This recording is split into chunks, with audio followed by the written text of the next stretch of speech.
I want you so bad, alpha cracker. I want you. I wanna say yes, I can't resist. I want you. Ooh, I want you, alpha cracker. I want you so bad, alpha cracker. Have a goodness rich in milk and butter in Alpha Cracker. Yummy and deliciously crunchy. But I can't resist you. Alpha Crackers, simply irresistible. This advert is FDA approved.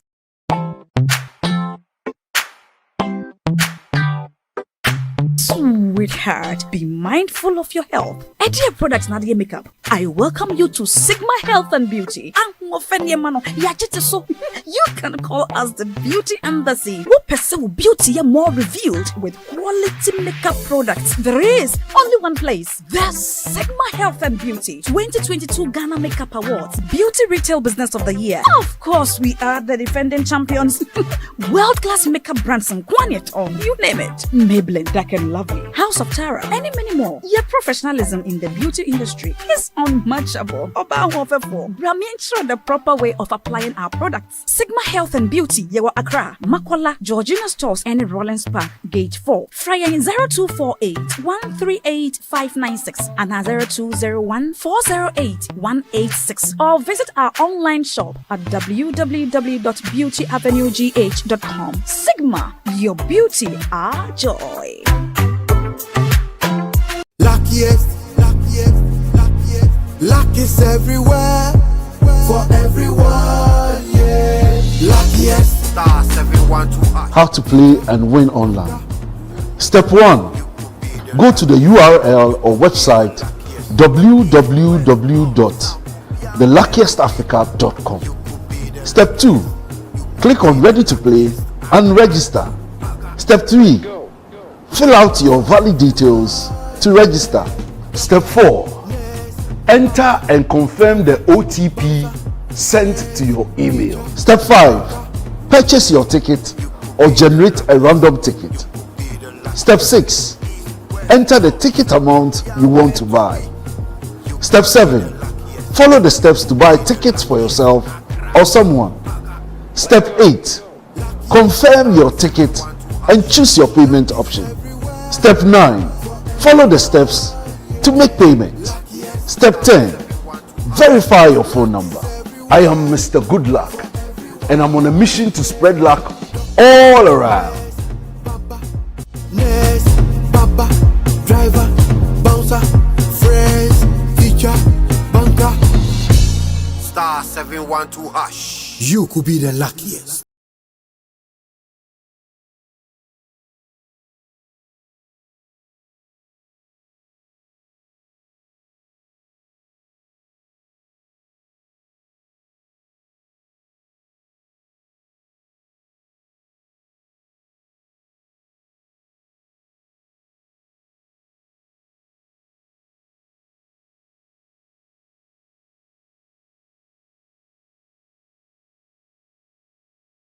This advert is FDA approved.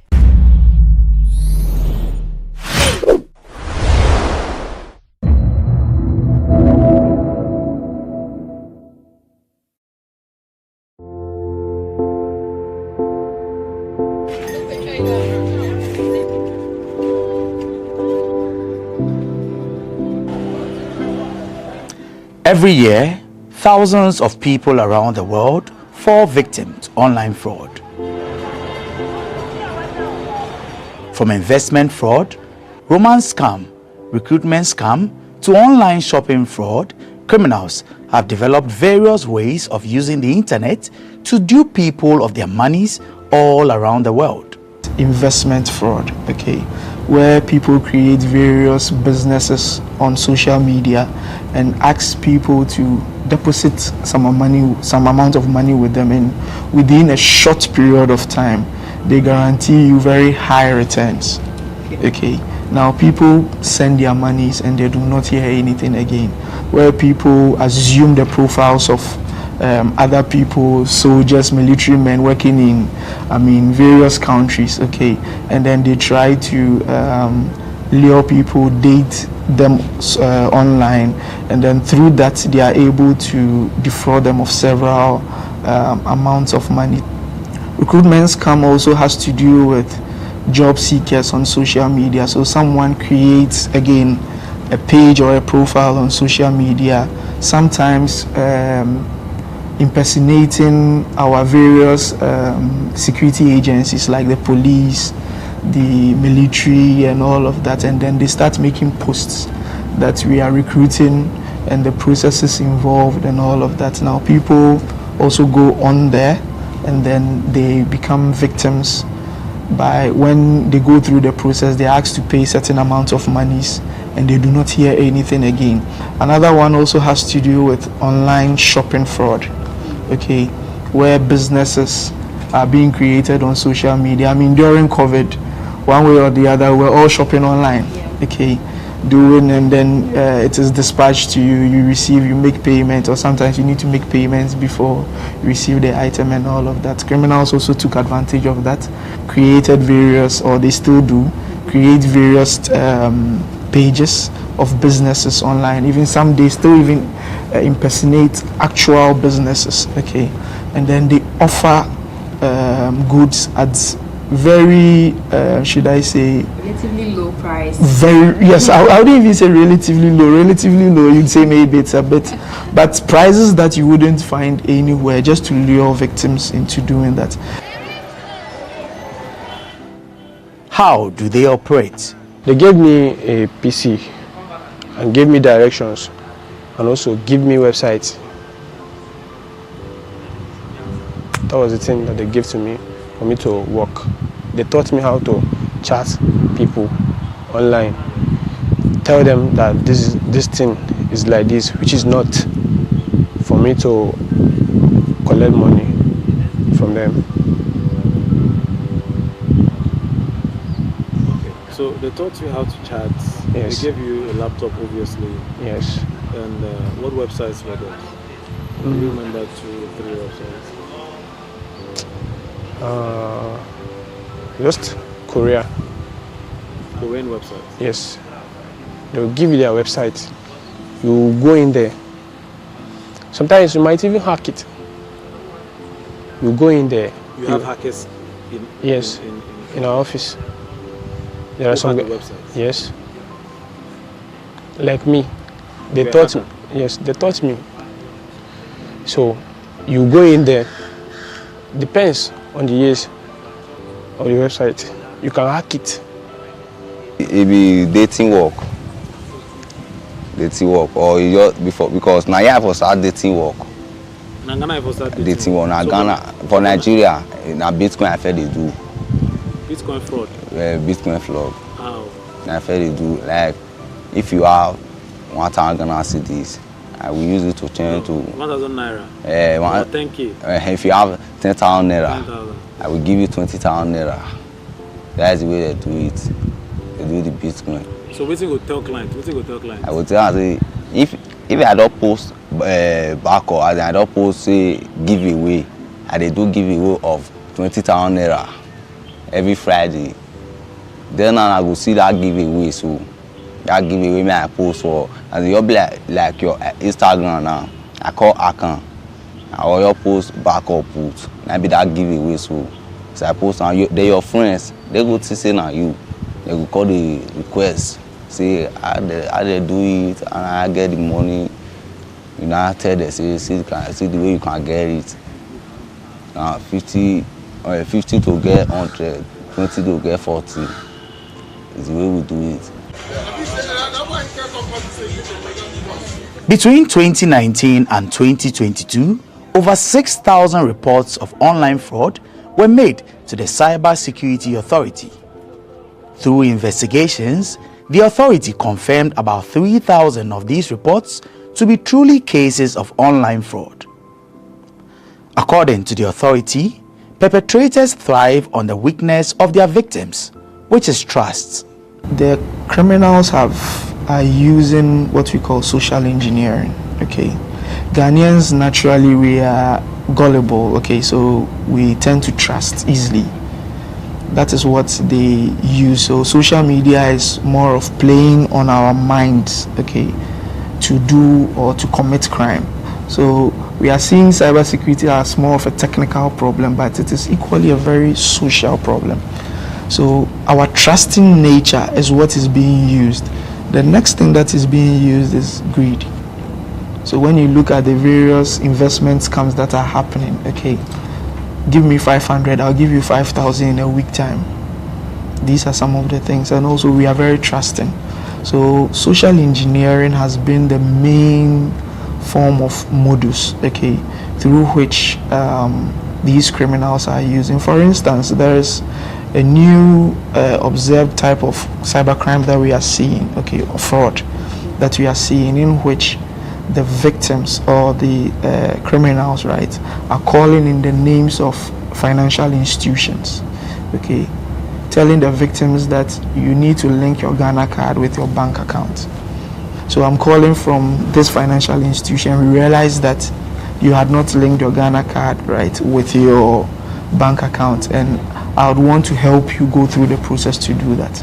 In that process, they inquire certain information from you, and if you do not know or you are not aware how to protect yourself, they go even as much as getting your ATM card. They will take the numbers on it, the CVV number behind it. They take very detailed information that they can even use your card to purchase things online.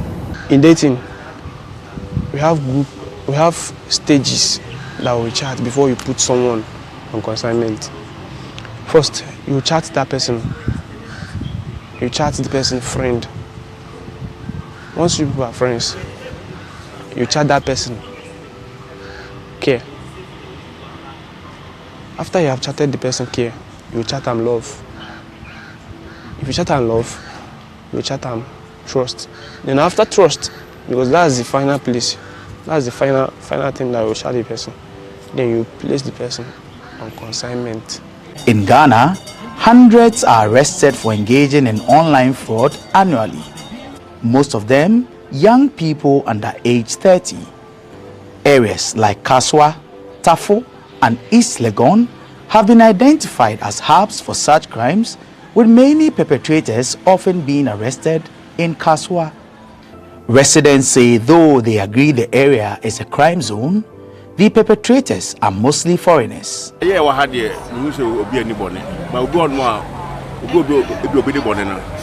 If we baby na aba, baby na all the Kaswa di na abesesa. But yeah, we had here.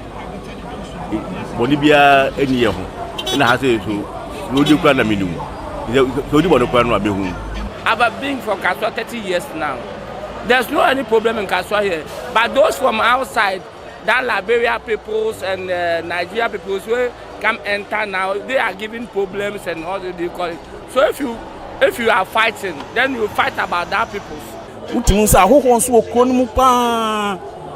They won who okron club when nipa be say 50 and I say there was a time me point adwuma me ba say ipie kwan ne ho a me hwese ka bia begina ho na aya ho nko an na no mu yi wom e wo second bus stop won ubisa ho say we omo kwan ade be chi no yes we yes ka so ade be chi no wati we nsem bebre otete nsem a e maka so anya kono say e say nka yetna ha but e kura ahoto infan say eniema ekoso ntemtem e wo kuro ni mu but edin aka so ekita no Emma sadin nipa kon no so mbeba abetuna kuro. Could this assertion be true? This is not anything new in the system. For some time now, this has been going on, and we have even, in times without number, we have came into contact with some of them who have escaped from their masters. So, and then we have been able to repatriate some of them back to Nigeria. So it's no news. It has been in the system. And we are trying our efforts to see what we can do about it. These people are in the hiding places. They will go and hire a place. We wouldn't know until maybe some of them are no longer comfortable with the treatment their masters meting on them. That is when you see some of them who escaped. When they escaped, and maybe they might, fortunately, to get contact of one of our executives or any Nigerians that they think they can talk to. So through those people, then they bring them to us. So then we do the needful. We have been in these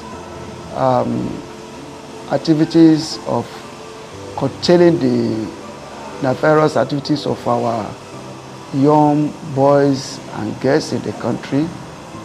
Actually, it's not an issue that is very healthy and interesting at all to hear that our young, our children, the new generation involve themselves in this kind of negative, adventure.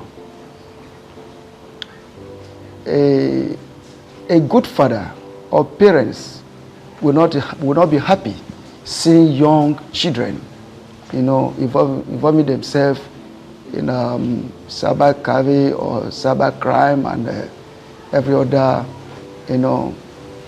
bad activities.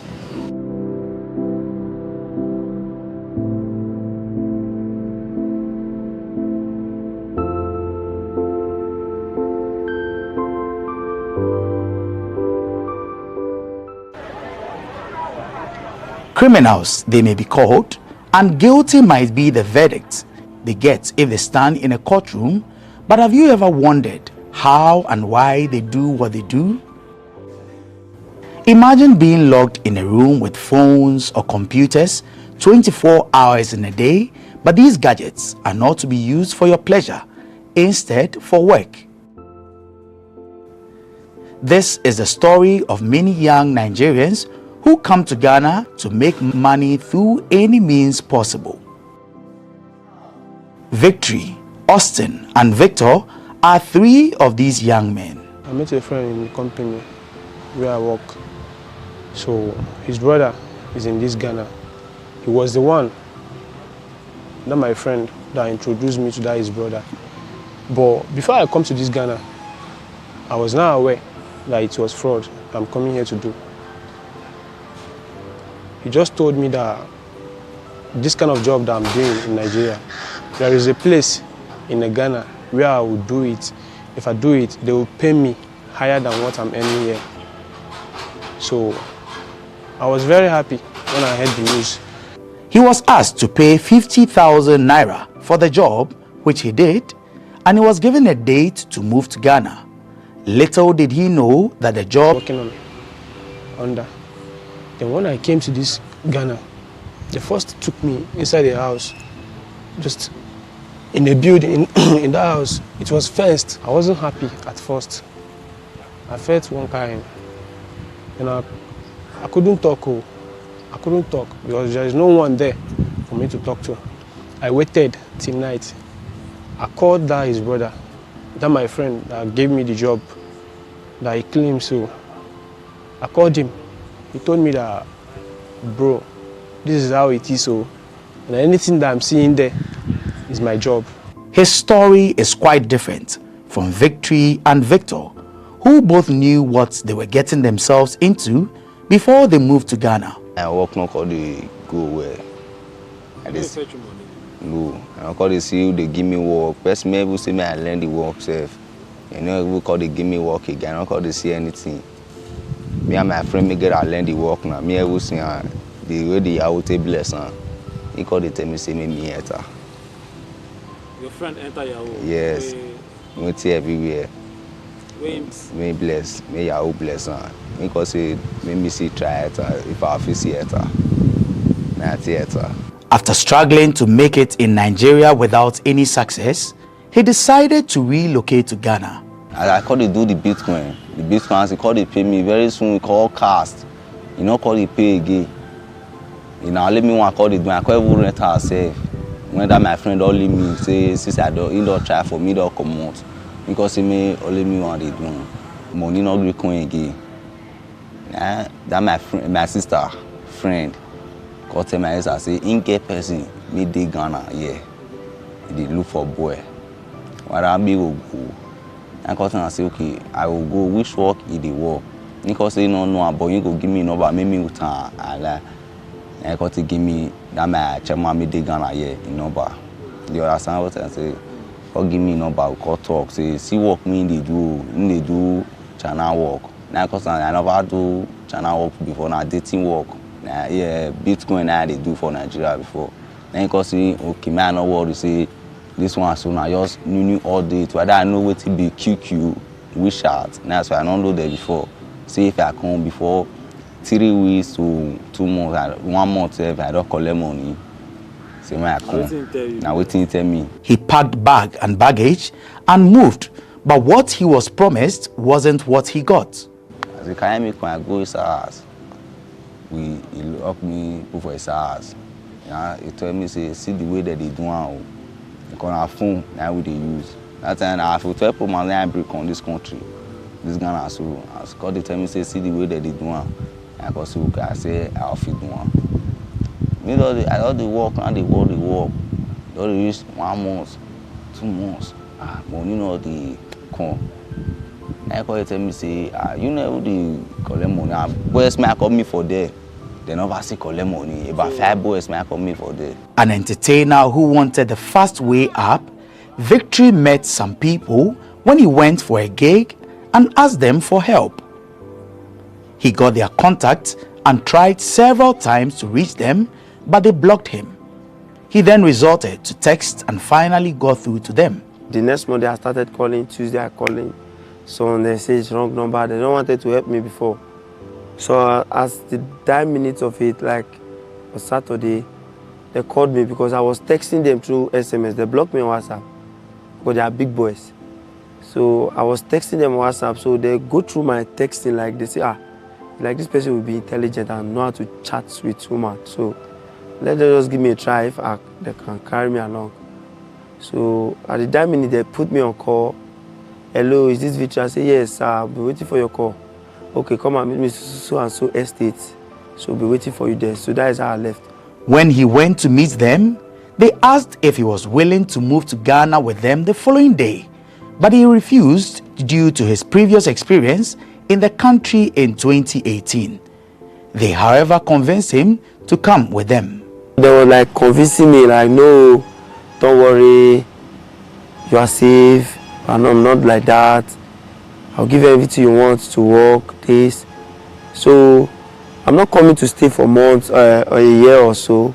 But according to them, they say they want to rent apartments for like 2 months to look for money so that December time we'll be going home smiling. So when I saw the settings, I said, okay, let me go for the 2 months. I said, okay, well, as far as you have given me your words, let your words be your words. But according to my phone, it's not good. They said they will change it for me. So I concluded in going with them the next day. On getting to Ghana, he met 5 other boys and they were sent to another person while the men looked for an apartment for them to stay in. Get to Ghana 8. So we stopped at Accra Mall. So when we got to Accra Mall, they booked a taxi and took us to the first office. They have not found the apartment. So when we found the apartment, it was night. We can't go daytime so that we don't know that multiple of boys want to enter that place. So we go at night so that they will not know. So we'll get there at night. But the place was like a police station at the junction. They will enter a little bit before the place is East Legan. East Legan. It's an estate where big people stay. So when we get there, so we start running the office work. Many unsuspecting house owners give their homes out to these criminals without proper checks. The Department of Rent Control has this word of advice for all landlords in the country. Before a foreigner comes into our country, the person needs a working permit or a residential permit. And that has to be done by the immigration also. But what is interesting is that for now, we are trying to review the 1963 Act. And what we've input in there is that before you give your premises out as a landlord, you need to do a background check of the person you are giving the premises to. So even if the person used the bush to come into the country without passing through our legal entries, and he evade the immigration, before you rent the premises out, you need to check all those things.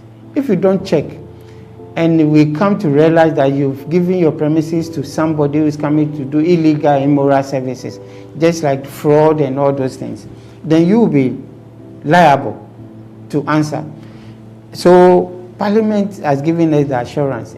The bill is part of the bill that they promised to pass before they rise for this sitting. So the new law, just as I've mentioned, is going to make sure the landlord do due diligence, make sure he do a clear checks on the person, whether local person like Ghanaian or a foreigner.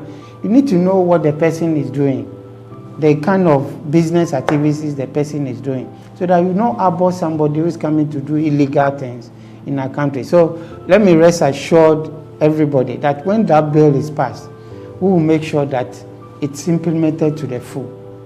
The sweet words they receive before agreeing to relocate disappear once they arrive in Ghana. The next day, he called one boy to come and pick us up from the office to the apartment where he rented, where we can work for the 2 months. So one day I was like happy, this is a very beautiful place. I never know I came to kill myself by my hands. So when we get into the house, so we bath, like started talking about how the work will be. Say we will not come down, we'll be upstairs there. So those who their phone is not good, they will be replacing it tomorrow. I said, okay, fine. So the next day, I wanted to swap my phone. My phone was having an issue. So they said we swap it. So I wanted to transfer some important things inside the phone that will be useful for me later. I wanted to pass it to another person's phone so that when they will bring my phone, the new one, I will transfer it back. I never know they have booked a cab outside. Oh no, where is the other person? He said, the other person have not brought his phone. I said, I wanted to explain. So I wanted to transfer. I've not even completed the statement. All I can see is a punch on my nose, blood started coming out. Like, give me slap, hit me to the wall. I was like, drag the phone out of my hand, then they left. This is the same cloth I was putting on, like blood stain all over. I went to the bedroom to clean the blood, to spit it out. I was not happy when I saw. This was the same person talking to me kindly, like, so this is what they brought me to Ghana to come and do. I get discouraged. The bosses of these online fraud rings have very strict rules to follow, and anyone who goes against them has to endure severe punishment. For those who are not fortunate, death could be their end. I don't know what happened. He ran into one boy, like he beat him mercilessly, even injured the boy hands and the faces. I was like, God, what kind of place have I come now? I was like, it's not me beat another person, so it's not my concern. What I'm concerned is about the work. I got one client, local, Senegal, and also this Ghana. They paid me some money. Total as in what they paid me in Naira is 800,000 Naira, close to $1 million. That's what they paid me. So my chairman, he was not aware that I got that kind of money. It was a friend of him that was aware, but we shared it 50-50. So due to some kind of things that are happening in office, the secret leak, my chairman, he had to punish me because of that. What punishment is that? They will lie you down, flog you very well. They can use PC wire to flog you, and also they can use machetes, because in that place you don't have anyone. Even if you cry from now till tomorrow, nobody will hear you. like I've said before, the rules there are many. Even if you are, there is no how you'll be perfect. You must fall for it. So the rules are many. Most guys that went to that place in any office that comes out without a mark on their body, that means you didn't stay there up to a week or 2 weeks. We don't did there for 1 month, for 3 months. Money no dey come. If friend me get office like other one boys they collect money. Other one go they put on where body see. All those boys, you know they before you know they touch us. So when that one cut it and say boys they collect money, whether you know they feed the talk to us, you know they give us a spirit, maybe we walk. From then and then your things change. Sometimes all those boys we all park their car, we all be like Tahiru come join. We also use all of them. We also say aspirin. We also finish us. Like be aspirin like finishing. You also finish us. If they all finish us, finish. Also maybe because see they work. How you cause me? Aspirin na the beating. Na the beating. The okay, so the term high spirit. Yeah. Na beating. You all come. You all give us all of us aspirin. You all beat to we all do. Which one you take beating now? Also like wire. This all boy wire. That strong wire. This TV wire. So anything repeat us. Even chairman even have that small bottle. That one there. But when we in Nigeria, we call it bottle ass. Bottle ass. That small axe. You have it say. That's why.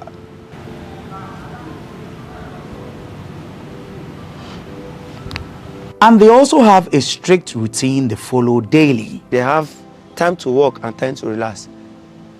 Like when you go inside, they share, according to all the boys, they share different works to them, what you'll be doing every morning. And office time, we start around 9. At this kind of time, they will end in the evening, 5. They will come outside from the office. Then who will be cooking, who will be washing, doing, who will be sleeping. Then we eat square meal just once a day. So we eat around 9 in the night. Before that, we will go on from 6 to prepare food. We take 8, 9, then we eat again. Then we not even have time to rest. Then we go up again to start coming online again to chat or to start looking for who to talk to. That is how they were running their personal entanglement in the office. And it was very stressful. Chairman brother, he's not good. He's not a good person. Okay. He's very, very God. He's very, very wicked to the extent that he doesn't give boys at the office food. Before you eat 2 days, 3 days, still yet you will be doing your morning duty and also working. Why do they choose to relocate to Ghana to commit this crime, you may ask? So me not call the girl money take the buy so we get the girl this one because if I already there also Ghana now they know the city light, steady light, the steady sub, the network they very good. I take on. They can't carry Ghanaians now, like they know it's just we in Nigeria. They carry us here to work based on the free electricity, everything is current here. So they tell us to come and work here so that the work will be faster here. Because everything we need is being provided here already in Ghana. So that is how they brought us from Nigeria to here to work. Unable to withstand the harsh conditions any longer, they each planned their escape, uncertain of what the outcome might be.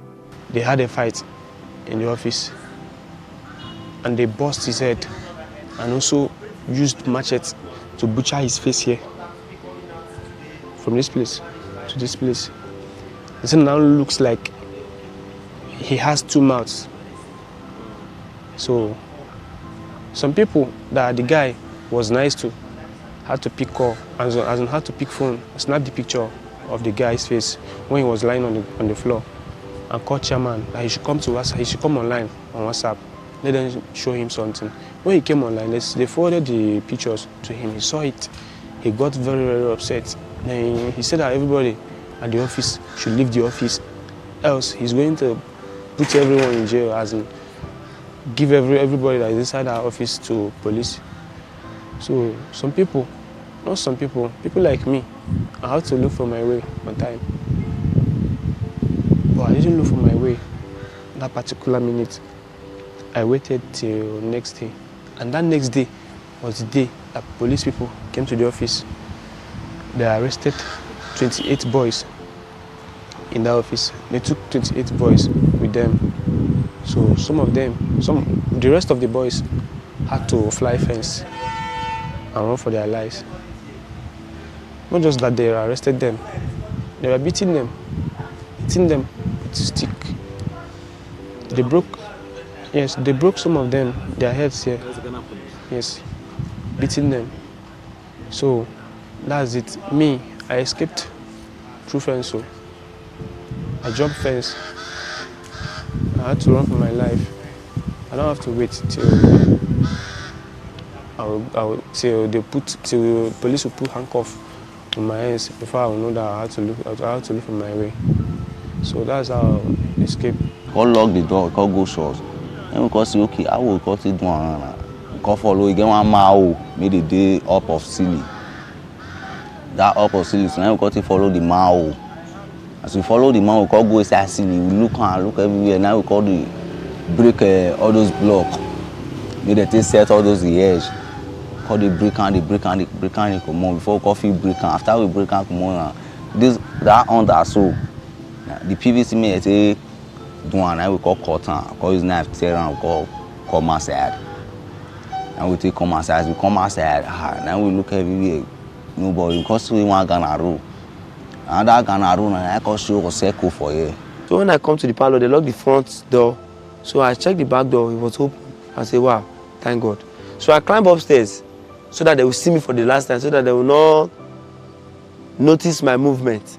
So when I come down, I met phone, I met laptop. I wanted to steal it so that when I get to Serwaa, I will sell it. But anything stealing, I'm not in part of it. It's a bad name. I don't like it. So I don't want anything I will get involved with. I came to this place to steal phone because definitely I know one day we'll meet in Nigeria. So I just leave their properties and I left.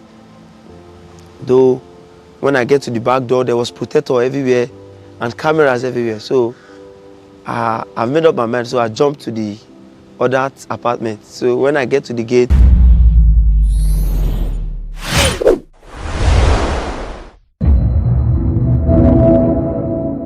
now we get back to 8D.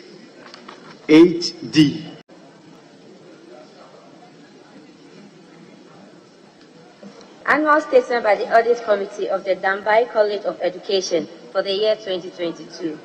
Annual statement by the Audit Committee of the Students' Loan Trust Fund for the year ended 2022. Annual statement by the Audit Committee of the Tumu College of Education for the year 2022. Annual statement by the Audit Committee of the St. Teresa's College of Education, Ohoi, for the year 2022. Annual statement by the Audit Committee of the St. Joseph's College of Education, Bechem, for the year 2022. Annual statement by the Audit Committee of the Ghana Education Trust Fund for the year 2022. Honorable members, the said annual statement numbered 8D, Roman 1 to Roman 6 are all referred to the Committee on Education for consideration and report to the House.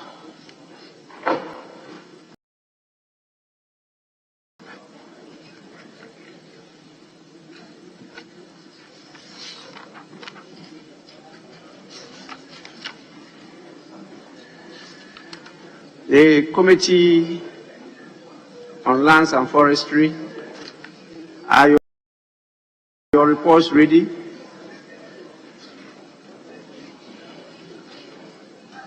Yes, please. Mr. Speaker, the chairman was with us last week and indicated to us that they were not ready. On these reports, the committee is not ready. That was last Thursday. So I guess we can stand it down and await the chairman of the committee.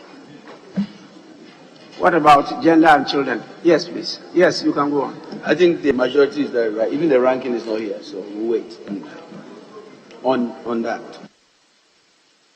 Gender and children, environment, science, technology, works and housing on rent bill. I take it that the rest are not ready. So we stand all of them down and then we move back to statements. Yes, please. Mr. Speaker, if I could present the papers listed under item 8B on behalf of Finance Minister. Item 8B. 8B. Yes. 8B by the Minister for Finance. Roman 1, Roman 2. The majority leader is seeking my leave to present them to the House for and on behalf of the Minister for Finance. Yes, please. Yes, right now, Speaker. Kelly.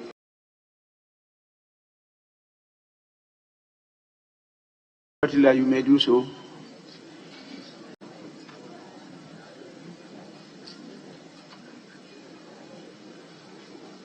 Additional financing agreement between the Government of the Republic of Ghana, represented by the Ministry of Finance, and the International Development Association of the World Bank Group for an amount of $150 million United States dollars to finance the ongoing Greater Accra Resilient and Integrated Development Project. Annual statement by the Audit Committee of the Ghana Export-Import Bank for the year 2022. Honorable members, the additional financing agreement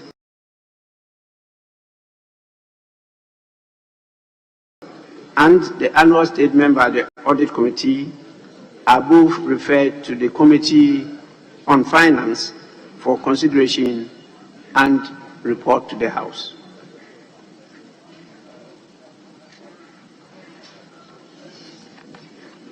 Can we now go to the statement?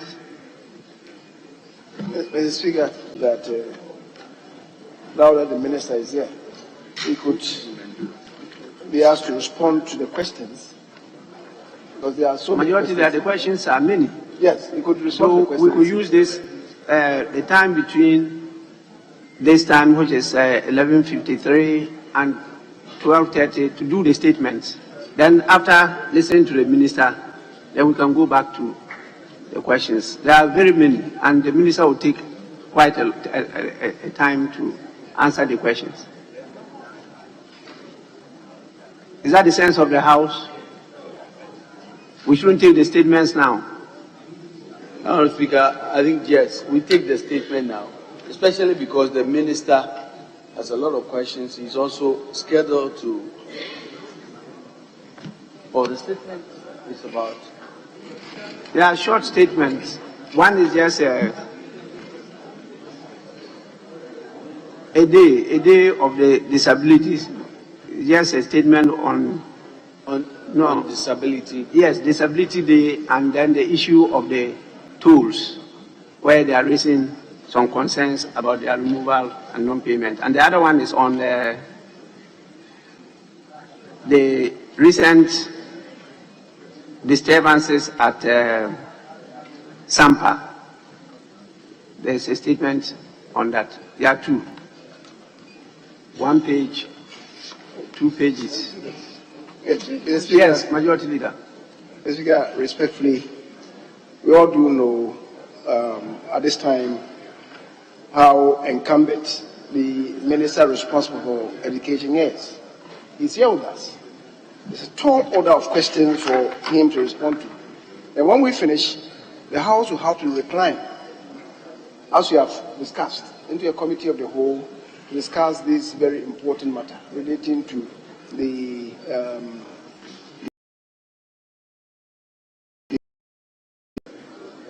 opening of especially for first-year students. But we've been discussing this matter all morning. So I would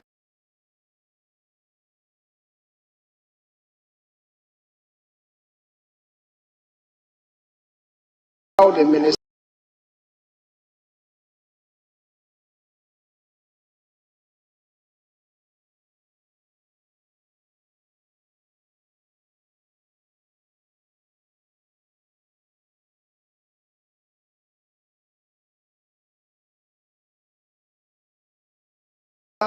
a couple of statements that I myself should be making in respect of the transition of a former leader of the House the Honorable Felix Nsujema. That is on, because the funeral, I guess, is on Thursday. So if we could maybe hold on for a while with these statements and let the minister respond to these questions, I guess thereafter we can deal with the statements.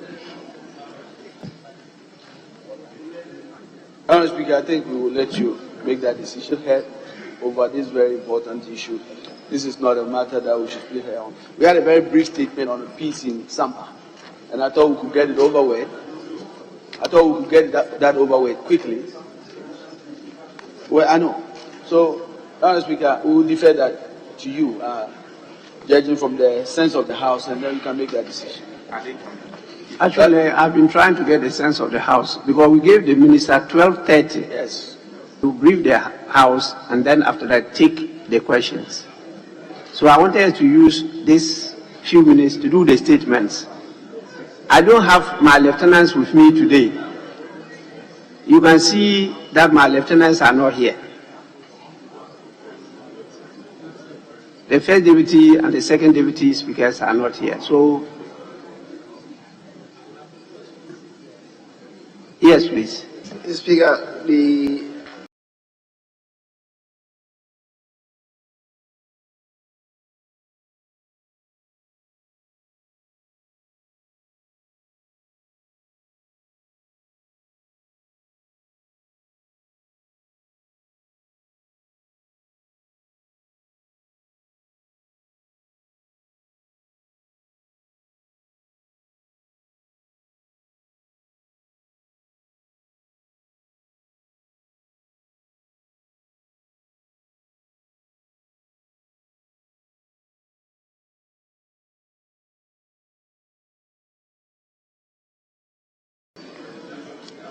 persons with disability week, I guess that one will come without any difficulty.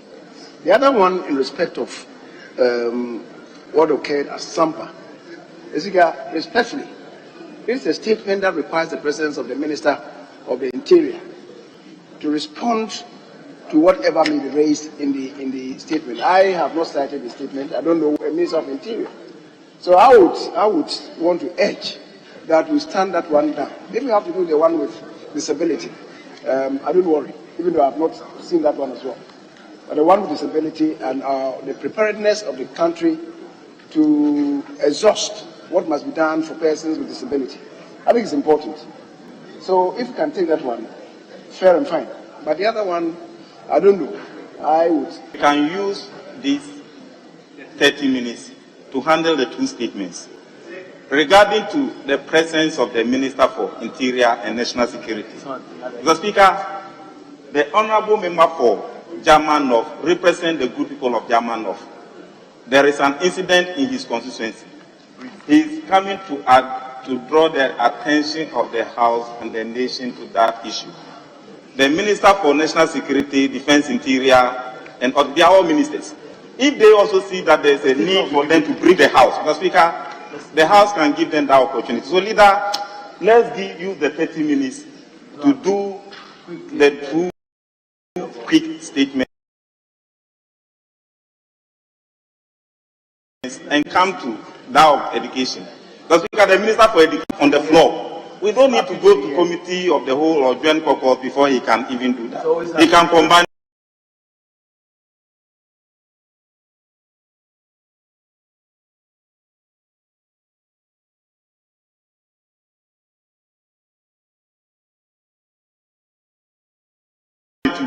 So, leader, for the people to know that their rep is representing them very well. Oh, he can brief the House using the normal ministerial briefing can be done for using the dispatch box. He can do that. He has to brief the House. There was no committee stated in the directive. It's to brief the House. The member is sitting here. The calls is receiving. If this statement is not made, Mr. Speaker, they will hold him responsible. So, leader, the ministers can do their briefing later. Even doing this earlier will even equip them to know how they can correct certain in our places if there are. So thank you very much, Mr. Speaker. And I think we should use the 30 minutes to clear the two statements and go away.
Honorable Majority Leader,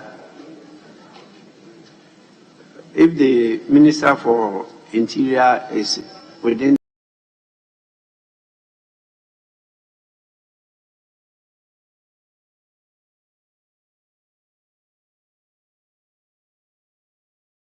jurisdiction, I think you could send a message for him to come later in the day.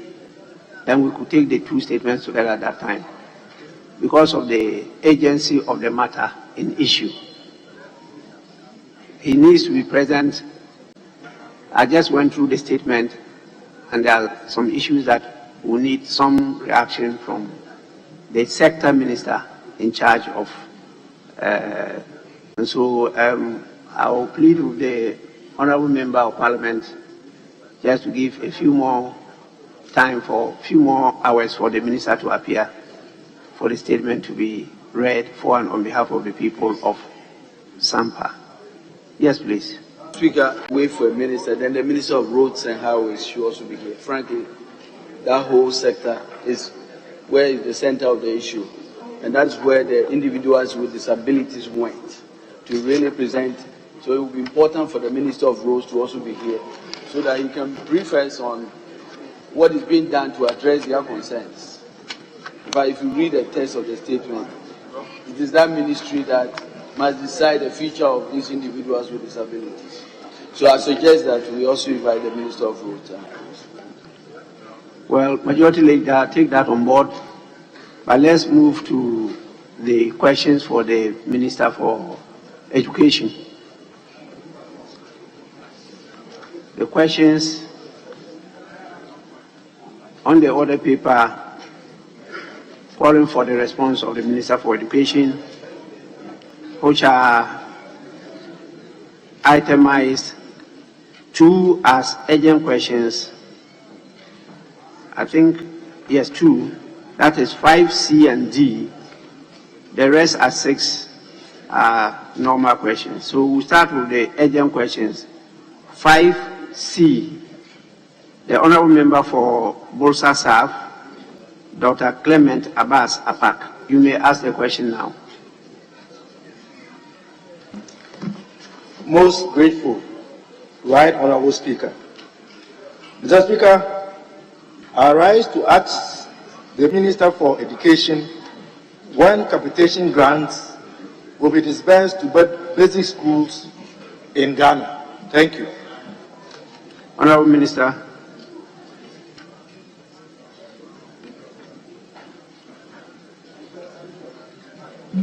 Mr. Speaker, thank you for the opportunity.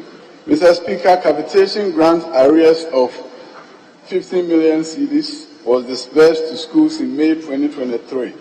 The remaining arrears of last year, amounting to 20 million cedis, has been released by the Ministry of Finance and currently being processed on the gift list for disbursement. In addition, 4.2 million cedis of this year's capitation is also being processed on gift mix for disbursement. Thank you, Mr. Speaker. Honourable Member, any supplementary? Mr. Speaker, the Minister indicates that 20 million in capitation arrears is currently being processed for release. Mr. Speaker, can the Minister tell us if this 20 million is going to cover the 8 times outstanding arrears that we all know of? Yes, Minister.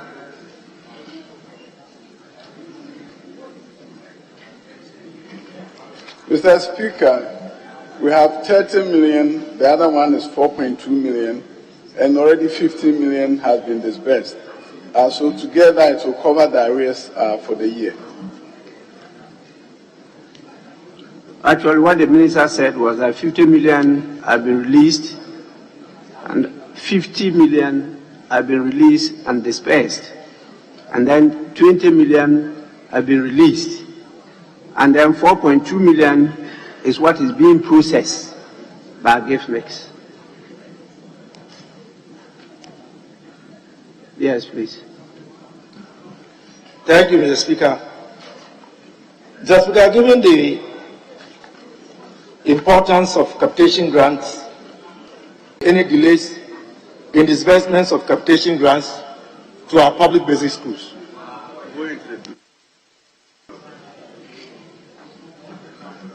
Mr. Speaker, I've been dragged before the Parliamentary Assurance Committee before, so I know where he's leading me to.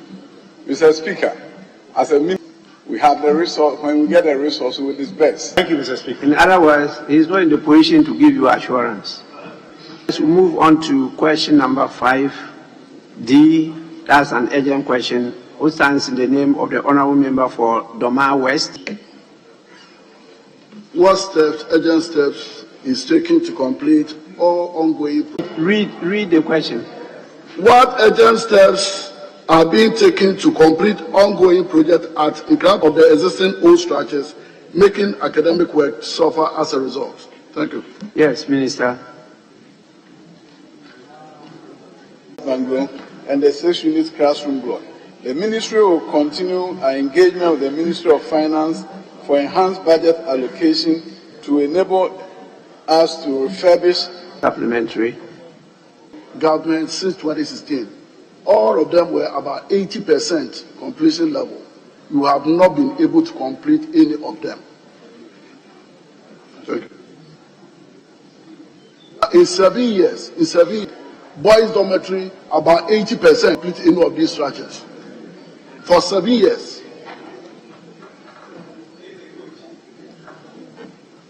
Yes, Minister. I have not decided not to complete buildings that are under construction. Mr. Speaker, when resources become available, we complete buildings in a number of schools. I've taken serious note of my colleagues' concern.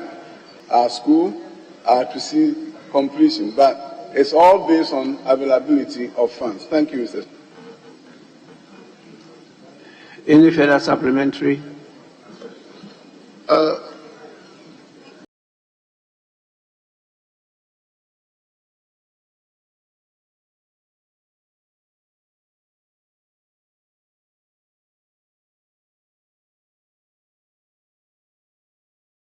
Straight to complete these structures. I want to find out why you did not complete the existing structures, but the existing structures were there. Yes, they have uncompleted structures in the same school.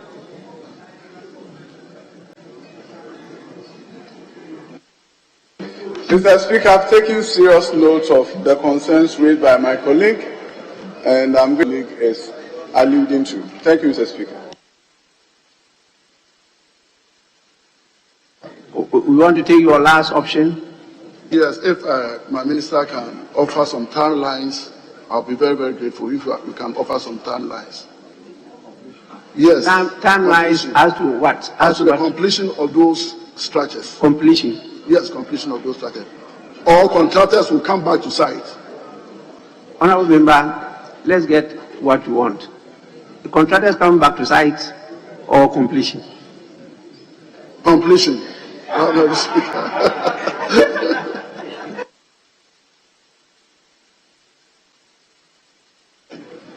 Honourable members, we will now move on to item 8. Stands in the name of the honourable member for Madina, Honourable Francis Xavier Kojo Sosu. Thank you very much, Honourable Speaker. Honourable Speaker, I rise to ask the Minister for Education the policy reasoning behind the act of some schools not printing examination papers for students, not organizing mock examinations, and requesting that children write this term's. Minister.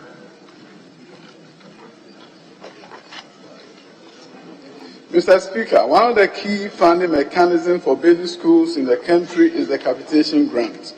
The capitation grant was introduced in the 1990s, resulting in the abolition for examination. The practice of some schools not printing history or the Ghana Education Service. I'm not heads of schools found to have condoned this practice. Thank you, Mr. Speaker. We have to investigate so we can put a stop to this. Yeah, thank you very much, Mr. Speaker.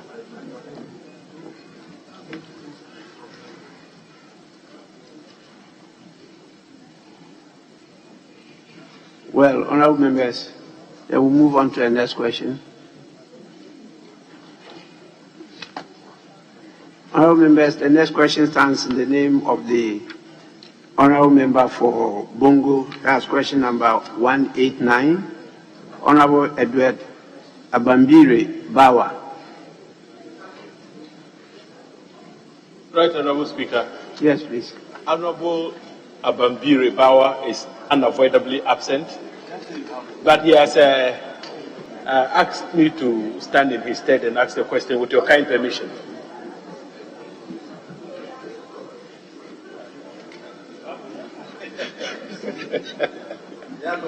The use of the word unavoidably.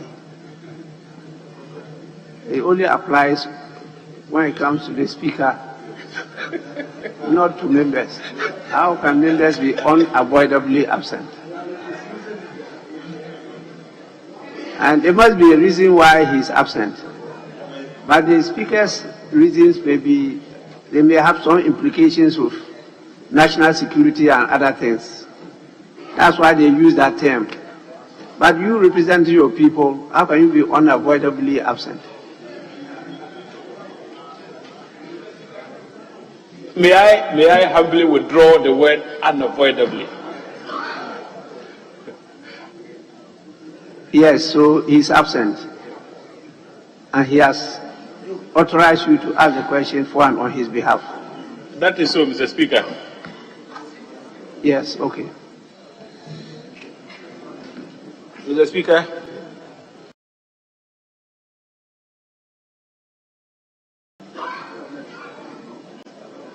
I rise to ask the Minister for Education how, in the fight against COVID-19, the contract to supply Veronica buckets, sanitizers, rolls of tissue paper, gallons of liquid soap, etc. to schools was awarded and distributed.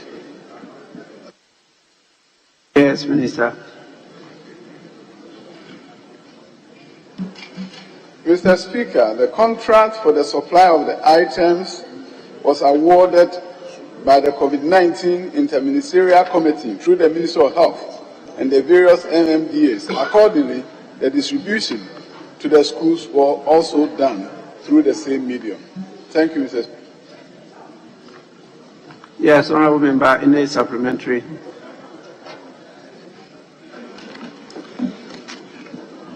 Honorable Minister, is it the case that the Ministry of Education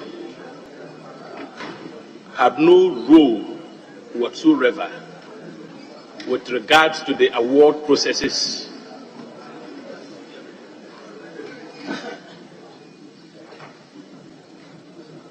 Yes, Minister. Mr. Speaker, not so whatsoever was not my words, and that is not how I described it. I say it was an interministerial, and by the lead ministry, of course, was the Minister of Health. Thank you, Mr.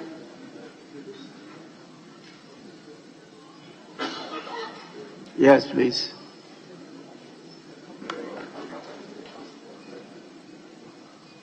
So, Honorable Minister, in view of the fact that the contracts were dealt with the award processes by an interministerial committee of which your ministry was part, you should be able to give us details about how the processes leading to the award of contracts and to which companies, the beneficiary companies. If you can furnish us with the information, I'll be grateful. Thank you. Yes, Minister. Mr. Speaker, I'm not seized with those facts as I stand here. So I don't have the facts in front of me here, Mr. Speaker. Last supplementary. Right, Honorable Speaker, the question is very specific.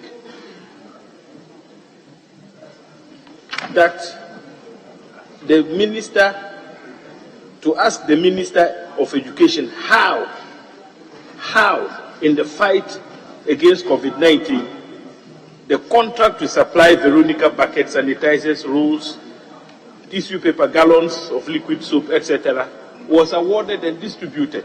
Now he says his ministry was part of an interministerial committee which was tasked to award the contracts, even though the Ministry for Health was the lead ministry.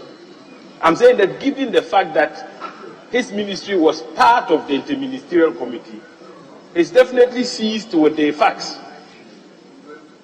with respect to how the contracts was awarded. And so, Right Honorable Speaker, the minister must answer the question and furnish us with the details we are asking for. Your last supplementary has gone beyond the how. The how he has given you, who says it was done by the inter-ministerial committee through the Ministry of Health and the various MMDAs. That's how the contracts were awarded. Now, you've gone beyond that and you are requesting for details of the contracts. And that's what he says that is not in his possession as he stands here. He's not saying he can't get them to supply you. He says as he stands here, he hasn't got that details. In that case, Mr. Speaker, I would pray you to order the Honourable Minister to furnish us with the details at an appropriate time. I thought you were going to ask him. You haven't reached anywhere that I will be giving directive. Very well, Mr. Speaker, then let me direct a further supplementary to him. With your kind permission. Yes, you can ask. Honourable Minister, when are you able to award it? When? Yes, Minister.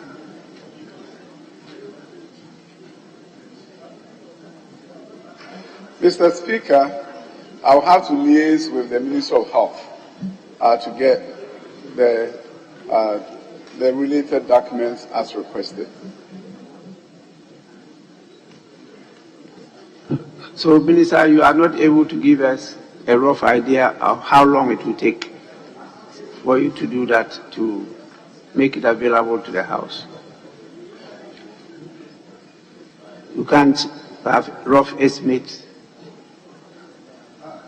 Mr. Speaker, no, I don't have the rough estimates.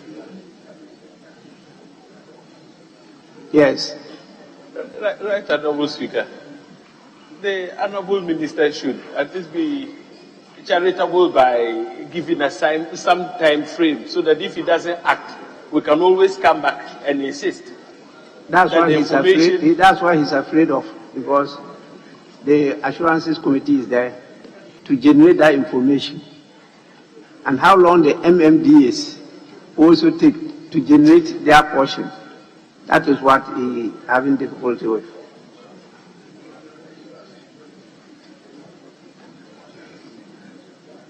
Very well. Mr. Speaker, I would advise ourselves accordingly. If after... Honourable Minister, what I can say is that this is something dear to members, and if you can liaise with the Interministerial Committee and the MMDAs for them to make this information available to members, it will be in the interest of all of us for purposes of openness, transparency, and accountability. So please kindly do that. And I think in this case, you'll be doing it with the committee, not with the House, the Committee on Education. Yes, Majority Leader. Mr. Speaker, I want to remind my colleague who is holding the fort for the Honourable Abambire Baba. The Minister has indicated that indeed the apex ministry is the Ministry of Health. That was in charge of this, even though they work together at the base level. The Speaker to remind him of Order 62.1. Questions may be asked of ministers relating to public affairs with which they are officially connected. It is indicating to you that in this case, it's the Ministry of Health that was the apex body So I should think that instead of routing it through the minister to contact the Minister of Health, to come to this house with a response, why not direct the question to the Minister of Health? Actually, the apex is the interministerial committee. That's the apex. And then the Ministry of Education is part of that interministerial committee, the apex body. That is where this question is coming from. They are only doing it through, according to the answer, they are doing it through the Ministry of Health. Yes, please. Mr. Speaker, respectfully, the interministerial committee is not a ministry. Yes, I know that. Yes, it's not a ministry. And the question says, the order says, questions may be asked of ministers relating to public affairs with which they are officially connected. And I'm saying to us that the apex ministry is the Ministry of Health. So I should think that this question should be directed to the Ministry of Health, especially when he says, Majority Leader, this matter has gone beyond ministerial level. It was the mandate was given to the interministerial committee, so now higher than a ministry, and that they decided to act through the Ministry of Health. And so once the Ministry of Education was part of that apex body, acting through the Ministry of Health, they could, through the ministry, get the information to give. That is all what we say. And I said that it's better the ministry handle this matter with the committee, not to come to answer, because now it goes beyond just the individual member. Your constituents want to also know,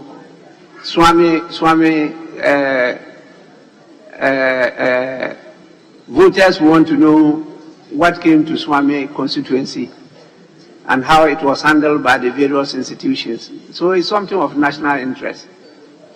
But that will be a process, I believe that will take some time. But it's important that, as I said, in the spirit of our covenant on open governance partnership, this can be made available to all of us. With this, we move on. Please, may we take a few minutes suspension of sitting. It's 12:31 now, and in 10 minutes time, you reconstitute yourself into what body you want. Then the minister can give the brief. Then we resume for continuation of the questions.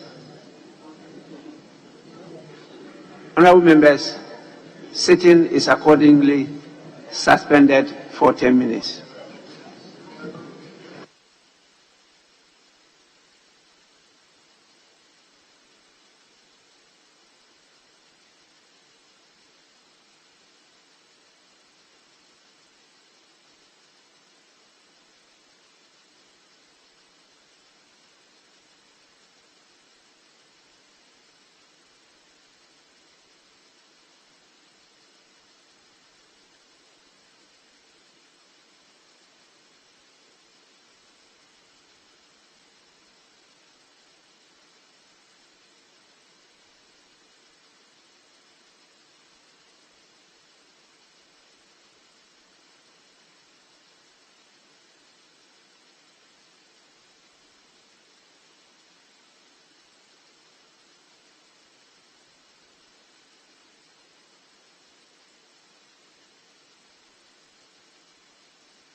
I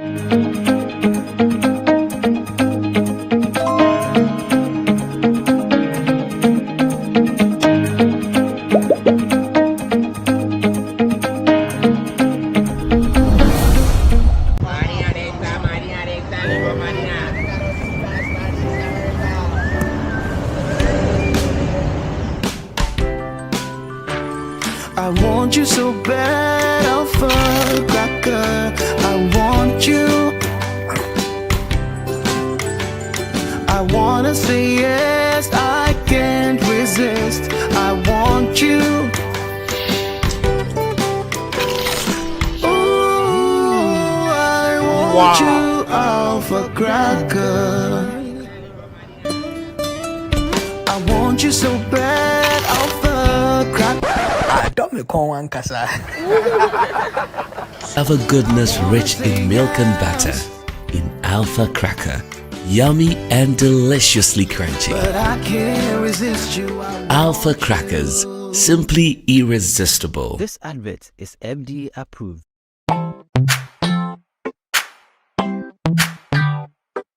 Sweetheart, be mindful of your health. Idea products na the makeup. I welcome you to Sigma Health and Beauty. You can call us the Beauty Embassy. We pursue beauty more revealed with quality makeup products. There is only one place. The Sigma Health and Beauty 2022 Ghana Makeup Awards Beauty Retail Business of the Year. Of course, we are the defending champions. World-class makeup brands and Kwanyet on. You name it. Maybelline, Dark and Lovely, House of Tara, and many more. Your professionalism in the beauty industry is unmatchable. Bramian the proper way of applying our products. Sigma Health and Beauty, Yewa Accra, Makwala, Georgina Stores, and Rollins Park, Gate 4. Fryer in 0248 138 596 and 0201 408 186. Or visit our online shop at www.beautyavenuegh.com. Sigma, your beauty, our joy. Luckiest, luckiest, luckiest. Luck is everywhere. For everyone, yeah. Luckiest. Star 712. How to play and win online. Step 1. Go to the URL or website www.theluckiestafrica.com. Step 2. Click on Ready to Play and register. Step 3. Fill out your valid details to register. Step 4. Enter and confirm the OTP sent to your email. Step 5. Purchase your ticket or generate a random ticket. Step 6. Enter the ticket amount you want to buy. Step 7. Follow the steps to buy tickets for yourself or someone. Step 8. Confirm your ticket and choose your payment option. Step 9. Follow the steps to make payment. Step 10. Verify your phone number. I am Mr. Good Luck and I'm on a mission to spread luck all around. Nurse, Baba, driver, bouncer, friends, teacher, banker. Star 712 hash. You could be the luckiest.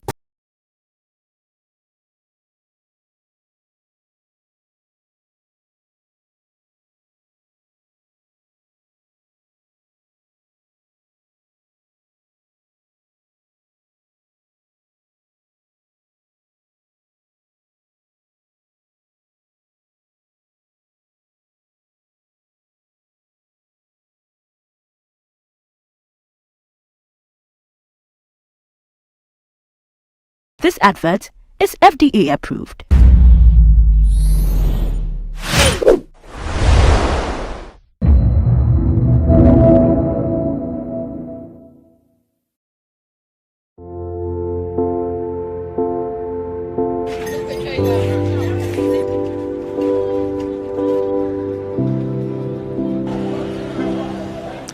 Every year, thousands of people around the world fall victim to online fraud.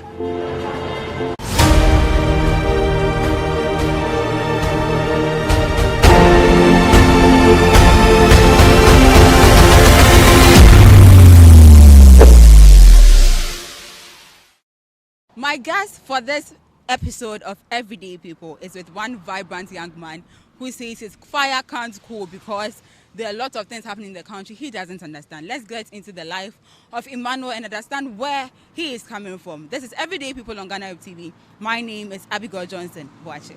Good afternoon. Budget thing. Yeah. As usual. As usual. Please explain. Oh, like before no na Jumano, yes, things were right, but now since I pay about 1 pen I'm going to know. And now you see the day is slow. Jumano knew itself first. 1 pen I walk on 3 hours, 4 hours near them, no then out there. Me trying say I didn't so at times a season, maybe from 12-1 going, at times in so. More for now going there, hope we will get more trips to to do. Bike in the audio. Yeah, personal bike. Yeah. You sound fluent and eloquent in a way. What school could do here, fam? Technical University, Polytechnic, Accra Poly. What happened? Oh, me and as a personal now, me a technician on my own. Yeah, me was in San Luis Madida. Yeah, technician for underwater divers, and a machine shop for cars, and also hydraulic machines. When it comes to hydraulic machine, pneumatic compressors, engineering aspect. Yeah, that's where I am. Yeah. Ernestina, now you were doing say Uber delivery. Oh, me school that was 2020, and I started 2017. In Human 17 later, many times started. Accra Poly 2017, but I completed on 2020. See, after NSS, like things were very down. Nyama say, and the madam for being introducing me to delivery Juman and son of Misha say, I mean to me, yeah, I do baby now. Yeah, so I have to switch from normal delivery to boat. Yeah, and for now the boats na me. Say technical way, we just one man. I said. Oh, yeah, Nagana don't go school the certificate me here the cry. Oh, yeah, oh, Gina Humi. You my sure. Oh, me knew what Hey, my second class up at least engineering. Now meet motors so ultimately of mine. Yeah, train says slave ship no bani join Yakobi. Now slave ship bang. Never find an animal coin. Now, madam, near question there. What's in what he says, baby? Oh, yeah, hope he said about your meeting. We need to go through that ordeal again. In Africa, and you go to hell, double hell. Double hell now on Africa now, especially Ghana. Why? Because of bad leadership. Because my two let's say Togo, Benin, offshore, Akwe in Jumape. Abrophobia may interactive with them. Africa, bad leadership. Always. Even contractors simple still they do not. You go and work, the payments in crowd better than the problem. Only recently, one man be a man on the within this one. I'm sorry. The friend Moses Kate, one of the best scaffolders in Ghana. Or on crowd chems. Me wa misa was scaffolding certificate. Ejuma ba of friend me call near there. It means you don't solely depend on the delivery thing, no. But for now, the idea me depending on because I did church bills in kakra. But aside that, hand to mouth, you can't do anything. Madam, you can't do this thing for 5 years. No. Though I started 3 years now, but always I speak to myself, say, no, I can't be doing this alone. What you want to you look at the number of cars that you have to swerve just to deliver one thing. The risk involved is very high. So, I just last week, Friday, one of our guys just had an accident here and he died. This work is very dangerous, so I don't know. But for now, we're not option mind. So we will just manage it like that. So are you taking the fact that it's an option over the risk of you dying? Yeah, because if I don't do this, what else can I do now for now? Have you tried further? Ebia 2021, I say 2022 now the coin away. Ebia in 2023, when you take the certificate to another place, you might get it. Have you tried it or you've not bothered? Like anka ye benfia anka meyi mi wo mititema mi shekam side o Can be applications are much any CVs I would. I mean, I'm applying. It happens. So, are you giving up on looking for a job? I've tried several times, but I'm not getting it. So, but I'm still on it. Yeah, I keep applying. So we are hoping to see to have a good result. So just a result probably be few more, but for now, yeah, for now. So you really speak passionately. I don't even know what to say at the moment. But then right now you cannot be doing this forever. Sure. So right now you don't seem so enthused about using your certificate. What else you want to do in case someone comes forward right now and says, Ima, I have help for you. I have this offer for you. What kind of offer would you be expecting? I want to leave this country. Period.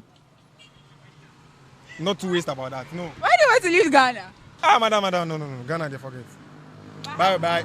You make you man back a Ghana, yeah, they are fine. But to me, well, and let me catch up from beginning. Is all about leadership. Leaders now have here wo musisi and o failure. Bibia anye. Uko kan sisi anso ana. Ube interview the comment section. You even be to young people, but we the youth affect here. And it hurts we most than anyone else.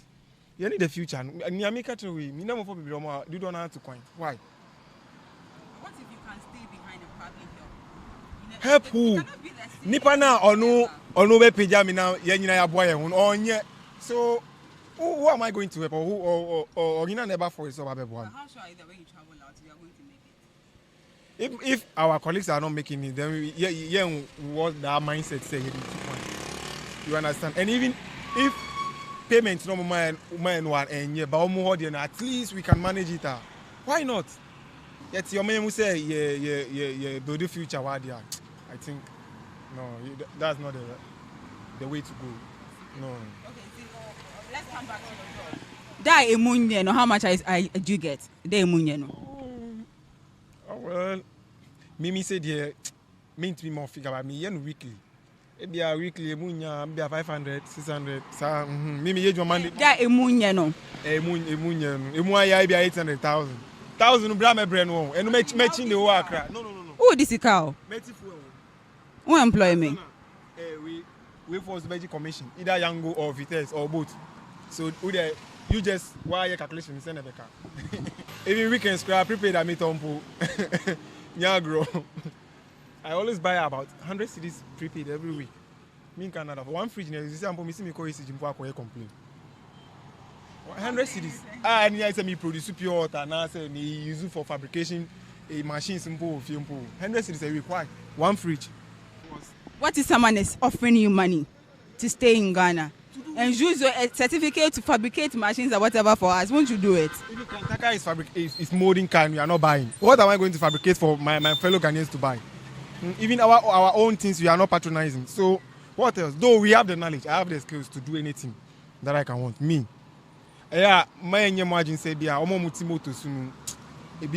have people, other colleagues with masters or masters. Ni juma asay the company onya mba enko ba obe hunu wa ono company egu na mi kita HND.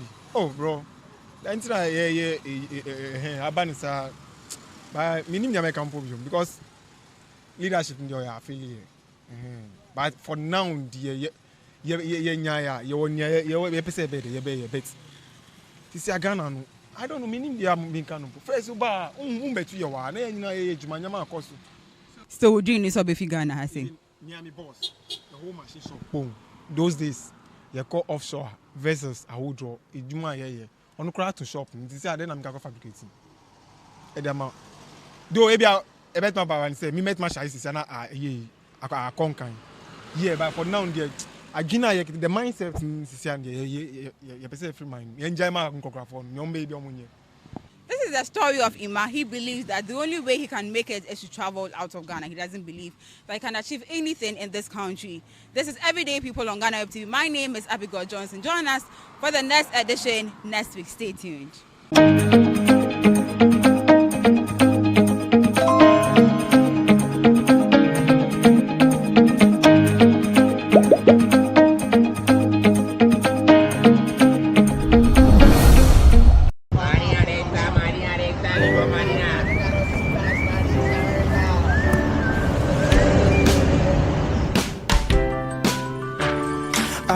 want you so bad, I'll fuck cracker. I want you. I wanna say yes, I can't resist. I want you. Ooh, I want you, alpha cracker. I want you so bad, alpha cracker. I don't recall one casa. Have a goodness rich in milk and butter in Alpha Cracker. Yummy and deliciously crunchy. But I can't resist you. Alpha Crackers, simply irresistible. This advert is FDA approved.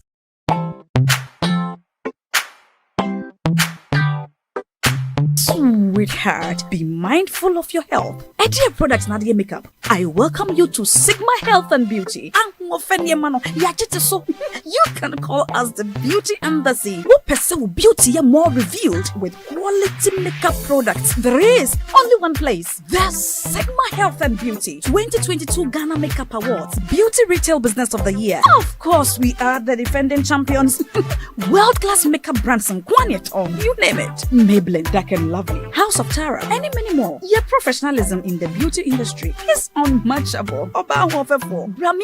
The proper way of applying our products. Sigma Health and Beauty, Yewa Accra, Makola, Georgina Stores, and Rollins Park, Gate 4. Fryer in 0248 138 596 and 0201 408 186. Or visit our online shop at www.beautyavenuegh.com. Sigma, your beauty, our joy.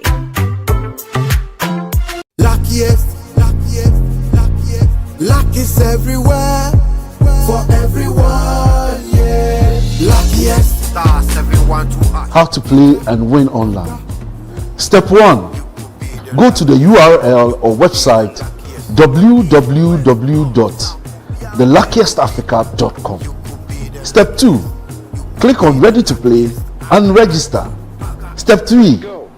Fill out your valid details to register. Step 4. Enter and confirm the OTP sent to your email. Step 5. Purchase your ticket or generate a random ticket. Step 6. Enter the ticket amount you want to buy. Step 7. Follow the steps to buy tickets for yourself or someone. Step 8. Confirm your ticket and choose your payment option. Step 9. Follow the steps to make payment. Step 10. Verify your phone number. I am Mr. Good Luck and I'm on a mission to spread luck all around. Nurse, Papa, driver, bouncer, friends, teacher, banker. Star 712 hash. You could be the luckiest. Everyone.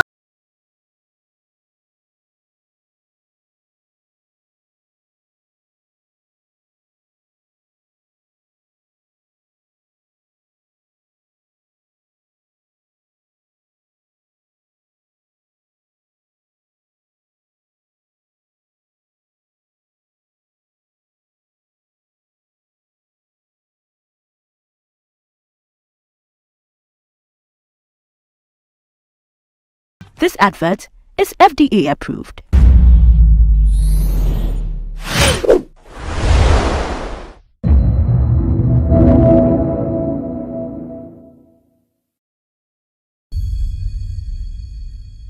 Dr. Theo Echampon, economist, ono asumpo political risk analyst, Ghana Hanum, not in some for be at to jaw chums and in some more kind of dear. One can ye cry. Nina is someone for Becca and Saint Temu and Dr. Mahmoud Baumia, Vice President. Eddie Batu just say, Oba Ghana Hanuma, personal credit scoring system, ye need be a Ghana Hanum. Nisam no can we a nation no, any Bryce Simmons, Vice President of Money African, so became Beatrims or Boa. Ye will be ye pan Ghana Hanum, in which you know, and I champion so Eddie Batu just say, oh, near Baumia can say a child, a bean yanum no, a pay pan, no. And a Dr. Theo Echema on one casa aquacoin shishimu or my deliberations. I would want and who says Sana near Baumia kind and Yano Cracker name no, sa personal credit scoring system be a Ghana Hanmi and Casancasa.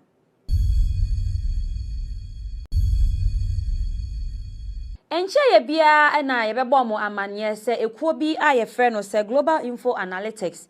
Echem wakwakoye post bi ahodo ewo eye 7 zongo communities a ewo eye Ghana hanom. Ne ne kokko wiem na atumu se echem former president John Dramani Mahama we biti eye baomie yie pa nkasa atumu se na nya asem ketokra. Na GhanaWeb se na dada ye ndwumedi no atumu se ya fifi mu ebiebie mu akwa hu chese bia important bia ahia eye former president John Dramani Mahama etumi adbt eye Dr. Mahmoud Baumia na ye chema kopie mu ewo Madina se ya ade former president JM onya eye 86% hono na Baumia nya 13%. Saran so na okopie mu ewo Shaima na ho nso onya 66% na Baumia nya 32%. Saran so Ablekuma Central Mahama nya 70% na Baumia nya 26%. Okopie mu nso ewo eye Ayawa East Ayawa so East and also Mama enya 89% and Baumia nya eye 6%. Saran so na Ayawa so North and so eye former president JM enya 81% and Baumia so nya 17%. Afeso mpoko piemu ewo Ayawa so Central honom na JM enya eye 60% and Baumia nya 39%. Afeso mpo eye Asanwase honom na JM enya eye 74% and Baumia enya eye 18%. Na utumu se ade former president JM or she Dr. Mahmoud Baumia ewe zongo communities no angasa.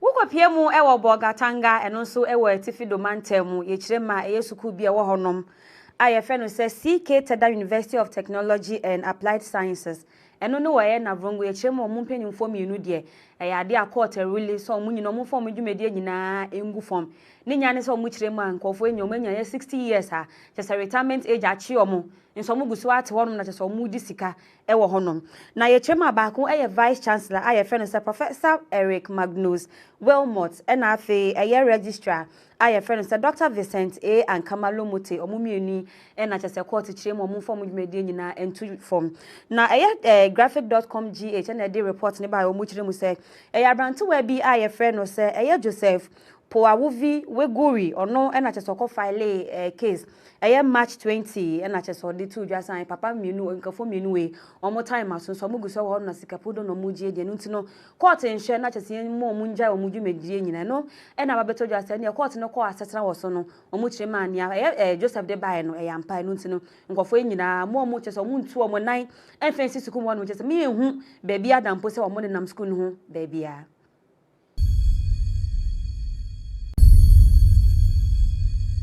Justice Yoni Kulendi justice ono so chese otemuafo ewo Supreme Court no di nsemfo bi atodwa a ochemu se until so babeye ate otemuafo ewo Ghana hanum na onim se chese people look down ankasa on them ankasa ye ochema ase ne omanfo esi bu omo animti a chese yemfo omo nye hwe enye so beye ya anka onim da na momo nso no mudwumedi omudi na kama ye pa nkani kwase nipa dasani etumi bu omo animti anso ochirema emro beye obedi djuma a justice no amana hu se ne nipa dasani chese ye bu omo ye di omo anim twitwi fom a otumu se enya asem ketokra.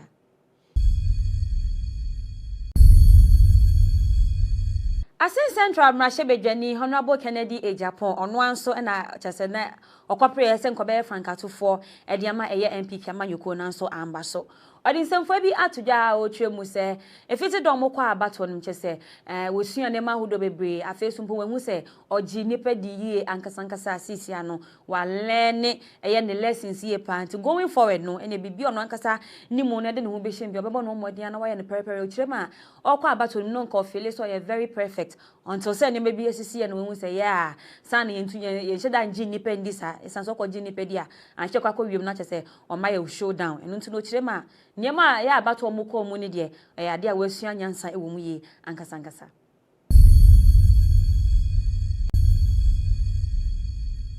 Mimnende ya echemu na chese 2nd December 2023 MPP amanyoko no eto aba ewo miaya amato omudin say orphan constituencies omuni Mrashebedwafo na otumu se nyema hodo na esisi ye ankasa na ne echem so kopiemu ewo Matayeko police station no Ablekuma Central amanfo akosomo kwakoto aba afede ebehu ane se nie obi ekita violet rubber na rubber no much my idea then a woman not just envelope not just a sikapudu pan year ye ba bechiche e dia ma e your man for e kokko wie nanka line nanka ya sase de kwakoto aba na fe de na line no I dismantle I disorganize e call ma cheso moko akwakoje ye sika ni be kokko wie na uche ma se tent ba ko na just ya san line wa se kwakoje sika no ni nya na nya san ketaka no much ma ene e ye aspirant ne ba ko e na cheso no no mususu se o di sika ne ba ye se mecheche ma delegate ne be ya o metumi ato aba e dia ma no na according to Ghana News Agency no onipa mu bo ni din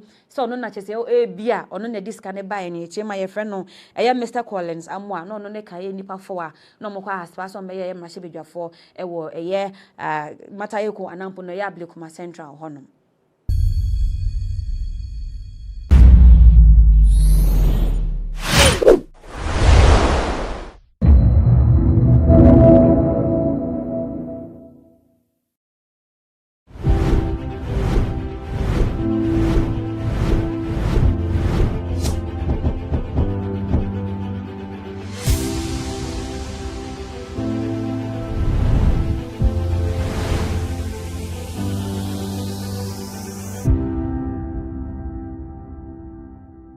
During the administration of President John Evans Atta Mills, some review of the country's 1992 constitution was understood to have been made. Judging from the recent calls for a review of the same 1992 constitution, concludes just one thing, that the efforts put in could not meet the expectation of society. Today on Legal Agenda, we will delve deep into the Constitution and some of the reviews that needs to be made to meet the expectation of this society that we all find ourselves in. So I have with me here Lawyer Martin Pegu to help us discuss this. Lawyer Martin, is there a reason why the 1992 Constitution should be reviewed? Oh, 1,001 reasons, I tell you. And I'm sure by now you are well aware that the whole of our political landscape is awash with the million calls for it to be reviewed. And true, the reason we must do it, or even let's say one of the reasons, is that the Constitution is lopsided. We've concentrated too much power in the executive. That's a big flaw. Look, we have 1,001 African proverbs that will tell you that one man alone, that is not a repository of all knowledge. Yet, you see the Constitution vesting executive power in the president. And that's huge. So somebody will say, yes, in the Constitution, you'll find that for some of the things, there's a Council of State to advise, okay, etc. But that's not sufficient. The practice is shown that Council of State advising the president is not mandatory. The president can refuse, except in the case of when it comes to judicial appointments that the Bar Association went to court and they say, well, if the Judicial Council presents a list of judges in a certain order, the president cannot skip number 1 and go for number 3 on the list. Yeah, except that generally the president is not bound by the advice he receives from Council of State or other councils like Judicial Council and the rest. So the Constitution, that's its biggest problem. So we are talking about Article 58. Okay, so specifically, that's the only area you think it should be reviewed? Oh, no, okay. Okay, so we can list them and then we'll see how many we can explain within the time. So apart from the executive power being too, too much, that's in ordinary English, is too concentrated in one person, you also have the issue of, so it's even, that is the main point that we can divide into so many subsets. Okay. So when I say it's too much, and so we should divide it. So number 1, the president should not be appointing the Chief Justice and other Supreme Court justices. Because under the Constitution, he does, right? Yes. With the prior approval of Parliament. We want that done away with. 2, the president should not be appointing the Electoral Commissioner. No. He should have no hands at all so that the Electoral Commission will truly be independent. You know, the EC is the heartbeat of the elections. Exactly. So an EC that has all the appointments made by the president is not really independent, because you'll find some people who would want to show him gratitude and so may bend some rules here and there. Like, remember the way So we are listing the things. So maybe we'll no, explain later. but back to that. So are you saying that the Electoral Commission, they are not being independent or what? Because they are it's being obvious. appointed by the president. Obviously, this EC is not that really independent. It's not really independent. The EC has been stuck with party foot soldiers, Dr. Apia Hini, Salima Mohammed, the last batch of cohort of appointees. Obviously, political, foot soldiers and party apparatchiki. The EC has been tainted beyond repair. So you see that Kodeyo has called on those members to resign themselves because, and I support the call, they called on the president to revoke the appointment. He didn't. And so he went ahead to swear them into office. Now Kodeyo is saying those appointees themselves should resign because you are allowed to resign. Then that one is easier. Yeah, so we mentioned that the EC, the power to appoint EC, the commissioners should be taken from the president, Bank of Ghana, all the independent constitutional bodies. There are 7 of them. We don't want the president to continue to appoint because the executive power is too much. Okay. So you are talking about, you look at the Bank of Ghana, as I mentioned, Auditor General. The president should not appoint the Auditor General. Because they do so much. Excellent. Their activities affect the society so much. So if their work is being interfered by, but I mean, do you have evidence to back your claims? Because really... 1,001 evidence again. Okay. You remember how the president shamefully sent away Domlevo? The Auditor General said he should go, he sent him away to go on a leave for 120 days or so, right? Yeah, that was shameful. It was clear that it was illegal, but the president insisted on doing it. Then I sued for the CDD, the Center for Democratic Development, and the 9 other CSOs, Ghana Integrity But Initiative. if he has the right to appoint, can't he also have the right to fire? No, or terminate you? No. So under the Constitution, under Article 146, that's one of the things that we've done. So those appointees get a bit of independence, but it's not sufficient. So the president can't just fire the EC or just fire the Auditor General. No, we call, to be able to fire those people, there has to be some findings of a committee that they've done wrong. And that's what we call the Article 146 proceedings. Okay. But we are saying the firing, he may not fire you, but he will take some other steps that can render you useless. Take the Domlevo example. Domlevo was about catching the president and Osafo Mafu for their role in the Kroll and Associates case. The one that Domlevo said Kroll and Associates didn't do any work and they were paid over $1 million. So he was investigating it. The president saw there would be trouble, and the president asked Domlevo to go on leave over 120 days, right? So, as I mentioned, CDD and other CSOs came to me and went to the Supreme Court. And after 2 years, the Supreme Court ruled that what the president did was illegal. But the president had succeeded in doing what he wanted to do. And he wanted space to cover the debt, to clean the debt. He had cleaned the debt. So and you cannot correct all these things. So that's why you are of the view that the executive powers should be reviewed. Absolutely. I'm not the only one. You see, even so many people, constitutional lawyers, Professor Tuguba, Abuchi, almost every person that's in this space agrees that this constitution needs a good review. Some will say a total overhaul. Whichever one, there is a problem. We need to cut back on the powers we've given. But you were listing the areas that needs to be. So you've mentioned the Auditor General. I think you mentioned. I mentioned EC. So we are saying that the president shouldn't appoint the following persons: EC, Auditor General, Chief Justice, and the other justices of the Supreme Court, right? Lands Commission, Bank of Ghana, Shraj. You see, all these persons, there are seven independent constitutional bodies in the Constitution. Those are the ones I try to list. Let's take that power away. Let the president concentrate on development. That's, he's building schools, he's building roads, yes.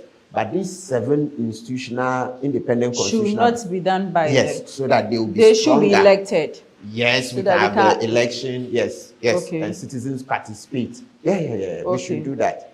We should do that so that we can have truly independent constitutional bodies. visit www.GhanaWebExcellenceAwards.com and click Nominations bar or click the Nominations banner on www.GhanaWeb.com. Provide your personal details by entering your first and last names. Fill in your contact details, that is, phone number and email address. Select the appropriate category out of 17 options for your nominee. Provide the personal details of your nominee. Provide at least one or more social handles of your nominee. Tell us why she qualifies for the selected category and then proceed. You receive a pop-up with, would you like to make another nomination? If yes, click yes and go through the same process of nominating another woman. If no, click no and you are done nominating your nominee.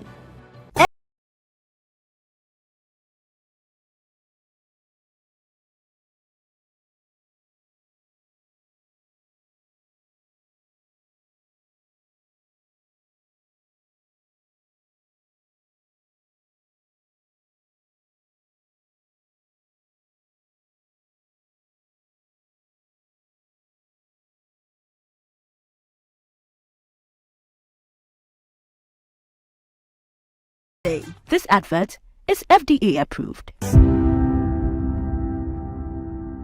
But looking at the immunity the president and the other parliamentarians enjoy, do you think we also have to review that, or that should just fly?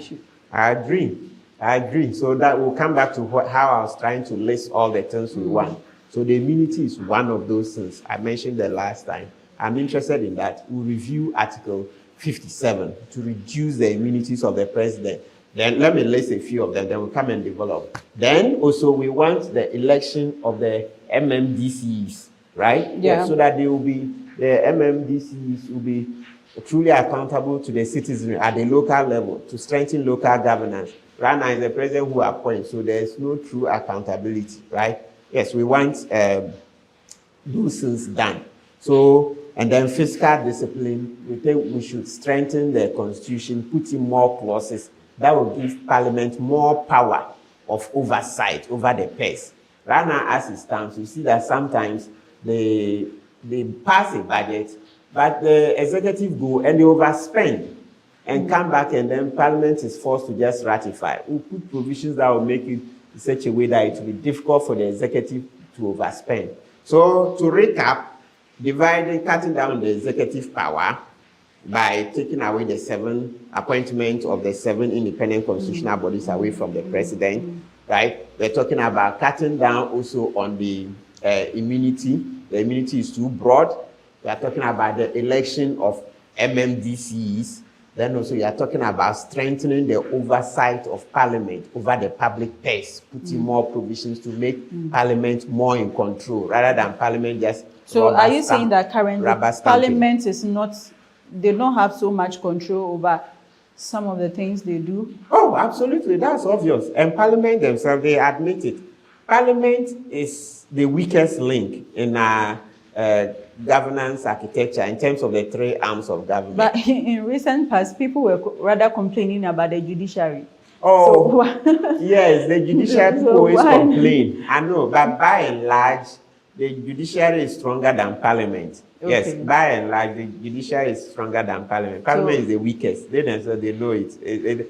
There isn't much of an argument. Yes, it's the executive that's the most powerful, because in practice, they control the money and they control the security forces. So you see the military, the police, immigration, all those, they are under the control of the president. So he has more power. So he has the power of the purse, he has the power of the gun. That's what makes him more powerful. Then the next is the judiciary. Parliament is bottom 3. That's the last. Yes, so we want to strengthen Parliament. And so one of the ways of strengthening Parliament, which we also want as a way of amendment, is that parliamentarians should not be appointed ministers. So listen, have the constitution also amend the Article 75, so that parliamentarian should no longer, there's a majority of the MPs should not be ministers of state. Yes, majority of the ministers should not be MPs, because with that, you weaken Parliament excessively. Because the man is a minister, and then he has the opportunity to sign contracts and make big money. You think when the president proposes some other things that will favor the president, you think that minister will turn against the president? The moment he turns against the president, he'll be fired. Yes. So it's like, you scratch my back, I scratch your back. Yeah. But these ministers are vetted by the parliamentarians. Oh, but it's just vetting. That's just vetting. Talk is cheap. So, meaning that the vetting doesn't really hold water. No, not much. Talk is cheap. It's when you have to walk your talk, then you know the real business at hand. So, if I understand you right, we should take all these powers from the president, from the executive, and give it to him. Yeah, so that's what I'm saying. We'll disperse them. Okay. So a lot of them will want citizens to participate in voting for them. So this is how we'll do it. Okay. So let's start the independent constitutional bodies. What you expect is that if there's an EC to be appointed, let citizens apply. So when they apply, then of course there'll be set criteria. So the Public Services Commission, they are also part of the independent constitutional bodies. Yes. So the Public Services Commission, and this time we want the composition be reconstituted in a way to allow many civil society organizations to be part of the Public Services Commission. So that commission will sieve the applicants. Then the number that are deemed to be qualified, there will be a public interview. So they will be interviewed in public. So radio, like you're doing now, TV, let all of them speak. They will ask, so they bring experts to help interview them. So when we are done with the interview, then the first 3 will be selected. Then now we subject those people to a vote. Yes, citizens be allowed to vote online or other forms of voting, so that we can reduce the cost. But the main thing that citizens have, a lot of the power has to be returned to citizens. Our politicians are the worst citizens now. They are weakest link in our democracy because they've turned out to be bad boys and girls. That's why we are retrogressing. Yes. So we need to find a way. Bad boys and girls. Yeah, the politicians, they are bad boys and girls. They have messed us up. So we need to review this. So we have to take the power back to the people. Perfect. That's the whole thing. Yes. But talking about immunity the president enjoys, I know the president cannot be sued directly. Do you think we have to review that too? Because in recent past, he made some comments about the chief case in case and all that. Perfect. So that he'll be hauled before the court, where the court before which the case is. That's if it's a superior court, high court, court of appeal, supreme court. The president should be hauled before it for making comments that are prejudicial or are contemptuous. That is good. So it means that the immunity should be limited to the president's functions alone. Not the whole, all of his activities, whether personal or official. No. Currently, the way it's been couched in Article 57 is for everything he does, whether personal or functional, relating to his office. So we need to cut it down and reduce it to only his office. And there are 3 or 4 Supreme Court decisions where you see them making, the judges articulating that view. That look, the immunities are not there to be used for personal aggrandizement. No, it's for enhancing the work. So when you find a president going to climb a political platform and spew contemptuous statements here and there, he should be hauled before the court. Yes, if we don't do that, we can't develop much. We should stop deferring to people in authority too much. Okay. But in your submissions, finally, in your submissions, I know you mentioned that the positions, the 7 roles, are done by the president and the Council of State. But is and you also mentioned that the president is really not mandated in some of the decisions to listen or take the advice of the Council of State. So if that is the case, then what is their role? Are we not just wasting taxpayers' money? Say that again. So that is the point. So we've said it ad nauseum that the Council of State is not strong enough. Because, you see, and not being strong enough, the first thing is that the advice is not binding on the president. So that in itself, if it's not binding, so then what is their role? So it's persuasive, and that's not good. So we shouldn't be spending so much time and other resources on people to give persuasive advice. It must be mandatory advice. You see, so this Council of State, and we've had a debate several times on various platforms. You see that no, the Council of State is virtually outlived its usefulness. Yeah, it was done in a way, let's not forget that even though people are denying it. But you can't walk away from the fact that this constitution was structured in a way to please this ex-president Rawlings, so that he will make our return to democracy easier. That was the whole thing. So that ex-president Rawlings will make our return to democracy easier. But now that he's exited, more than 20 years after his exit, we have no business continuing to okay, so that was the reason why. Yes, okay. But don't take, some people are denying it, but largely we all believe the constitution is the way it is because they were trying to please ex-president Rawlings to make it easier for us to come to return to democratic rule. Okay.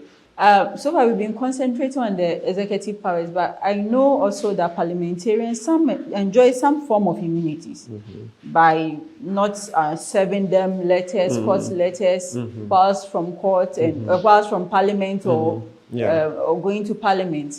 Do we have to review that too? Yes, because sometimes they do some of these things and so that you could clearly see that, I mean, they have to receive these letters, these court letters, and because of this immunity, the other party is frustrated. They cannot serve them. Yes, good. You are right. That one too will need review. Except that reviewing it to make it easier for them to be served.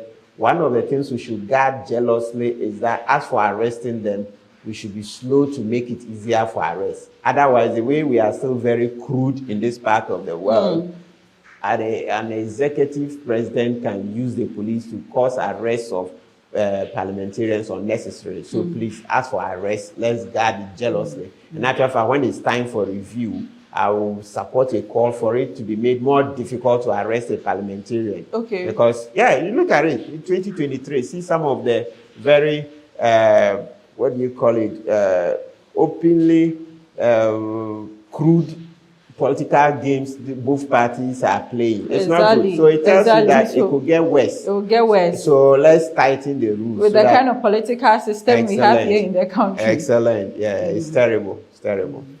I hope we've learned so much today on Legal Agenda. Thank you, Lawyer Martin Pibu. You're welcome, Matilda. The conversation on review of the 1992 Constitution will definitely continue. Stick and stay with me. This has been Legal Agenda, and my name is Matilda Boatinati.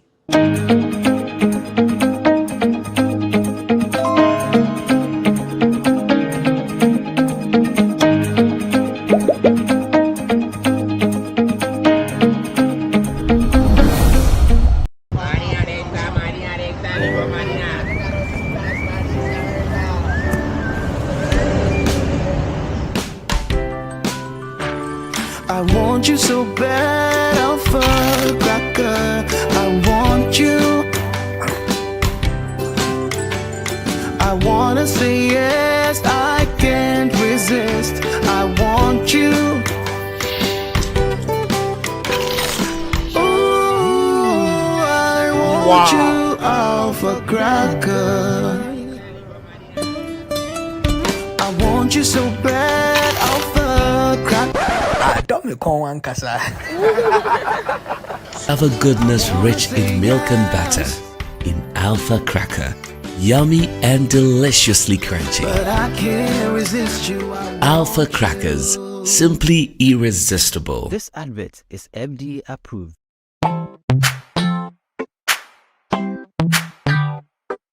Sweetheart, be mindful of your health. Idea Products Nadia Makeup. I welcome you to Sigma Health and Beauty.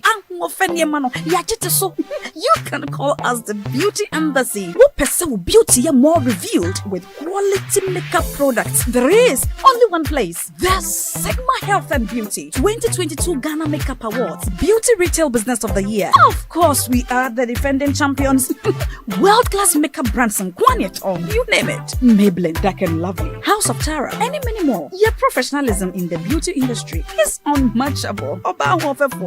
Intro the proper way of applying our products. Sigma Health and Beauty, Yewa Accra, Makola, Georgina Stores, and Rollins Park, Gate 4. Fryer in 0248 138 596 and 0201 408 186. Or visit our online shop at www.beautyavenuegh.com. Sigma, your beauty, our joy. Luckiest It's everywhere for everyone, yeah. Luckiest star 712. How to play and win online. Step 1. Go to the URL or website www.theluckiestafrica.com. Step 2. Click on Ready to Play and register. Step 3. Fill out your valid details to register. Step 4. Enter and confirm the OTP sent to your email. Step 5. Purchase your ticket or generate a random ticket. Step 6. Enter the ticket amount you want to buy.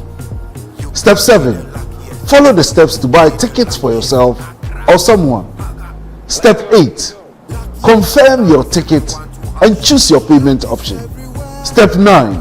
Follow the steps to make payment. Step 10. Verify your phone number. I am Mr. Good Luck and I'm on a mission to spread luck all around.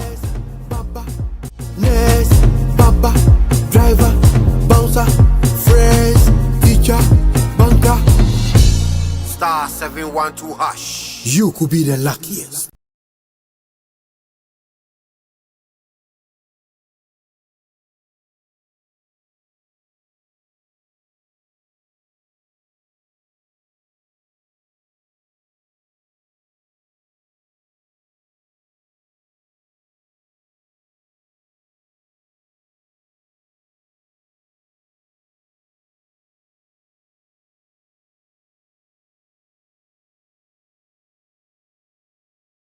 This advert is FDA approved.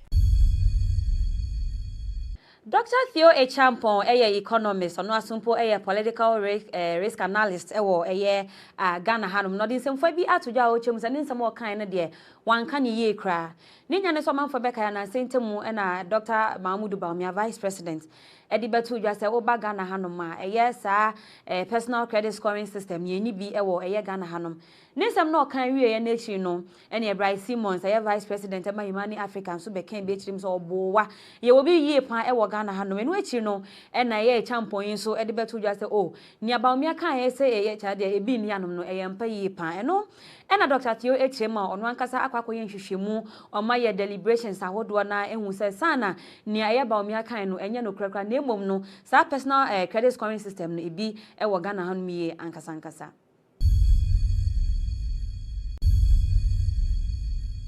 Enche ye bia na ye bebo mo amanye se ekuo bi aye frɛ no se Global Info Analytics echem wakwakoye polls bi ahodo eye 7 zongo communities a eye Ghana hanom ne kokko wi na atumu se echem former president John Dramani Mahama we biti eye Bawumia yie pan kasankasa atumu se nanya asem ketokra na GhanaWeb na dada ye ndwumedi no atumu se ya fifi mu ebiebie mu akwako hu chese bia important bia ahia eye former president John Dramani Mahama etumi adbt eye Dr. Mahmoud Bawumia na ye chema kopie mu Madina se ya ade former president JM onya eye 86% wonu na Bawumia nya 13% saran so na okopie mu Shaima na ho nso onya 66% na Bawumia nya 32% saran so Ablekuma Central Mahama nya 70% na Bawumia nya 26% okopie mu nso Ayawa East, Ayawa So East.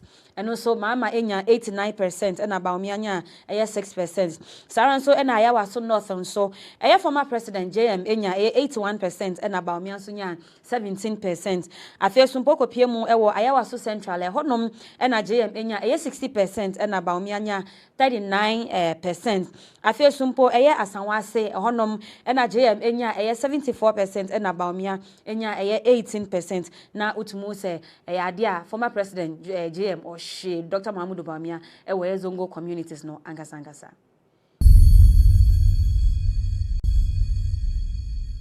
Wuko piemu Bogatanga eno so Tifido Mantemu yechirema suku bia wo honom ayefe no se CK Teda University of Technology and Applied Sciences eno no na vrongo yechirema omumpenimfo mienu de ade akọta rule so omunyina omumfo omdwumede nyina engu fom ne nya ne so mu kire mu ankofo enyo manya 60 years ha kyese retirement age achi omo nso mu guso ate honom na kyese omu di sika ewo honom na ye chema baako vice chancellor aye friend se Professor Eric Magnus Wilmot na afi registrar aye friend se Dr. Vincent A and Kamalo Mote omumieni na kyese court kire mu omu form dwumedie nyina entu form na graphic.com gh na dey report ne ba omu kire mu se abrantu wa bi aye friend no se Joseph Poawuvi Weguri ono na chesoko file case March 20 na cheso de tu dwasan papa mienu nkafo mienu we omo time aso so muguso ho na sikapodo no mujie de ntino court nhwe na chese mo munja o mudwumedie nyina no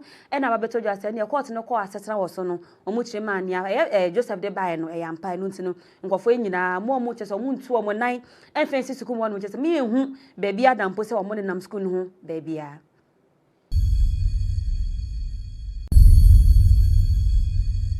Justice Yoni Kulendi justice ono so chese otemuafo ewo Supreme Court no din semfo bi atoja wo chemu se until so ba beye ate otemuafo ewo Ghana hanum na onim se chese people look down ankasa on them ankasa ye ochema se ne omanfo esi bu omo animti chese ye mfo omo nye hwe enye so beye ya anka onim da na momo so no mudwumedi omudi na kama ye pa nkani kwase nipa dasani etumi bu omo animti anso chirema emro beye obedi djuma justice no amana hu se ne nipa dasani chese ye bu omo ye di omo anim twitwi fom a otumu se enya asem ketokra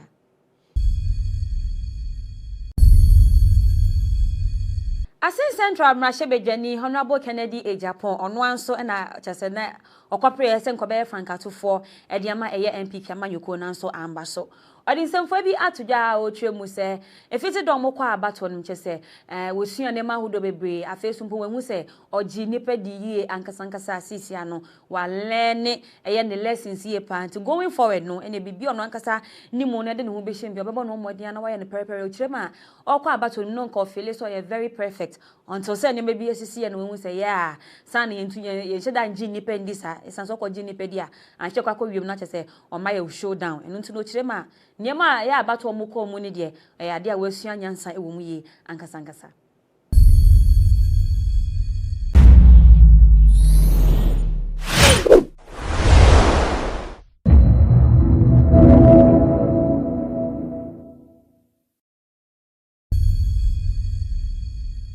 Mimnende ya echemu ina chese 2nd December 2023 MPP amanyoko no eto aba ewo miaya amato omudinsa ye orphan constituencies omuno omuni mrachebedwafo na otumu se nyema hodo na esisi ye ankasa na ne echemu so kopie mu ewo Mataheko police station no Ablekuma Central amanfo akosomo kwakoto aba afede ebehu ane se ne obi ekita violet rubber na roba no mu kire ma de ne wo ma na chese envelope na chese sikapudu pan ye ba be cheche de ama omanfo ekokọ wie na nka line na nka asase ye de kwakoto aba na fe de na line no dismantle disorganize ekọ ma chese mokọ akwakoje ye sika ni be ekokọ wie na ochire ma se tent ba ko na chese ya san line wa se kwakoje sika no ni nya na nya san ketaka no mu kire ma ene aspirant ne ba ko na chese no mu susu se odi sika ne ba ye se me cheche ma delegate ne be ya o metumi ato aba Manon. Now, according to Ghana News Agency, no onipa mu bo ni din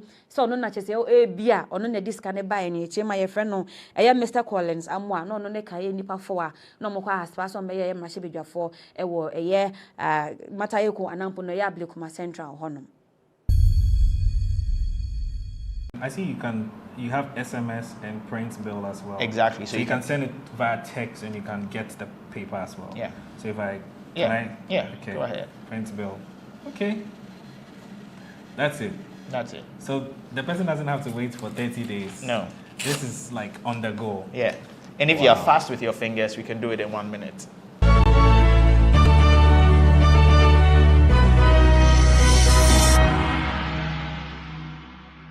Hello and welcome to yet another exciting edition of BizTech on GhanaWeb TV with me, Maudi Aholemega. On this episode, we'll be learning more about on-site billing, which is an innovation that the Electricity Company of Ghana is seeking to adopt. And I have here with me the engineering manager for Polymorphs Labs Limited. His name is Michael Soli, and he's going to be telling us all about on-site billing. Michael, welcome to the show. How are you? Fine, thank you.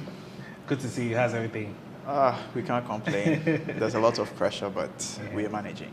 Yeah, so now let's come to today's topic, which is on-site billing.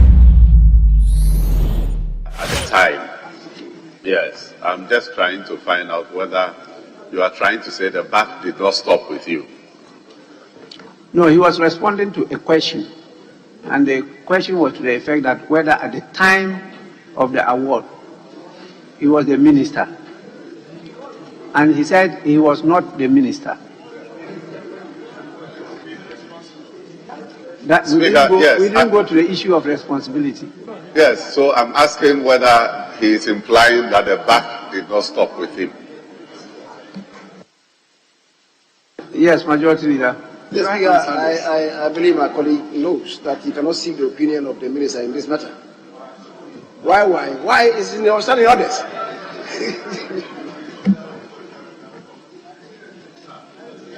Well, honorable members, be guided by our standing orders on questions, asking questions. Questions are not meant to generate debate. Yes, please. Thank you very much, Mr. Speaker. Mr. Speaker, you asked a very important question to, maybe for purpose of clarification. The minister answered that he's not seized with the facts here. Can he present these facts to the House and when? Since the facts are available, but he's not seized with it here. Thank you. Minister, can you supply the information to the House? And if so, when? Mr. Speaker, I'm at your direction. If it so pleases you, I will definitely provide information. It was specifically about when the items were supplied, and I'll provide that to the House within a period of 1 week. Honorable member of Ashaiman, you need to get in touch so that we can give the minister time to make the answer available. Thank you, Mr. Speaker. Thank you. Honorable members, will we move to the next question? May we move to question number 472. Stands in the name of the honorable member for Domiabra Obong, Honorable Ms. Sophia Karen Edem Akwoku. Honorable member, you may ask your question now.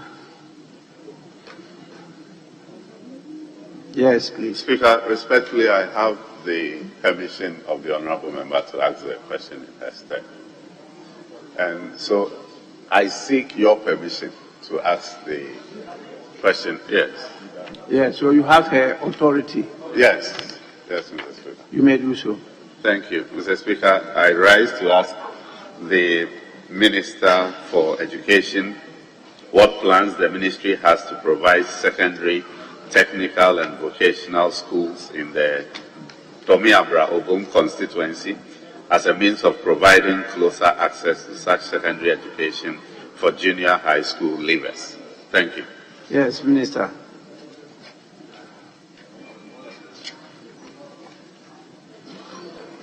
Mr. Speaker, the ministry is committed to providing all districts without second cycle institutions with such schools.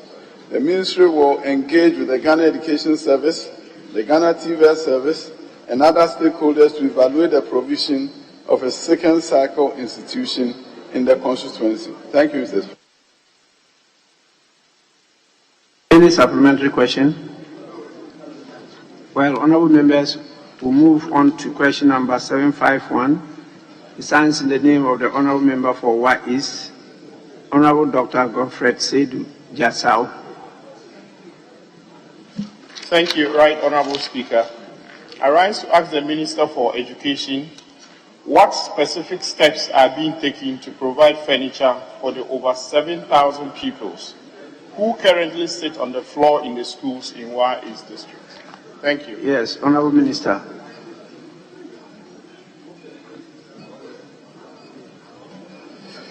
Mr. Speaker, the infrastructure needs of schools, including furniture, are being assessed in collaboration with the Ghana Education Service for consideration in future interventions. Honourable Member, any supplementary question? Yes, right, Honourable Speaker. Mr. Speaker,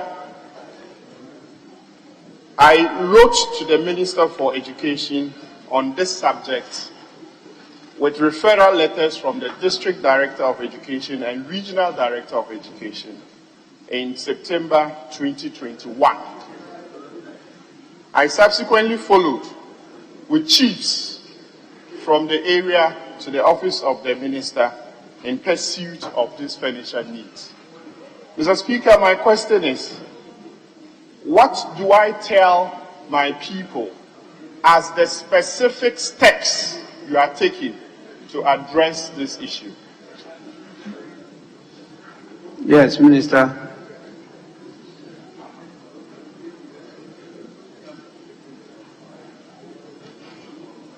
Mr. Speaker, as I indicated, we are working closely with Ghana Education Service, and subject to availability of funds, an intervention will be provided. Intervention will be done to ensure that we can reverse the trend as posed in this question by my honourable colleague. Yes. Mr. Speaker, may I just be clear that you will take steps subject to availability of funds. Is that correct? Honourable Member, this is cross-examination.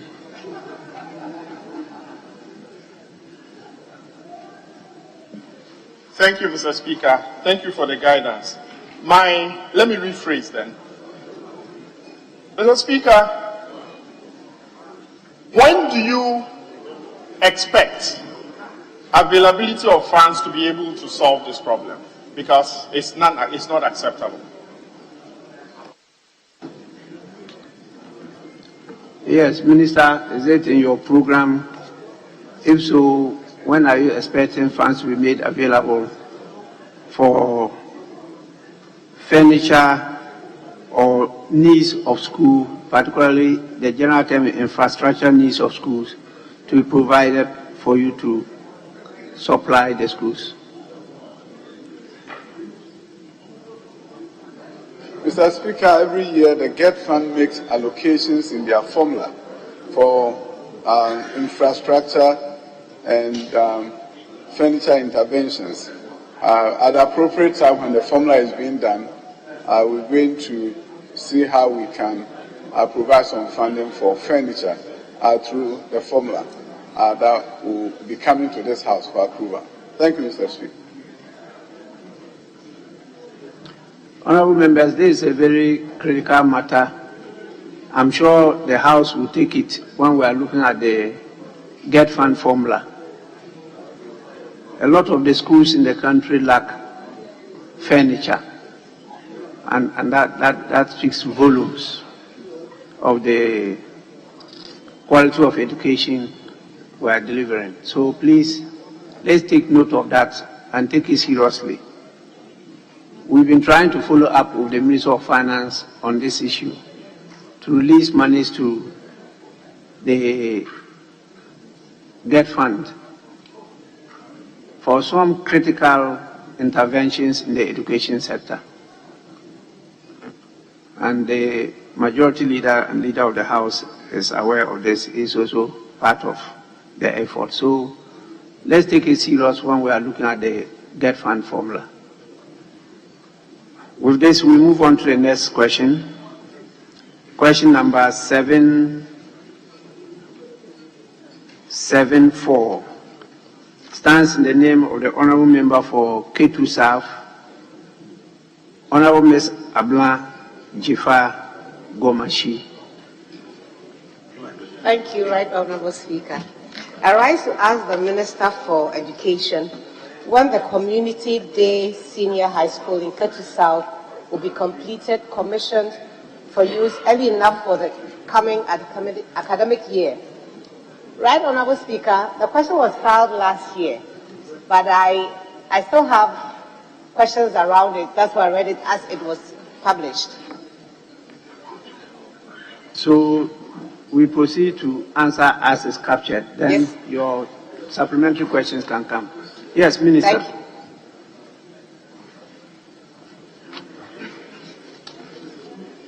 Mr. Speaker, the Community Day School in Keita South is called the Aflao Community Day Senior High School.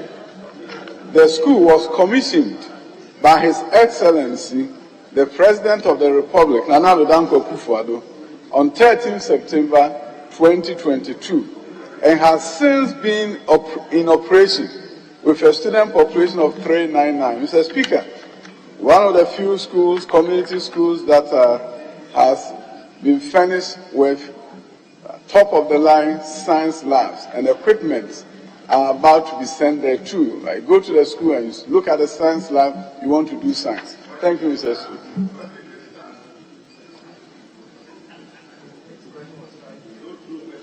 Yes, please. Thank you very much, Right Honourable Speaker. Honourable Minister, I'm sure you know that I went to St. Louis Secondary School in Kumasi. In St. Louis Secondary School, we have a sick bay. We have a place where we eat. But this school doesn't have any such facility. There's no sick bay. There's no place where the children would eat. When do you think that will be added so that it's fully operational? And by the way, I think that the name is Aflao Senior Technical High School. Is it not? Thank you. Yes, Minister.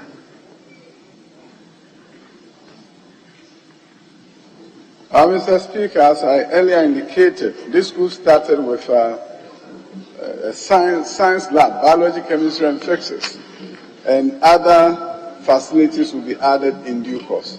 Thank you, Mr. Speaker. Any further supplementary?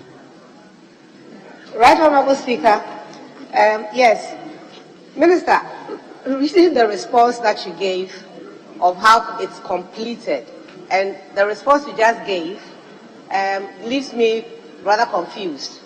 So if you can come clearer. In your response, in your written answer, you said it's done, and now you're admitting that there's a problem, but, you know, situate it properly for me to appreciate, so that when I go back to the constituency, I'm better positioned to explain to the people what exactly you mean. Thank you. Yes, Minister. Mr. Speaker, I was very clear that the school has been commissioned and is in operation. And that is what I said in my first statement. And I also indicated in response to your follow-up questions that other facilities that are not there will be added in due course. Thank you, Mr. Speaker. Yes, Honourable Member, your last supplementary. Not really a question, just to thank the Minister for coming to respond to this and keeping my fingers crossed that he will indeed assist us to fully complete the facility. Thank you very much. The fully is your word. You added fully. He said the other facilities will be added onto it. But now you added fully. You're right, Right Honourable Speaker. It was my word. Yes. Let's move on to question number 877. Stands in the name of the Honourable Member for Mando, Honourable Mrs. Della Serwaa. Honourable Member, you may ask the question now.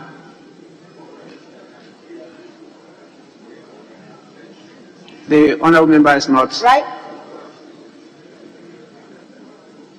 Yes, please. Thank you very much, Right Honourable Speaker. I have her authority to seek your permission to ask the question on her behalf.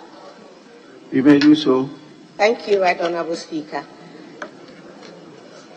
Honourable Minister, I rise to ask you what the ministry, I beg your pardon, to ask the Minister for Education where Pando Technical School will be converted to a polytechnic. Yes, Minister.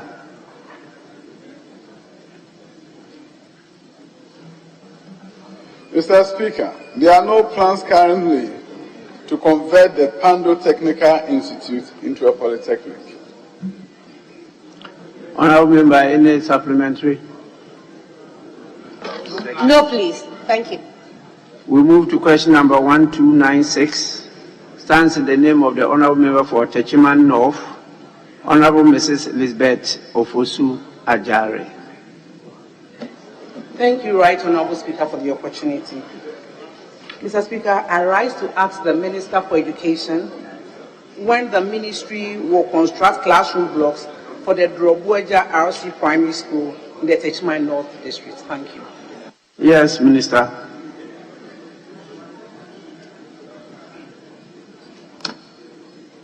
Yes, Minister.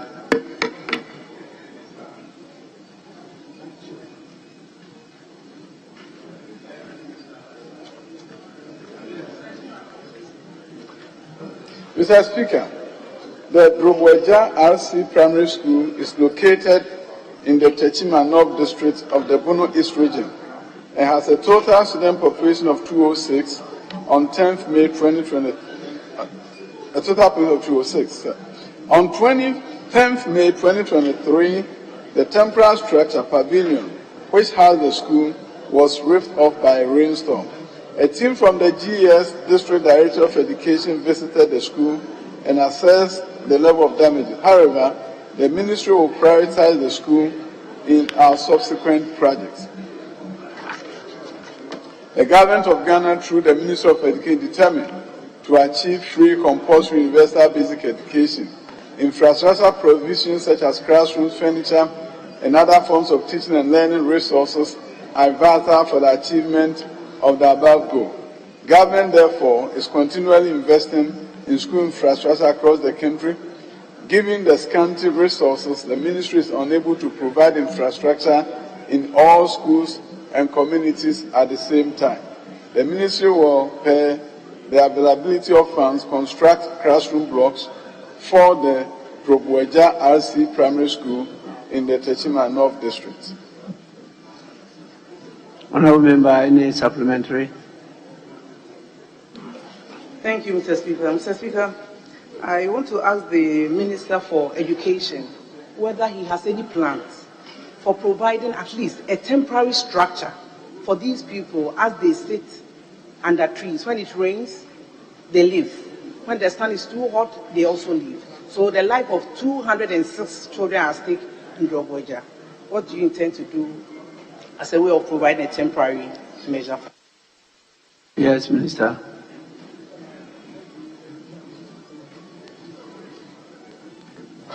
Mr. Speaker, I take this issue seriously, and subject to availability of funds, we will ensure that these students are put in the right place so that they will have quality teaching and learning taking place at Drobweja RC Primary.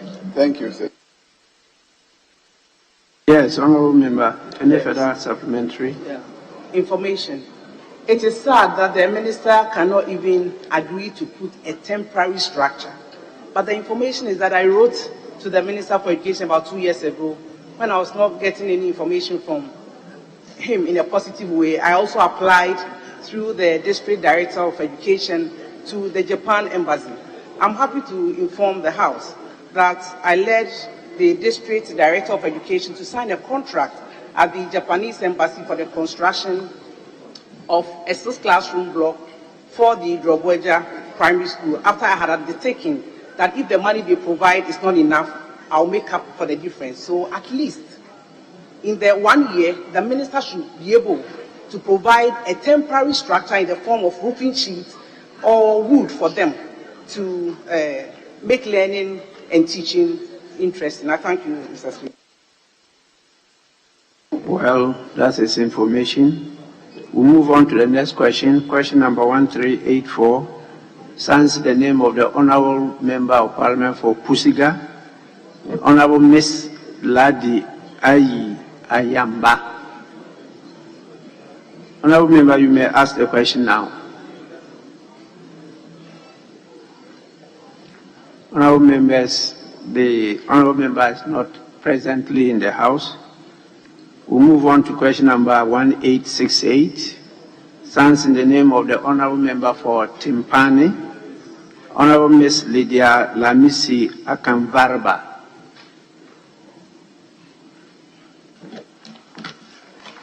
Thank you, Right Honorable Speaker, for the opportunity. I rise to ask the Minister of Education what measures the Ministry is putting in place to curb the leakage of examination questions during final year examination for basic schools and senior high schools, and what punishment has been given to those arrested so far. Thank you for the opportunity.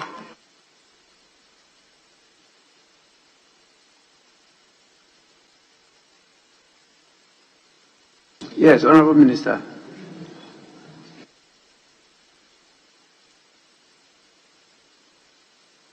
Mr. Speaker, the West African Examination Council, WAEC, has rolled out several measures to ensure the security of the examination materials, including questions and testing.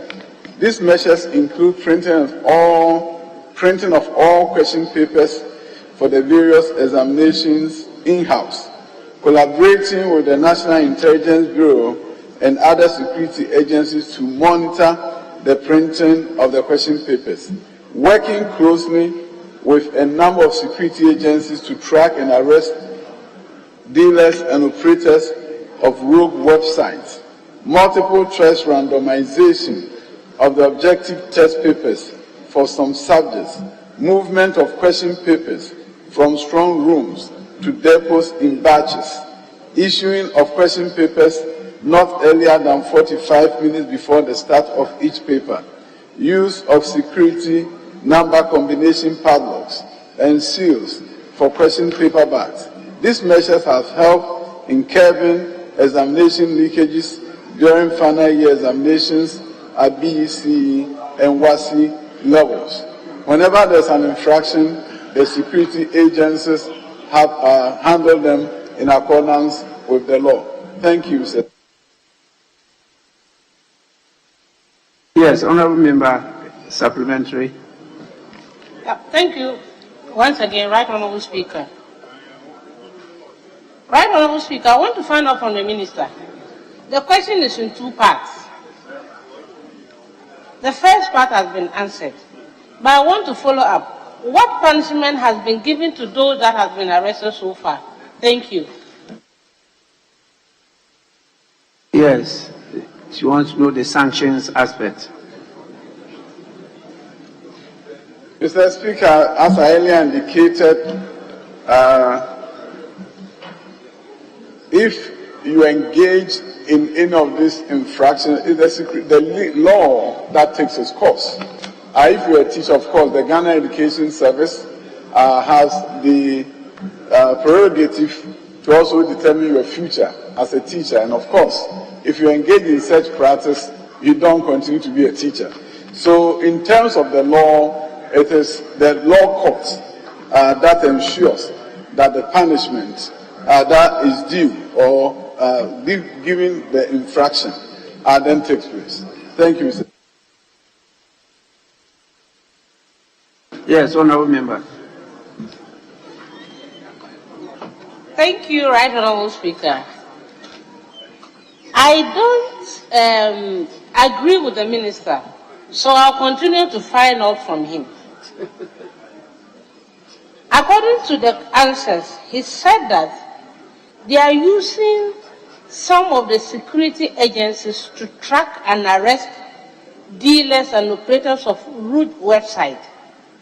But you have not been able to tell me that you have arrested some people, whether they are in court or you are yet to arraign them before court. I want the sanctions. I want the Ghanaian public to know that if you are involved in such malpractices, you are going to be sanctioned, and some are already being sanctioned. Thank you.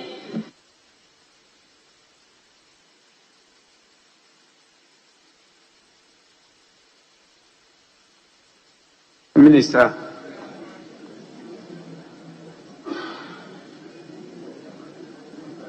Mr. Speaker, the question said that what measures we are putting in place to curb leakage of examination questions. Leakage of examination questions. Mr. Speaker, the randomization of multiple choice questions, at least at the BC level, during the last 2 years, have led to has led to a stop in leakages. If you check with the West Africa Examination Council, 2 years ago, they had different set of questions with the same level of Honourable difficulty. Minister, you answered that aspect. It's just the last aspect she wants to know. What punishment has been given to those arrested so far? Mr. Speaker, the point I was making was that there has not been any arrest regarding leakages. And the leakage is what my colleague was asking about. Leakage.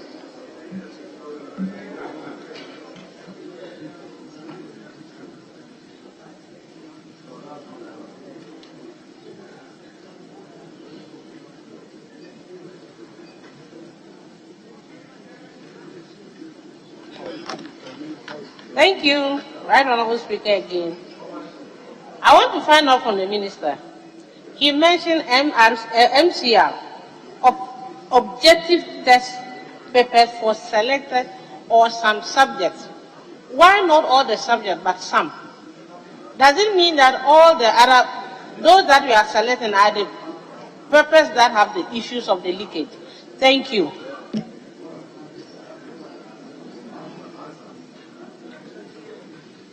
I didn't get the question. Thank you, Right Honourable Speaker. From the Minister's answer, he mentioned that multiple choice randomization, MCR, of objective tests of some papers or some subjects, not all of them. I want to know why not all the subjects but some?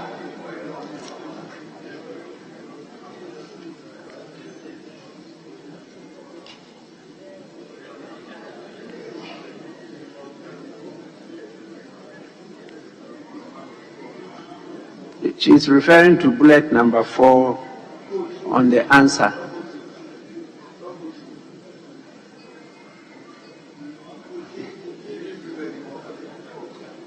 She wants to know why some subjects and not all subjects. Mr. Speaker, why began this 2 years ago, and we've been assured that very soon in the upcoming exams, all subjects will be randomized. So they are doing this in such a way that there will be no incentive to leak, because you really don't know if you want to buy this, somebody's leaking it to you. Nobody buys because you don't know whether the subject is randomized or not randomized. But I believe that ultimately all subjects, as they've indicated to us, will be randomized. Thank you, sir.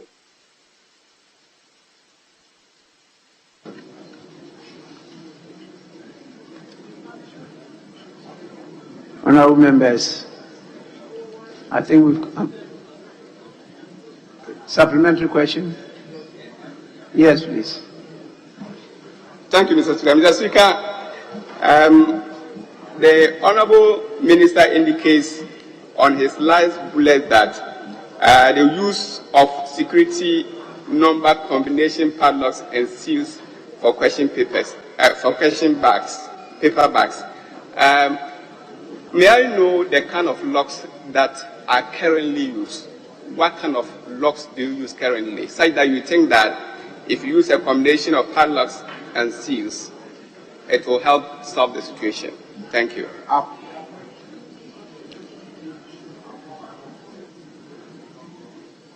Yes, Minister.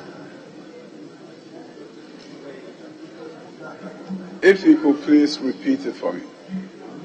Please, may you repeat? Mr. Speaker, my question is, the Minister says on his last bullet that use of security number combination padlocks and seals for question paper bags.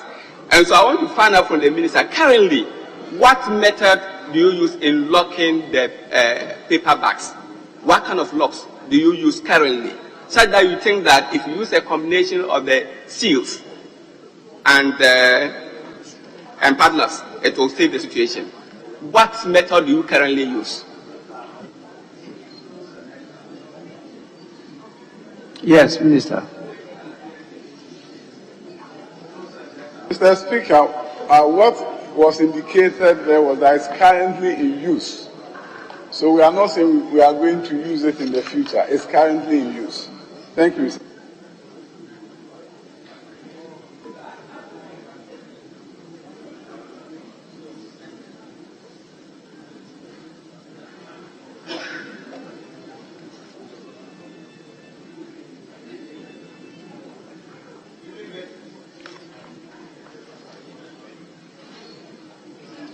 Yes, the minister has answered.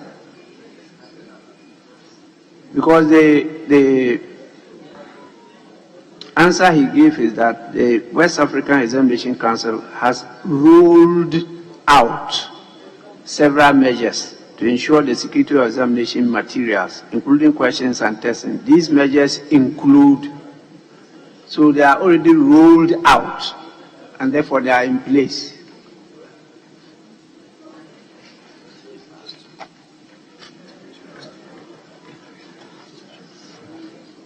Honorable members, I think on your behalf, I thank the Minister for attending upon the House to respond to the questions. So, question time is over, and I should have earlier on extended the sitting in view of the business before us, and so I direct that sitting be extended beyond the normal sitting hours. And now the House will reconstitute itself into what the House wants, to listen to the brief from the Minister of Education. I think this is the appropriate time for that. With this, I will suspend sitting for leadership. How long? 1 hour? 30 minutes?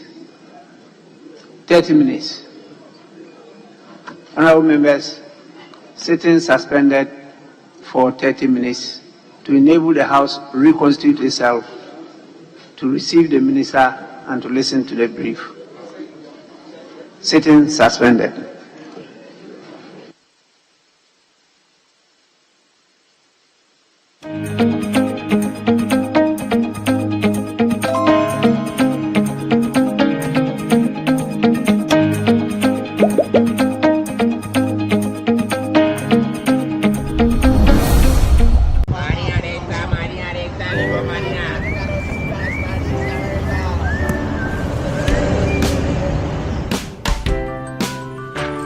I want you so bad, Alpha Cracker. I want you. I wanna say yes, I can't resist. I want you. Ooh, I want you, Alpha Cracker. I want you so bad, Alpha Cracker. Alpha goodness rich in milk and butter. In Alpha Cracker. Yummy and deliciously crunchy. But I can't resist you. Alpha Crackers. Simply irresistible. This advert is FDA approved.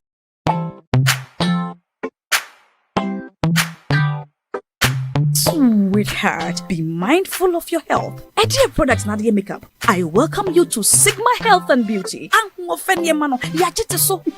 can call us the Beauty Embassy. Who pursue beauty more revealed with quality makeup products. There is only one place. The Sigma Health and Beauty 2022 Ghana Makeup Awards Beauty Retail Business of the Year. Of course, we are the defending champions. World-class makeup brands and Quaniet on. You name it. Maybelline, Dark and Love Lovely, House of Tara, and many more. Your professionalism in the beauty industry is unmatchable. Bramiencho the proper way of applying our products. Sigma Health and Beauty, Yewa Accra, Makola, Georgina Stores, and Rollins Park, Gate 4. Fryer 0248 138 596 and 0201 408 186. Or visit our online shop at www.beautyavenuegh.com. Sigma, your beauty, our joy. Luckiest, luck is everywhere, for everyone, yeah. Luckiest, star 712. How to play and win online. Step 1. Go to the URL or website www.theluckiestafrica.com. Step 2. Click on Ready to Play and register. Step 3. Fill out your valid details to register. Step 4. Enter and confirm the OTP sent to your email. Step 5. Purchase your ticket or generate a random ticket. Step 6. Enter the ticket amount you want to buy. Step 7. Follow the steps to buy tickets for yourself or someone. Step 8. Confirm your ticket and choose your payment option. Step 9. Follow the steps to make payment. Step 10. Verify your phone number. I am Mr. Good Luck and I'm on a mission to spread luck all around. Baba, driver, bouncer, friends, teacher, banker. Star 712 hash. You could be the luckiest.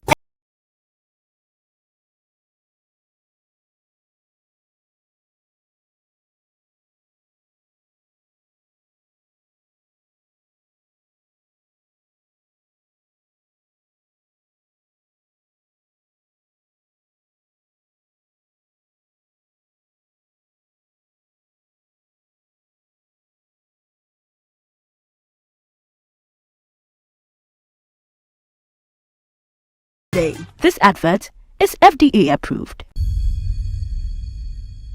Dr. Theo Echampon, economist, ono asumpo political risk analyst, Ghana Hanum. No din semfo bi atoja o chem sanin samo kan ne de wan kan ye kra.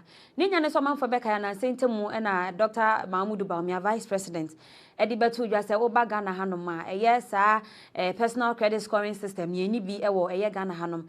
Nisam no kan wiye na echi no ene Bright Simmons vice president ema Humani African so be kan be chirim so obowa ye wo bi yie pan Ghana Hanum enu echi no ena ye champon so edi betu dwa se ni Bawumia kan se chade ebi ni anom no mpa yie pan eno ena Dr. Theo Echema ono ankasa akwakoye nhwehwemu oma ye deliberations ahodo na ehu se sana ni Bawumia kan no enye no krakra na emom no sa personal credit scoring system no ebi Ghana Hanum yie ankasa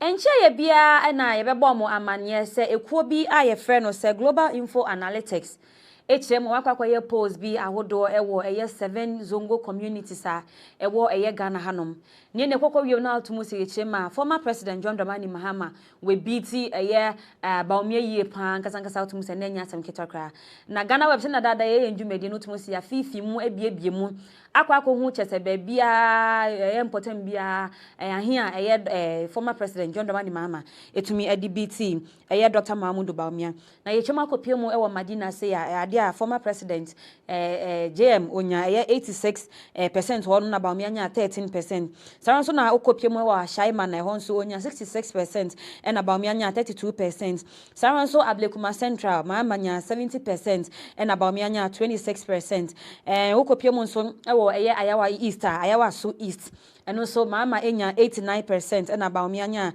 6%. Saranso and Ayawa so North and so former president JM enya 81% and Bawumia so nya 17%.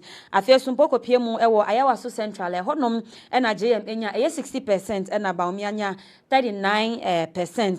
Afia sumpo Asanwase honom and JM enya 74% and Bawumia enya 18%. Na utumuse adia former president JM or she Dr. Mahmoud Bawumia zongo communities no angasa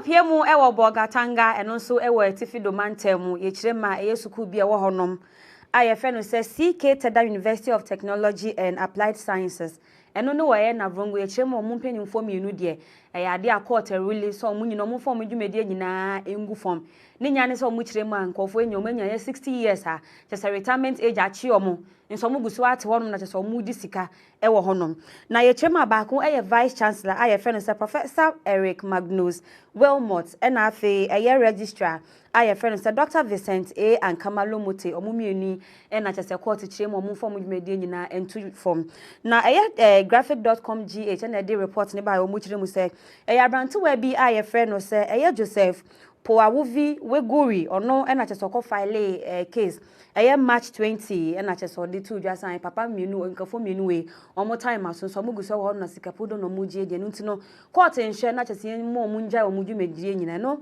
ena babeto dwasan ne court no ko asetena wo so no omo chirema nia eye Joseph de bae no eye ampa no ntino nkafo nyina mo cheso mo ntu omo nan enfensi suku mo no chese me ehu baby adampo se omo de nam school no ho baby a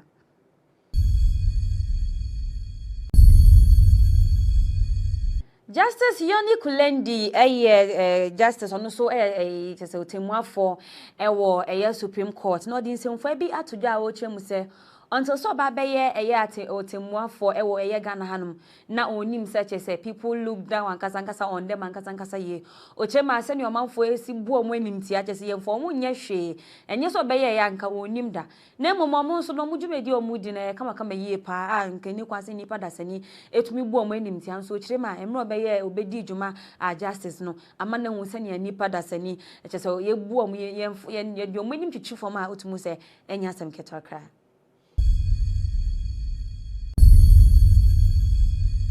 Asin Central Mrashebedwani Honorable Kennedy A. Japan ono anso na chese na okopre se nkobe frankatofo ediama eye MPP amanyoko nanso amba so odin semfo bi atodwa otwemu se efiti dom kwa abato nim chese wosua ne mahudo bebre afesumpo wenhu se oji nipa di yie ankasa asisi ano walene eye ne lessons ye pant going forward no ene bibi ono ankasa nimu na de ne ho behye bi obebo no modin na waye ne perpetrators ochirema okwa abato no nko feel so ye very perfect until say ne maybe asisi no wenhu se yeah sana yentu ye sheda nji nipa ndisa esanso ko ji nipa dia anche kwa wiem na chese o maye showdown enu ntu no chirema Nyema ya abato omuko omu ne de ade a wasua nyansa ewo mu ye ankasa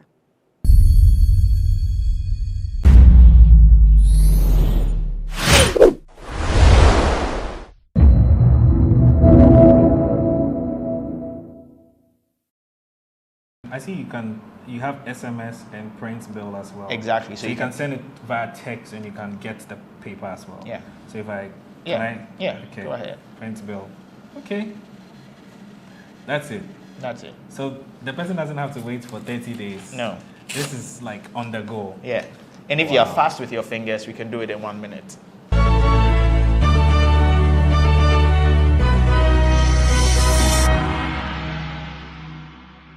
Hello and welcome to yet another exciting edition of BizTech on GhanaWeb TV with me, Mauli Aholemega. On this episode, we'll be learning more about on-site billing, which is an innovation that the Electricity Company of Ghana is seeking to adopt. And I have here with me the engineering manager for Polymorphs Labs Limited. His name is Michael Soli, and he's going to be telling us all about on-site billing. Michael, welcome to the show. How are you? Fine, thank you. Good to see you. How's everything? We can't complain. There's a lot of pressure, but we are managing. Yeah, so now let's come to today's topic, which is on-site billing. I, for one, I have no idea what on-site billing is, so just briefly explain to us. Okay, I think the best way to put the picture across is to have an understanding of how service providers bill their customers for services they have rendered to them. So spot billing, or as you call it, instant billing, is applicable to any instance where there's a service being rendered to customers and you want to bill the customers on the spot, basically providing them an invoice for the service you have rendered, and that would be the basis for which they will make payments. So then when you take utility companies generally, there are two business models.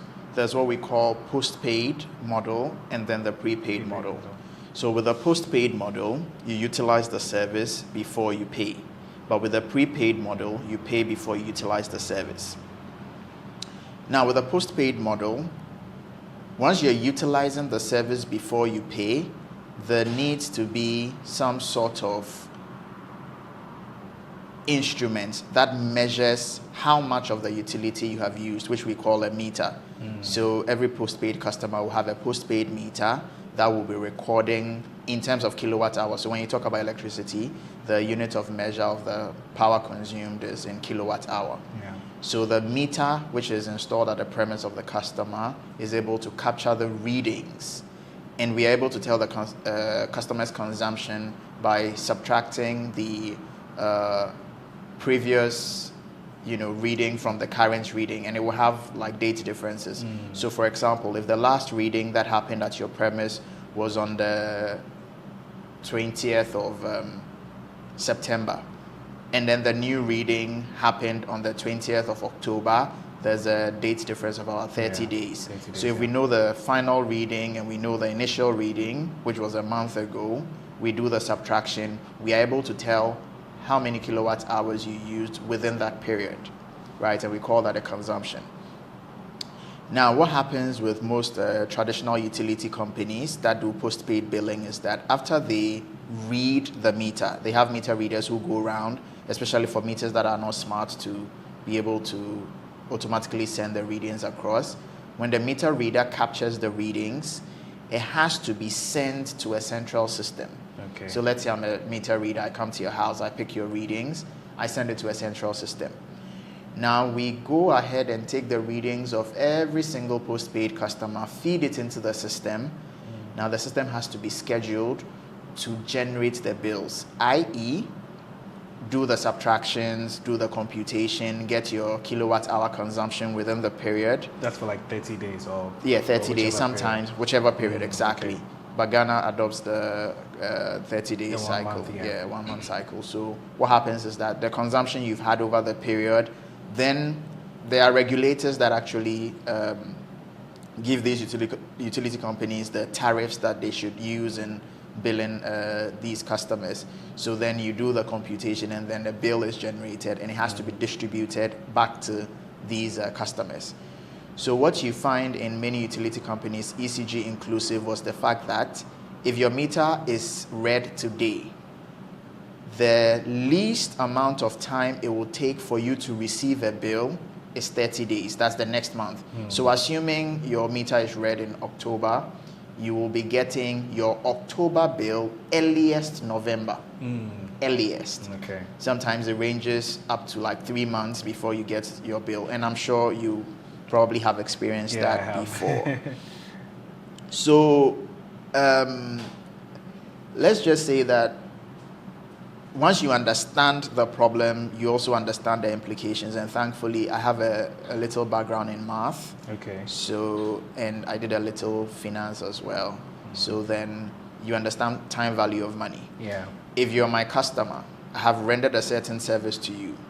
I've picked the reading for October, and I'm now bringing you your bill in November. I have already lost 1 month time value of money. Yeah. Because if I'm supposed to have been billing you 500 cedis, yeah. exactly. If you had invested that 500 cedis, you would have made some interest. So when you look at the time value of money, and it takes ECG, let's say 3 months to get you your bill, it is no fault of yours that you receive the bill 3 months after the meter has been read. So the value of the money will not be the same, because if they had taken, let's say, the 500 cedis at the time that the bill was actually generated, you would have made more money in terms of the time value of money than you would have 3 months after. I hope that made sense. So basically, when you look at the time value of money, there's revenue loss over there. So take it from a very simplistic point of view. If you are to invest, right, an amount of money, let's say 1,000 cedis, at the risk-free rate, treasury bill rate, you would have made 30% per annum. Yeah. Right? So then 3 to 4 months, okay, let's say 3 months, right? That's 1/4. 1/4, yeah. Yes. So if you take 1/4 of the 30%, that's 15 divided by 2, 7.5. So that means that you would have lost 7.5% of your revenue just by delaying in giving bills to the customer. So then the question we asked ourselves was, what prevents us from giving the customer the bill instantly? In real time. In real time. What prevents us from doing that? And the only factor was computational power. What I mean by that is you have the manpower or the resources to go to the field and pick the readings. But you write it on paper, you bring it back and put it in a system and wait for the system to crunch a lot of readings from millions of customers, which is obviously going to take a lot of time, and you need computational resources. The bills quite late. Quite late, yes. And that causes a lot of friction as well. Good. Now, if you look at the problem in the reverse, you realize that when it comes to the final reading, you have it. Tariffs from PURC, so for Ghana is the PURC that is responsible for the regulator, exactly. Tariff is also available. Meaning that you as a customer, even by just reading your meter, you should be able to calculate your own bill. Excel, calculator, you can just take your phone and do your computation. Meaning that the only thing stopping us from giving you an instant bill is having computational power on the field, instead of going back to the office and inputting it in the system. Now, thankfully, technology has far advanced, and all the computational power you can have in a computer system, you can actually have on your phone or a handheld device that has the ability to store enough information and do the computation. So basically, Mike, this seeks to sort of address like a revenue problem, right? Yeah. And then also address the situation where people don't have to wait for a longer period. Yeah. So I'm sure you've been working on this innovation for some time now. How long has it taken you to develop this? So the spot billing is just one component of a larger utility management system. So if I'm to take the spot billing in isolation, I should say maybe 8 months, to a year. But the larger utility system that has several other components, say about 4 years. And so I know this is quite new. And how effective is this on-site billing innovation that's coming out? Oh, very, very, very, very effective. So like I gave you an example. If it was even a class test and you have 10 people and they all know how to calculate their bills, right? Once you give them, like what we do in exam, you'll be given a previous reading, current reading, the dates associated with the previous and the current. You'll be given PURC tariffs and then calculate the bill. You're a residential customer, this is the tariff. You're a non-residential customer, this is the tariff. You should be able to calculate it. So basically giving that ability to a handheld device, even like your phone or a more custom device where the computations can be done on the spot. So basically all we are doing is that we are taking that computation that you would have done elsewhere to your doorstep. And it's just by means of a device. So I just wanted to find out, did you by chance have to, I know you are using a lot of data and all of that, did you by chance use some AI, machine learning to build this? Yes, so it has some AI components in it. I wouldn't want to go too deep into that, but like basic machine learning, linear regression, we are able to tell your consumption pattern. So there are a few things that we do with the spot billing, and well, let me just add this to it. So we don't generate the bill for every single person whose meter we read for certain reasons. So since you mentioned the AI bit of it, I'll just use that as an opportunity to explain how that bit works. So what happens is that month on month you use electricity. That means that we can tell your consumption patterns. Your readings are increasing, but your consumption is going to be almost the same across a period. So for example, if you install the meter today, the reading was 0 kilowatt hour. 1 month later, it is 100. The next month, it is 200. When you do a difference between 0 and 100 is 100. Difference between 100 and 200 is 100. So although the meter reading is increasing, your consumption per month is almost the same. Yeah, level. Sometimes it can reduce to 98, maybe it can increase to 105, and so on and so forth, right? So that means that once we have historicals, we can use that as the basis for building the machine learning model that knows your consumption pattern. Now, once we have that consumption pattern, anytime we pick your reading, we have to check it against that pattern to see if it actually matches your behavior. Because if it doesn't, there could be instances where you are not even at home for 2 months, for which reason your consumption has dropped. Or maybe you have some electrical problem that has made your consumption go extremely high outside the bounds of your pattern.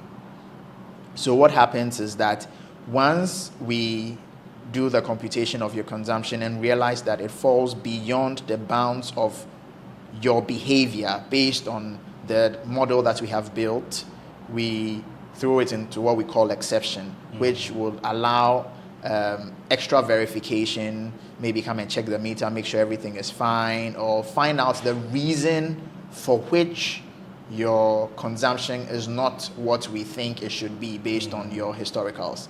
And you know, machine learning is basically based on how much data you have and how accurate the data is, because we build the models from these data sets. So, I've been having a very interesting conversation where we'll come back and then we'll look into some of the algorithms you have here. I see a lot of things behind me, so we'll be right back. I was speaking with Mike Sully, and he's the engineering manager for Polymorph Labs, and we've been learning about on-site billing, which is an innovation that the ECG is seeking to adopt. We'll be right back after this break.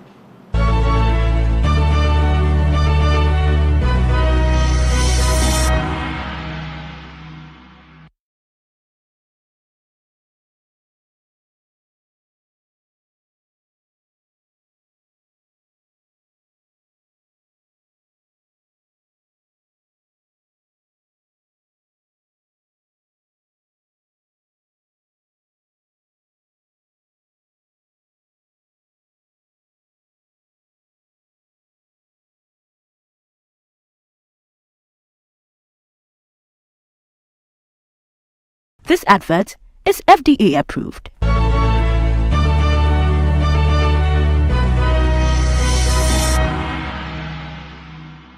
Welcome back from our break on BizTech. I still have here with me Michael Sully, and he's the engineering manager for Polymorph Labs, and they are the innovators for the ECG on-site billing device. Michael, Charlie, I've been having a very interesting conversation. I've learned a lot about on-site billing, and now I want us to just briefly, before we go to have a preview of the device, you've been working on this for some time now, and Yes.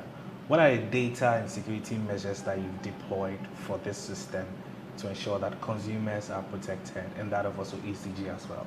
Yes, so we followed strict compliance when it comes to security, and then information exchange is also encrypted. So yeah, basically we've complied with the security standards to make sure that everything is under control. Yeah. All right, so now let's get into the app, the device proper. I see some machines and things here. So you built all this yourself? Yes, so what we did was to get a custom device. So even if you look at the device, you can see that it's labeled Polymorph Labs, SABS handheld device, so it's custom built for this particular exercise. And we have the app running on the device. Okay. So I think we can just we can take a quick look. Take a quick look at it. Okay. So it has, I see it has a very interactive screen too as well. Yes, very interactive, and it has a lot of display area so that you'll be able to do a lot. So it does more than just spot billing. So what you do is that once you go to the spot billing, I've logged in as a meter reader for a particular district. It's just a test environment. Okay. So we can take a look at how it works. So as a meter reader, usually the districts you work with will be demarcated into something we call plots.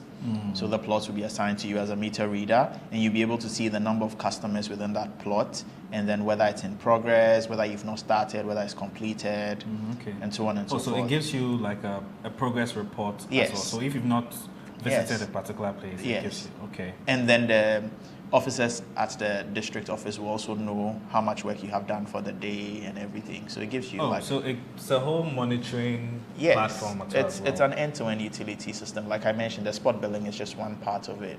So it falls into readings and billing as one module, and spot billing is just a small part of it.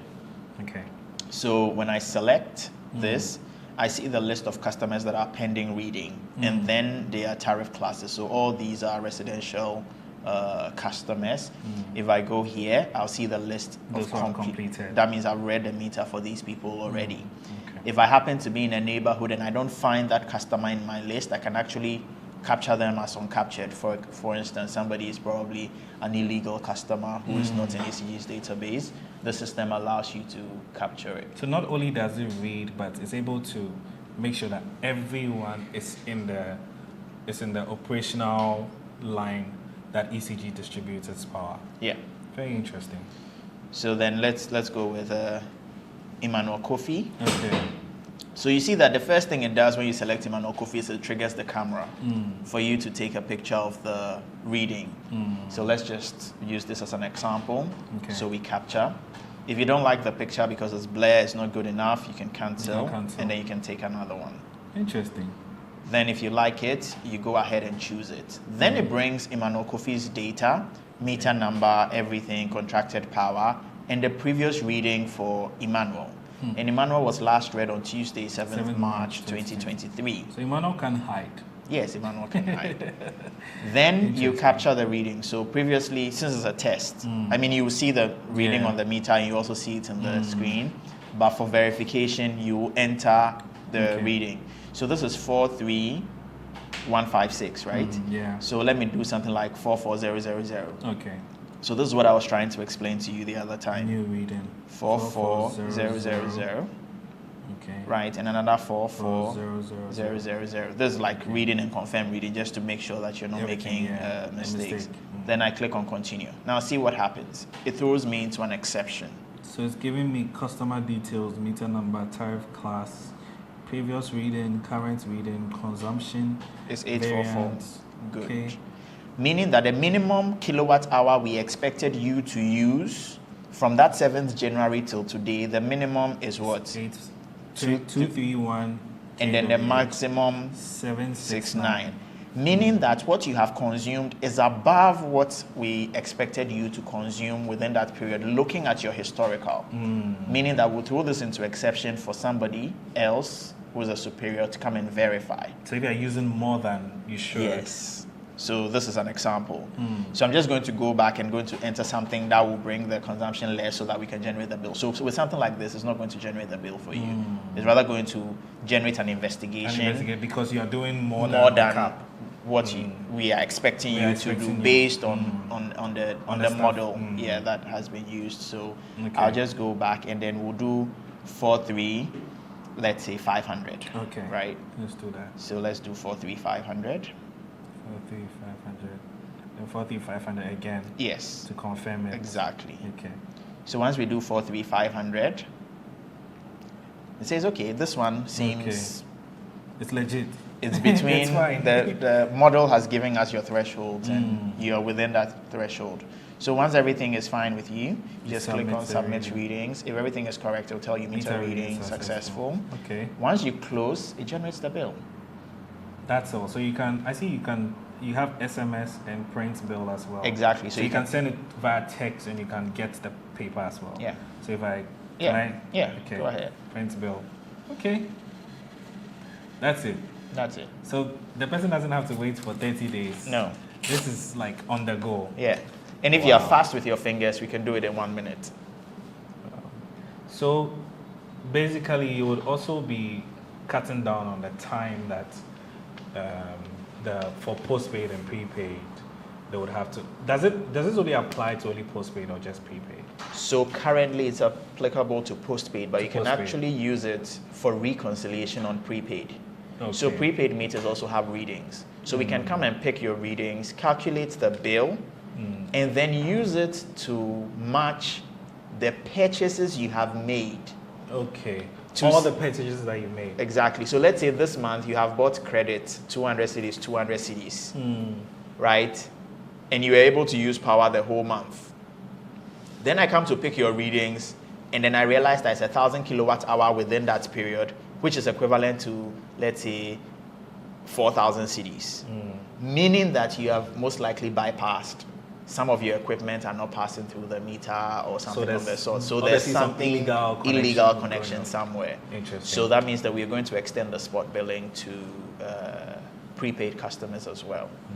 So just quickly, I know you developed this, but for those who will be on the ground, which are the ECG officers, should they find some weird disparity?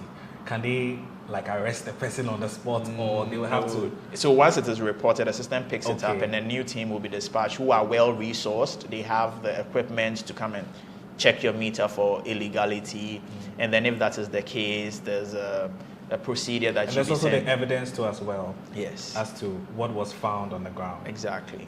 Okay, well, interesting. So Michael, we're wrapping up. So you've been doing this for, you said, it's about 4 years now. Yes. This is just one component. There's one component. So this component is around 8 months. Okay. Yeah, but the enterprise utility management system in general, which has several components, over 13 different components, from managing the commercial aspect of things, the technical aspect of things, the stores or inventory, meter management. It has so many different components that all work together. So yeah, that has been about 4 years in the making. So 4 years in the making. When I came here, I saw a lot of young guys that you're working with and all of that. Just finally, what do you make of Ghana's tech scene? Because you've been in it for a number of years now. I know you teach as well too. And do you think the prospects are good for young people venturing into tech? I think the prospects are very good. I think we have fantastic talent, but we need to train them a little more and a little better, because writing code is not the ultimate. I mean, it forms about a maximum of 20% of what you need to do. The solution engineering, you need to understand how the solution is going to work, the architecture, the product design, so many things go into it. And even business, how to, position your product for revenue. Because you can build a nice solution that doesn't solve any problem, or even if it solves a problem, people are not willing to pay for that solution. So I think that once we focus, right, and then have very strong tech hubs that are focused on actually delivering on products, as opposed to a lot of PR and a lot of noise making. Everybody feels that they are better than the other, unhealthy competition.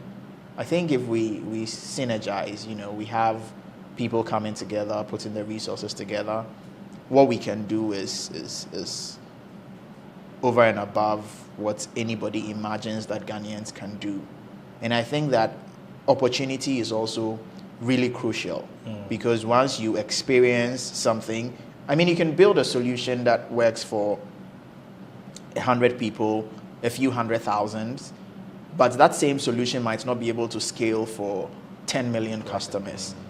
You need a different way of thinking about the problem. To expand it. And if you don't have that experience, because how many entities can you work for or build for that have that customer base? It could even be a B2C solution, but then at the end of the day, you need some experience when it comes to scaling. And I think that once we collaborate and we also get the opportunity, we are able to do over and beyond what is expected. So I think that opportunity is key. And then as software engineers, product designers, or,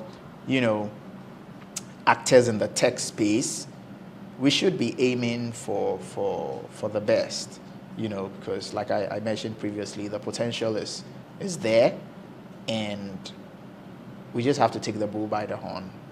And don't go for the easy stuff. Go for the hard stuff. Go for the hard stuff. Yeah, and then people like the easy way out. People like the easy way out. Go for the hard stuff. Make sure that your understanding of the principles and the fundamentals are solid. Because if you don't have a solid foundation, if you don't understand the principles, the architecture of whatever you're working with or on, it's very, very, very difficult for you to be a master of the trade. Because everything you see that has been built is based off on like very, very solid foundation.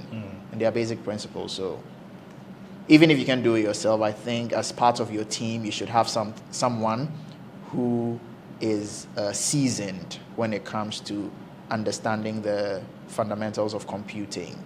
So, yeah. Michael, thank you so much. I've learned a lot too. from you, and it's been a very interesting conversation, and also to learn about this device which is yet to be out there. Thank you so much. I've been speaking with Michael Sully, and he's the engineering manager for Polymorph Labs, and we've been learning about on-site billing and also about the device that the ECG is set to roll out in a few weeks or months to come. He's been my guest on this week's edition of This Tech. Before we go, don't forget to log on to our website, www.GhanaWeb.com. Don't forget to follow us on all our social media platforms, Facebook, Instagram, and Twitter @the GhanaWeb, and also subscribe to our YouTube channel, GhanaWeb TV. I am Mauli Aholmega. Please do stay for this headline.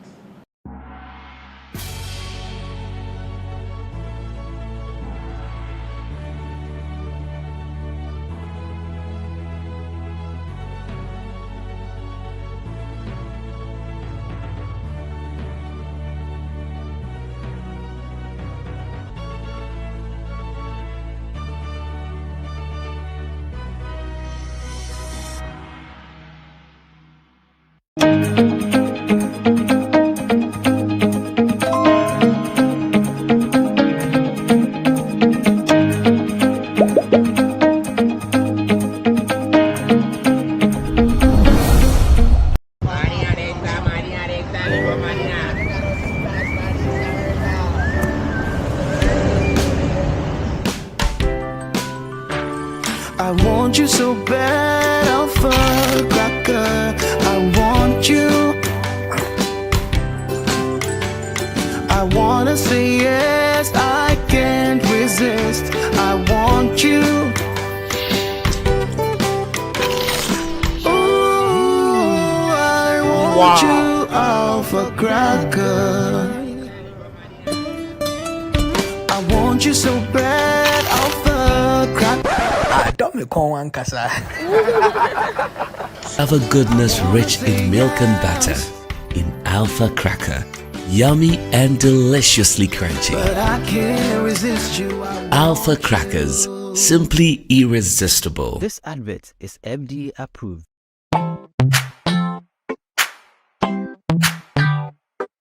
Sweetheart, be mindful of your health. Idea Products Nadia Makeup. I welcome you to Sigma Health and Beauty.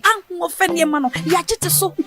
can call us the Beauty Embassy. Who pursue beauty more revealed with quality makeup products. There is only one place. The Sigma Health and Beauty 2022 Ghana Makeup Awards Beauty Retail Business of the Year. Of course, we are the defending champions.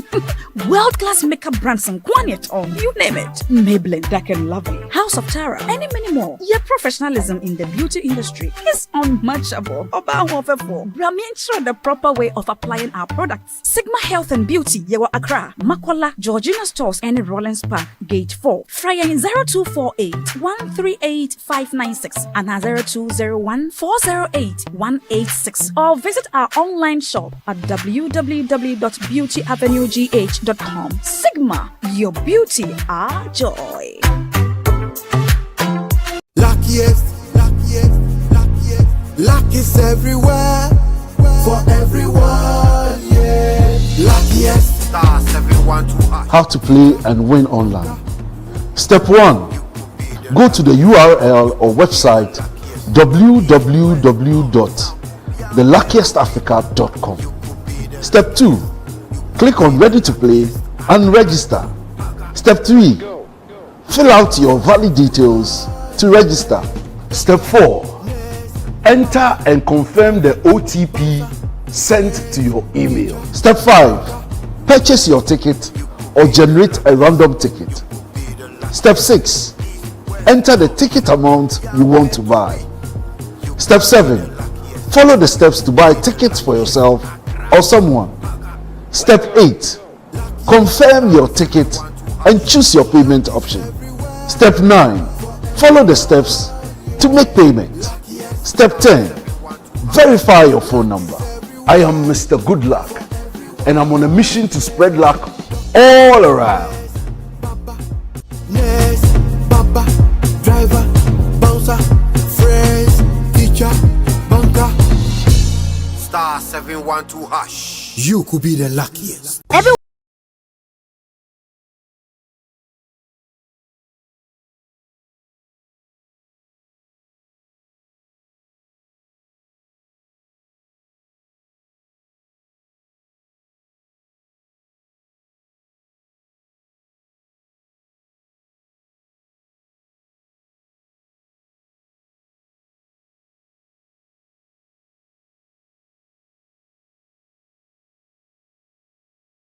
This advert is FDA approved.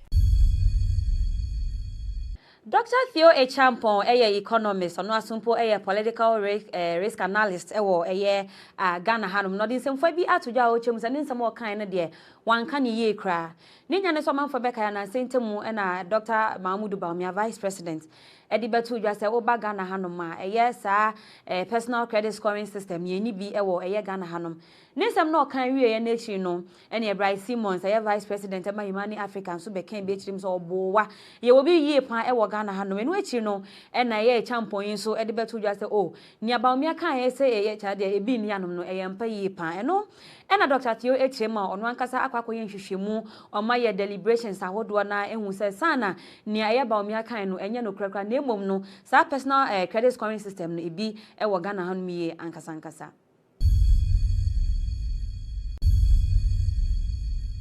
Enche ye bia na ye bebo mo amanye se ekuo bi aye frɛ no se Global Info Analytics HM wakwakoye polls bi ahodo eye 7 zongo communities a eye Ghana hanom ne kokko wi na atumu se HM former president John Dramani Mahama we biti eye Bawumia yie pan kasankasa atumu se na nya asem ketokra na GhanaWeb se na dada ye ndwumedi no atumu se ya fifi mu ebiebie mu akwako hu chese bia important bia ahia eye former president John Dramani Mahama etumi ADBT eye Dr. Mahmoud Bawumia na ye chema kopie mu Madina se ya former president JM onya eye 86% wonu na Bawumia nya 13% saranso na okopie mu Shaima na honso onya 66% na Bawumia nya 32% saranso Ablekuma Central Mahama nya 70% na Bawumia nya 26% okopie mu nso Ayawa East, Ayawa So East.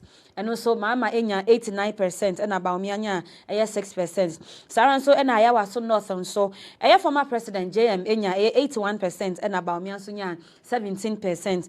Afia sumpoko piemu Ayawa So Central honom and JM enya 60% and Bawumia nya 39%. Afia sumpo Asanwase honom and JM enya 74% and Bawumia enya 18%. Na utumuse adia former president JM or Dr. Mahmoud Bawumia zongo communities no angasa.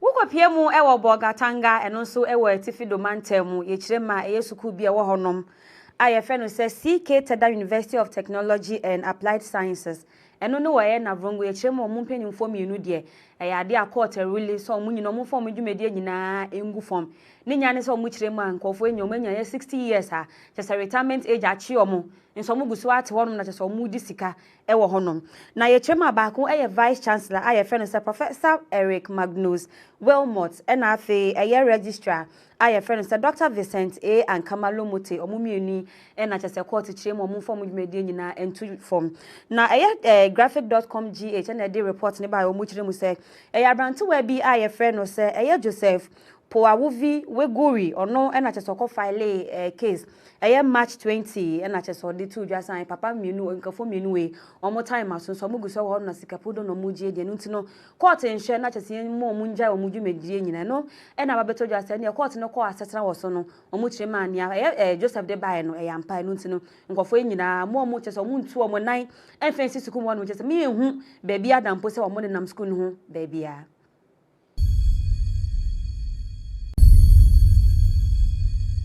Justice Yoni Kulendi, justice on so just a team for a Supreme Court. No, this in Fabi Atuja Ochemuse.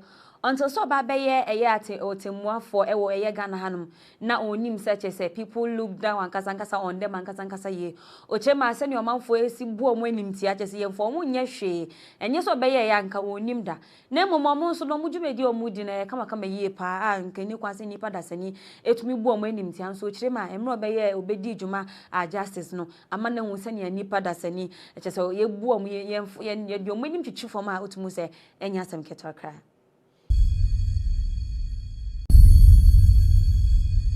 Asin Central Mrashebejani, Honorable Kennedy A. Japan, on one so and I just said that or corporate and Kobe Franca to 4 Ediama A. MP Kamayuko Nanso Ambaso. Or in some Fabi Atuja or Tremuse, if it's a domokwa baton, chese, we see a nema who do be a face when we say, or Jinipe di and Casancasa Siciano, while learning a lessons ye pan to going forward, no, and it be on Ancasa, Nimona, then who be shame, your no more Diana and the perpetrator Trema, or qua baton non call Phyllis or a very perfect until sending maybe a CC and when we say, yeah, Sunny into your Shedan Jinipe Disa, it's so called Jinipedia, and Chokako, you not say, or my showdown, and into no Trema. Nyama ya abato muko muni die ade a wasua nyansa ewo mu yi ankasa.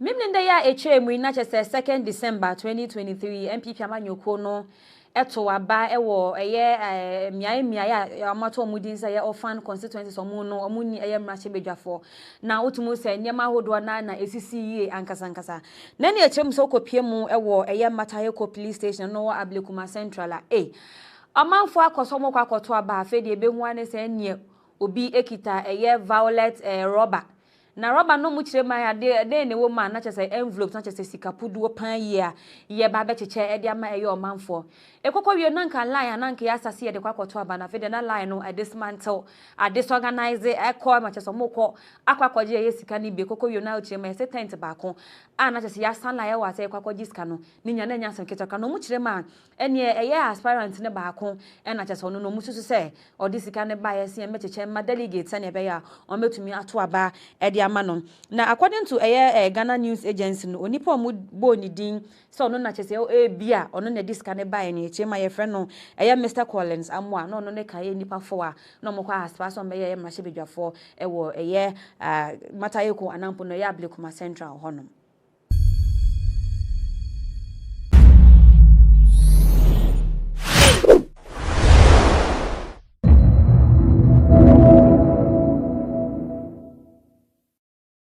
This is not war. This is war crime against my people. If we are looking to stop this conflict, and we have international law, Israel should leave the lands which occupied in 1967.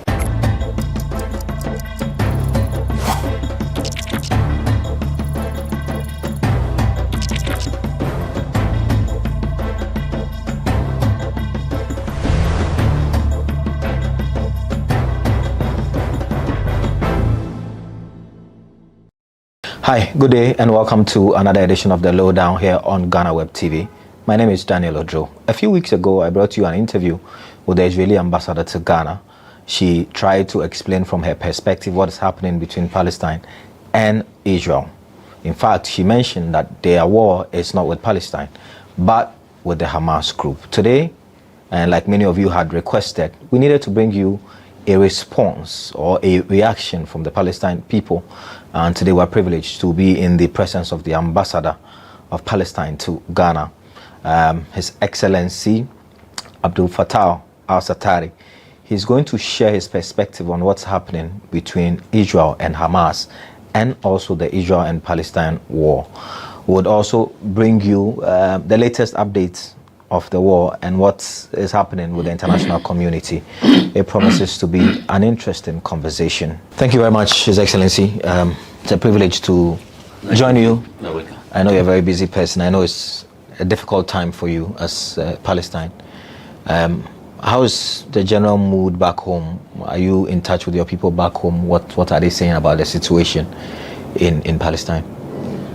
First of all, thank you for you, and I'd like to thank Ghana about historical support to Palestine and the Palestinian people. As you know, Israel started bombing Gaza on the 7th of October. And to now, there's Israel killed 13,000 from my people. 13,000? 13,000. 5,500 of them is children. And just yesterday, they killed 41 in one house. They are from one family. And the next week, they killed 79 people in one house. They are a lot of families. And they killed 60 journalists to now. And they killed 103 from the workers of the UN. They work in the UN. And there is 41,000 people from the Palestinian people injured. And most of the people, Israel killed them and bombing their place. They are children and women. They killed also 3,500 women in Gaza. So this is not the first time Israel bombing Gaza. Israel bombing Gaza in 2008. Israel bombing Gaza, not Gaza attacked Israel. In 2008, and they killed more than 2,650 from people. 500 of them was children, and 700 was women. And Israel bombing Gaza again in 2012, and they killed 700 from my people. Most of them was children and women. And Israel bombing Gaza again for 51 days in 2014. And they killed more than 2,000 from my people. Most of them was children and women. And Israel bombing Gaza again in 2021. And they killed more than 1,000 from my people. This is not the first time. This conflict did not start on the 7th of October. This conflict started in the first moment when Israel started to occupy my people and occupied my country in 1967. And my people suffering so much since 75 years now under this occupation. When Israel start to occupy our countries, they are doing the same. They bombing our villages, our housing, our cities, and they brought it and transfer my people from their lands. So the people who's living in Gaza now, the Israelis brought their grandfather from their lands in 1948. And they brought their fathers from their lands, which occupied in 1967. Okay. And now Israel think to transfer the people from Gaza to outside Palestine. This will bring the peace to the Israelis? I don't think so. This will do very big problem for them, because the Palestinians have very strong believing with their history and geography. And they believe that Palestine will be free one day. And there is no occupation, there is no force in the world can stop people looking for freedom. My people looking for freedom, and the Israelis should understand that this will not bring the peace to them or to the Middle East. Ambassador, I hear you and I understand what you're saying. And this conflict has been, like you mentioned, 75 years in the making. But usually people say, for this particular escalation, it was Hamas that started to attack them on the 7th of October. What they are doing now is to protect their own country and protect their citizens. And so you have to blame the people of Hamas. Do you support Hamas in the way they have gone about this? Yes, there is conflict about usually people occupying the Palestine land, and that conversation is ongoing. But they feel that Hamas is a terrorist group.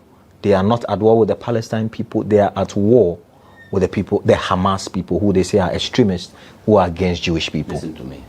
First of all the Palestinian people defense about themselves. When the Israelis said we are defense about Israel, how? You have all the weapons in the world. You have the money and the support from the United States of America. And the Palestinian people have small weapons. And you said you defense about yourself. Number two. Before 1990, there is nothing in Palestine. His name is Hamas, right? Yes. for 1990. Yes. Nobody hear about Hamas. There is no Hamas. There are only Fatah. Okay, and yes, Arafat lead all the Palestinian people, our former president, right? The Israelis stopped the killing of the Palestinian people, from 1990. They stopped the killing of my people. They did not bombing our housing. They did not killing our children, our journalists, our students, our nurses. The Israelis don't want the Palestinian people to feeling or smell the freedom. They want to be free. They don't want Hamas. They don't want Fatah. They don't want all the Palestinian people. When they talk about Hamas now, well, they are giving our authority in the West Bank. Nothing. They're stealing from our money every month. Who, the Israeli people? Yes, they're stealing our money. They take it from the borders and then they cut any money they want and give the Palestinian people small from their money. And you know, they're stealing our water. They're stealing our lands and building of illegal settlement on the Palestinian lands. And they're stealing our agriculture. And they're stealing, it come every morning, the settlers come out from their settlement and cut our trees. And the Israeli soldiers behind them. When the Palestinian people come to defend about themselves and about their villages, and try to take a stone to defend about himself, the Israeli soldiers come and arrested him. Why? What the Israelis want to do more against the Palestinian people? This, I will tell you something. Let's imagine that this force of Israel, it is with the Palestinian people. And the Palestinian people bombing their hospitals, their schools, there is church, and there is mosques. And killed the full families in Israel. What the Israelis will call this? They call it Holocaust, right? They said the Palestinian people do the Holocaust with the Israelis. If we have the force of Israel, and we do the same with the Israelis, all the world will call it Holocaust. Now the Israelis doing the Holocaust against the Palestinian people. Let's imagine what's happened. One of the Palestinian women, she take her children to the hospital because he was sick. And she went to the market to buy something for him. Since she was in the market, they started bombing the hospital. And when she back, she said, I did not find the children, I did not find the doctor, I did not find the hospital. They were all dead? All of them. Now they killed more than 300. They are working in the hospitals, nurses and doctors. And if this conflict between Hamas and Israel, let me ask you, 5,500 children, they attacked Israel with rockets. They entered the border and killed the Israelis. 3,700 women, they attacked Israel with the weapons, or they entered the border and killed Israelis. It's the price of war, maybe. There'll be casualties. This is war crime. This is not war. This is war crime against my people. They say your people should. They say your people should give up Israel do Hamas. the same before Hamas. Israel do the same. In 1948, from 1948 and from 1967, the order from the Israelis start to talk from the last year what they are doing with the Palestinian people. If you open on the YouTube and check, they will hear what they say. How they was killing the Palestinian people. How? Some of them said we asked them to stand on the street and we shot all of them in one moment. Some of them said we put petrol on them and we burned them. There is no Hamas in that time. We have only the Palestinians. They say Hamas is an offshoot of the Muslim Brotherhood, so they've just changed their name from the Muslim Brotherhood, who have now separated and fighting the cause for Palestine. The Israeli people say, the Hamas people are using your people as human shield. They're hiding under the tunnels, they're hiding under the hospitals, they're setting up their machinery in the schools, in the mosque, and they think that because they are there and they are civilians, Israel will not retaliate. But they are retaliating. Listen to me, my brother. They enter Shifa hospital, right? Right. How many leaders of Hamas they find there? They find 2 Kalashnikov in the hospital. Maybe this was Kalashnikov to the policeman who was stand in front of the hospital. What they find in the Shifa hospital? Nothing. Nothing. Yesterday they talk about they find a big hole down the hospital. Okay, what they find inside this hole? Nothing. This conflict will not stop without the occupation leave our lands, without the establishment of an independent Palestinian state on the land which occupied in 1967, including East Jerusalem, the capital city of the Palestinian people. How many international law we have in this world? One. If we have one, this is the international law. All the lands which occupied in 1967, it is Palestinian lands. If we are looking to stop this conflict, and we have international law, Israel should leave the lands which occupied in 1967. Isn't it the same international law that told them the agreement for them to come and settle? We signed with them agreement. Okay. In 1993, right? Yes. Oslo agreement. Yes. What the Israel is doing after we signed this agreement? You tell me, what did they do? I will tell you. The Palestinian people start to organize very big demonstration support to this agreement. Yes, Arafat signed it from the Palestinian side, and Yitzhak Rabin, the former Prime Minister of Israel, he signed this agreement. Yitzhak Rabin. Okay? The Palestinian people start to organize very big demonstration. All the Palestinian people in Gaza and in the West Bank went to the street, support to this agreement. On the other side, this is the Israelis. In the other side, they start to organize very big demonstration against the agreement. Why? They didn't like the agreement? No, they don't like the peace with the Palestinian people. And what's happened after that? One from the Israelis, his name is Yigal Amir, he shot the Prime Minister of Israel and he killed him because he signed the peace with the Palestinian people. And after that, they start to stealing every day our lands and building of illegal settlement. When they killed the Prime Minister of Israel, Yitzhak Rabin, they killed the peace process. And now if you ask any one of them, you agree to leave the lands which occupied in 1967, they will say no. This is our historical land.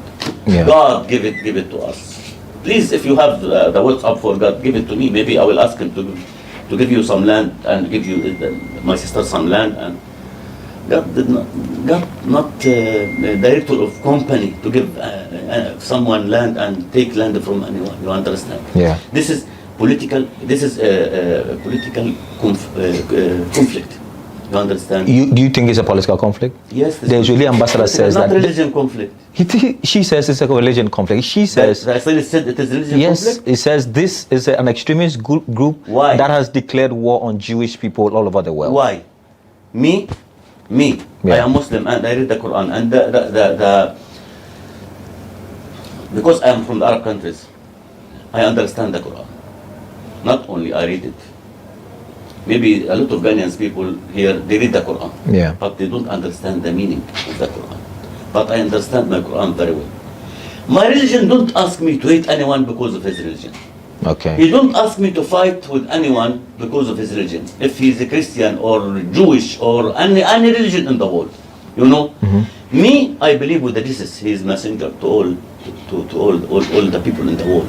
I believe he's like the Prophet Muhammad, and I believe in my religion he will back one day.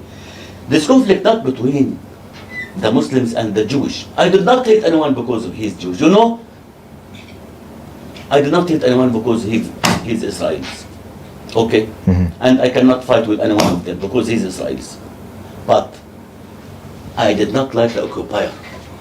I did not like anyone to come and occupy my people and control our life, control our water, control our light, control our medicine, control our food, control our agriculture, control the smile of the lips of our children every morning. When they bombing our housing and kill our children. When I say there is 41,000 injured, I'm not talking about numbers. I talk about women and the children, they're losing their legs or their hands or their eyes, or so those people were suffering all their life from this worst occupation. This is the Holocaust against the Palestinian people. And they talk about peace. We signed the agreement. Okay, according to this agreement, Israel should leave our lands after 5 years. They killed their prime minister and killed the peace process and continue the occupation, stealing lands, killing people, arrested our children, our women, our students, our nurses, our doctors, our engineers. Arrest anyone if he wrote small words on the Facebook against the occupation. Okay. Ambassador, we'll go for a short break, but I want to ask you a direct question. And I'm back to the same thing. I hear you, it's a historical land, you feel like the Israeli people are taking your land. But do you support the way Hamas has gone about it?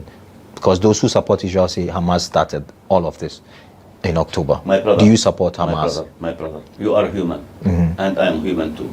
There is no normal person in this world can support killing of children, okay? If you ask the Israelis, they condemn the killing of our children now in Gaza, what they will say? They will not condemn, right? For me, I don't like the killing, because I'm father, I have a children. And anything I like it to my children, I like it to the children. Anything I like it to my family, I like it to your family. Okay. This our religion, and this our teacher teach us, and my mom teach me to love the best to all the people in the world. Don't hate anyone because of his religion. The Jewish, we are, you know, before 1948, we was living together in Palestine. Yes. You know, the Christian in Palestine, they are Palestinian. Because of that, when we were bombing the first hospital, Madani hospital, you don't know. This hospital, a Christian hospital, not Muslim hospital. And they built it in Palestine before 148 years. They built it, before the establishment of Israel. And they bombed it and they killed more than 300 from the people. And there is near the hospital church. Most of the people inside the church, they injured. And after that, they bombed 2 churches in Palestine. What they want? The conflict between the Palestinian people, Muslims and the Christian, and the occupier, and the people who occupied our country. My people only looking for peace. We want the peace to the Palestinian people, to the Israelis. We want to see all the people living in peace. Not only in Palestine, in all the world. If there is one justice, one human rights, one international law, all the people will live in peace. But as you see, they talk about what's happening between Russia and Ukraine. The European countries and the Americans, some of them say Russia want to occupy Russia. Want to occupy Ukraine, right? Okay. Most of these countries start to support the Ukrainian people, again to defense about themselves. In Palestine, they support the occupier against my people. What we can call this, I don't know. How we can understand this, I don't know. Okay. So, if we want to stop the suffering of the Palestinian people and the Israelis, we should back to the table and talk. The Israelis should understand there is a problem not with some of the Arab countries which living far from, and it's far from Palestine, you know, to go and sign with them some agreements. Yeah. This conflict between Israel and the Palestinian people, and all the Arab countries stand behind the Palestinian people, all of them, including the country which signed some agreement. All the Arab countries stand with our side. Okay. And most of the African Union published very good documents against this war crime against my people. Okay. So nobody can imagine or support killing for 5,500 children. Nobody can support killing of 3,500 women. Nobody can support destroy more than 2,500 housing to the people. The Israelis ask the people to leave their housing on the phone, and the people leave. Okay, where they will go? Yeah. Hospitals, mosques, church, schools. The Israel is bombing all. Yesterday, the people were sleeping in one of the hospitals, and they bombing the hospital. The school, one of the schools, and they bombed it. They killed more than 150 in the school. Children were sleeping with their moms, with their sisters, children, most of them were children. You asked them to leave, so they left. After that, they bombed them. This will bring the peace to the Israelis. I think this is, if we do the same, they will say this is the Holocaust against the Israelis. Okay, this is the Holocaust against the Palestinian people. They should stop. Okay. If they stop their occupation to my people, all these wars will stop. All this conflict will stop in one moment.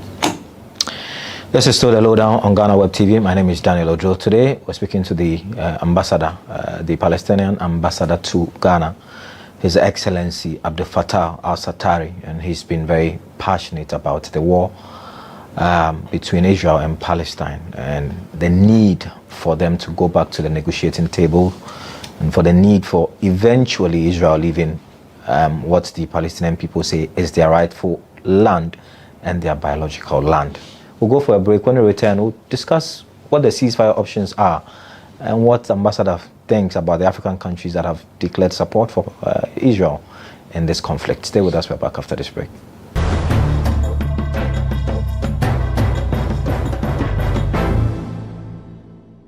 Everyone.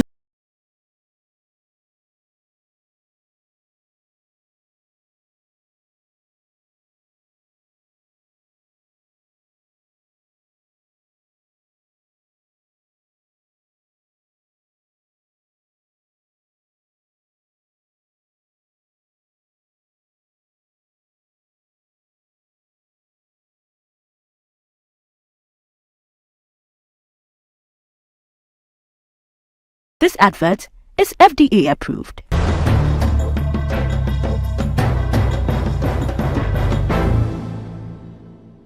Welcome back from the break. This is still the lowdown on GhanaWeb TV. Today we are bringing you international news because these things tend to affect Ghana and African countries as well. Remember the Ukraine-Russian war?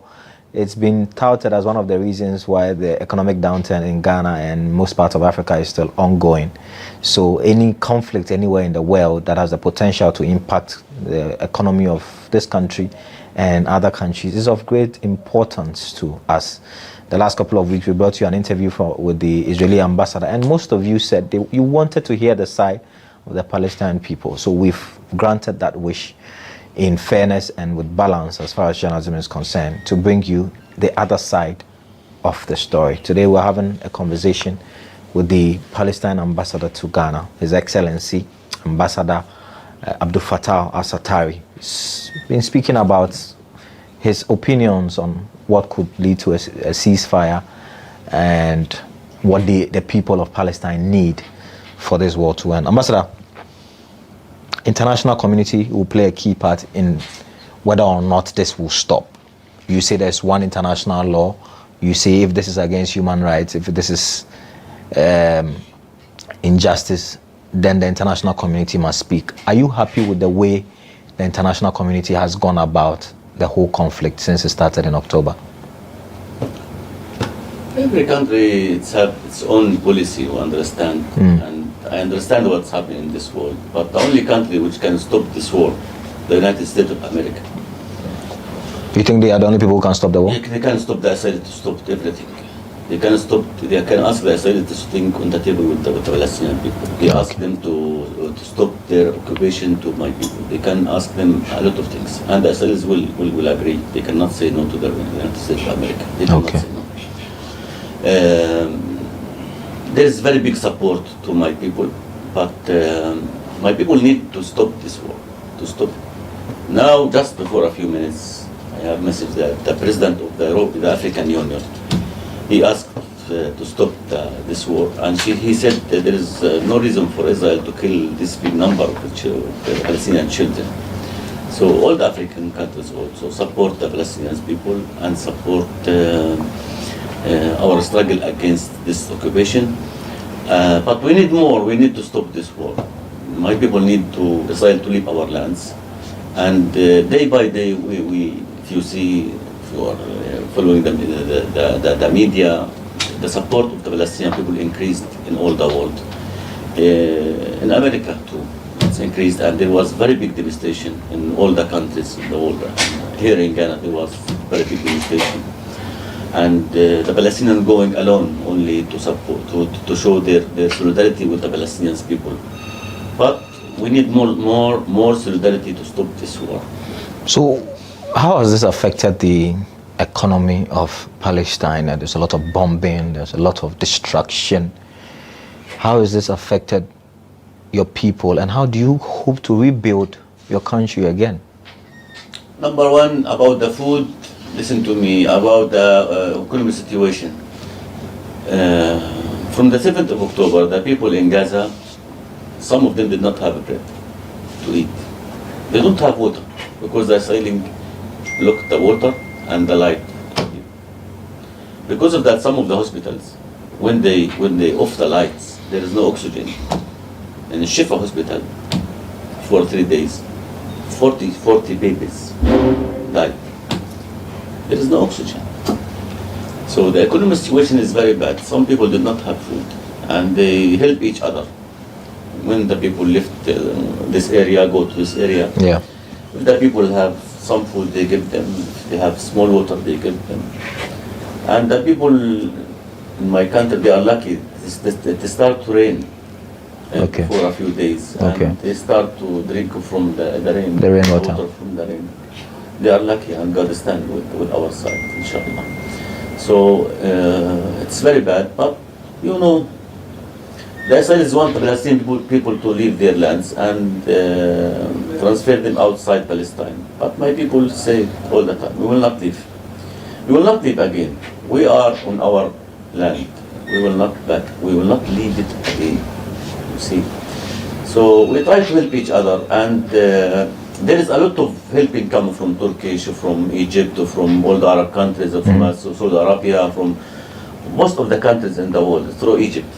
The Israelis don't allow the medicine and the food to enter to my people. So I cannot imagine that will happen one day to any country in the world, especially to my people, because we are suffering 75 years, you know. And this war, maybe she backed the Palestinian people 30 years, 50 years to the back, but maybe she will back the Israelis too 30, 50 years back, because nobody will believe them after today. They will believe they are doing the right with the humanity of the people in the world. They are looking to us, for them, we are not human. We are not, we are only numbers or animals, and some of them say it. And today one of the ministers, he talked, Minister of Security of Israel, she said that we should transfer the Palestinian people outside. To where? Last week, outside the European countries, any place, but not here. Not their land. And some of them start to talk, after the Palestinian people leave Gaza, we will start to build settlement in Gaza and living there. Some of them will start to talk of their leader, not normal people. So, Ambassador, educate me. So this conflict, is it happening only on the Gaza Strip, in Gaza? No. Now in the West Bank. In the West Bank as well? In the West Bank, Hamas? In the West Bank, Hamas or Fatah, or our president and our government. Okay. In the West Bank, our government, right? And our president there. Our president, if he want to travel from Ramallah to Jordan, he should take permission from the Israelis. Our prime minister the same. Our parliament the same. Our ministers the same. And you're supposed to be an independent state. Take permission from the Israelis. Occupation, you understand? They don't allow you to travel without you inform them, I want to travel, to open to him the border. Because all the borders with the Israelis, in the West Bank and in Gaza. In the West Bank, from the 7th of October, they killed more than 250 from my people. Just before a few days, they killed 5, 6, 7 in Tul Karim.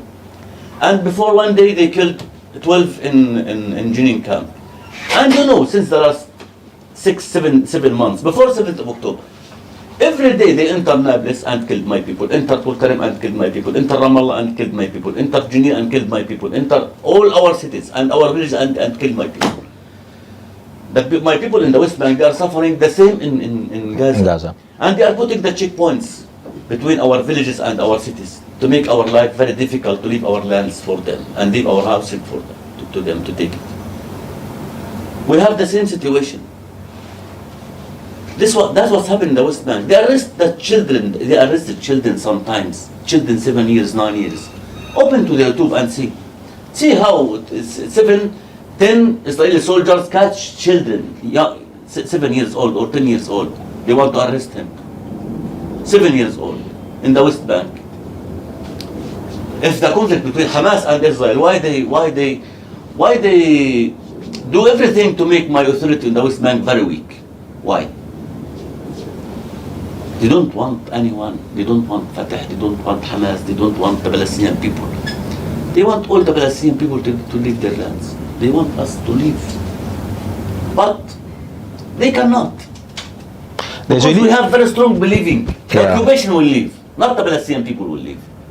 So the people who are occupying your land should leave, not There's international. You believe in international law? I do. According to international law, they should leave our lands, which occupied in 1967. This is the international law.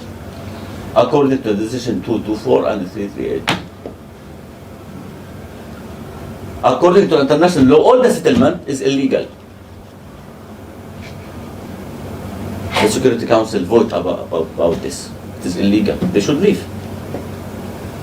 Why they are stealing from our lands every day and building of illegal settlement? Why? Imagine that you are sitting in your home and or you build your house after 60 years. You are working 40 years and building nice house to you and your family. And someone woke you up in the morning and ask you to leave your house and say to you, God, give me this house, leave. That's what's happening in Palestine. So you can't live in harmony. You can't demarcate a place for them to say, you guys stay here, we'll stay here, even though it's our land. We want to live in peace. We don't want any killing. So let's have an agreement. Why there is killing? If there is Palestinian establishment, their state on the land which occupied in 1967, that's mean, first of all, we will sign agreement. That's mean my border here and your border here, your people here and my people here, and we can living in peace. Why not? But the Israelis refuse the two-state solution. All Ghana support the two-state solution, right? All the world support the two-state solution, and we ask for the two-state solution. And the President of America, he talk all the time about the two-state solution. And the only the solution for this conflict, the two-state solution. The President of America said, okay, you recognize with Israel, why do you not recognize with Palestine? So, if anyone wants this conflict to stop, they should stop the occupation. Okay. The occupation to my people. The Israel people say, you are being funded by Iran. They know for certain that Iran is funding Hamas. Iran is trying to attack them using Hezbollah. And they need to eliminate Hamas because if they stop, Hamas will regroup and come back. And this time, they want to eliminate them completely. You know who support Hamas too? Who? The Israelis sometimes. They support Hamas? You know why? Tell me. They start to support them from the beginning. Sometimes because they want to separate the Palestinian people. Are you serious? Yes. And they know. They know what I'm talking now. They sometimes support the Hamas people? You know, every month, this is not something secret. In the news, we read it all the time. Every month, they bring $30 million from one of the Arab countries through Tel Aviv airport, and it was going to Gaza. And when they want to separate the Palestinian people from the beginning, I know everything. You are an ambassador. I can say that. Not because I'm an ambassador. I'm from Gaza. You're from Gaza? Yes. I know everything. I know what's happening exactly in Gaza. From 1978. I know what's happening. What the Israelis doing to separate the Palestinian people. You don't want... After Yasser Arafat back to Gaza, and he tried to sitting with the Israelis all the time and find solution for this conflict. They don't want the Palestinian people to be united. So, under the table, they do a lot of things to try to do towards the Palestinian people. Fatah and Hamas to be like this, because they want to separate us. And they want Hamas to be in Gaza and Fatah in the West Bank. And now they talk about Iran and talk about other countries. Okay, then this is America support Israel. They talk about Iran. That does not mean I support anyone to help anyone or send helping to anyone. For us as a Palestinian, my brother, we are looking only.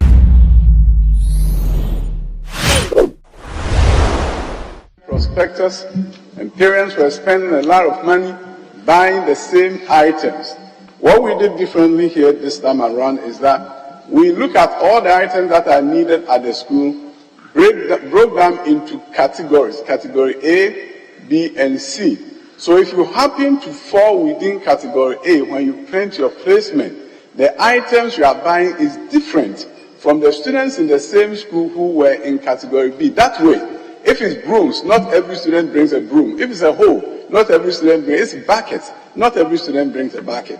We were able to use it to cut down the items that are carried to school year on and year on, as we have witnessed and we have all complained about, which in a sense then reduces the cost of buying prospectus and getting. Mr. Speaker, since the introduction of the double track calendar in 2018, a lot of teaching and non-teaching staff have been employed to lessen the workloads in our schools. As a matter of fact, the majority of teachers are only at post when a particular track is in session. So, Mr. Speaker, it cannot be true that all teachers have never had any rest since the double track was introduced, as alluded to by my honorable colleague. So, the headmasters and management of our schools have been advised to schedule staff within tracks to avoid staff working all year round. And our reports indicates that from the headmasters themselves, that for the most part, most teachers are teaching within their tracks. And therefore, when track A, or when their track is on vacation, they are also on vacation. Mr. Speaker, the schools are expected to begin registration and orientation of students from December 4th, 2023. Per the academic calendar, there will be a Christmas break on December 21st, 2023. And academic year resumes on January 3, 2024, till March 5th, 2024, for the first semester of the 2023 academic year. When these timelines are strictly followed, the contact hours will be duly achieved, and our quest to get back to the pre-COVID academic calendar will be on track. Last year, school opened in February for first-year students. This year, we are opening in December, which gives us the opportunity to then open October or September, and therefore go back to the pre-COVID calendar as we all are envisaging. Mr. Speaker, using this calendar, we'll go back to the pre-COVID calendar, and this will not throw off our academic calendar. Mr. Speaker, your wise counsel is deeply appreciated. Nobody wants to put a burden and put any pressure on parents, but we put measures in place compared to what we did last year, so that will lessen the burden on parents, giving them advance notice about prospectus, making sure prospectus items are the same across the country, making sure every student is not bringing the same thing to school we thought was the right thing to do, and our goal was to make sure we lessen the load on parents. Thank you, Mr. Speaker. Honourable members, you heard the minister. I'm sure we'll take how many from each side? Not necessarily those who want to contribute. We'll go by that. All right, Deputy Ranking. Thank you, Mr. Speaker. And let me thank the minister for attending upon the House to speak to what has clearly engaged the attention of our nation. Mr. Speaker, the minister quite clearly has tried to justify why first-year students should be reporting today to commence registration processes towards the resumption of academic work. Mr. Speaker, as representatives of the people, this matter became a matter of concern and was brought before the House because of the complaints and the concerns that we have received as representatives of the people.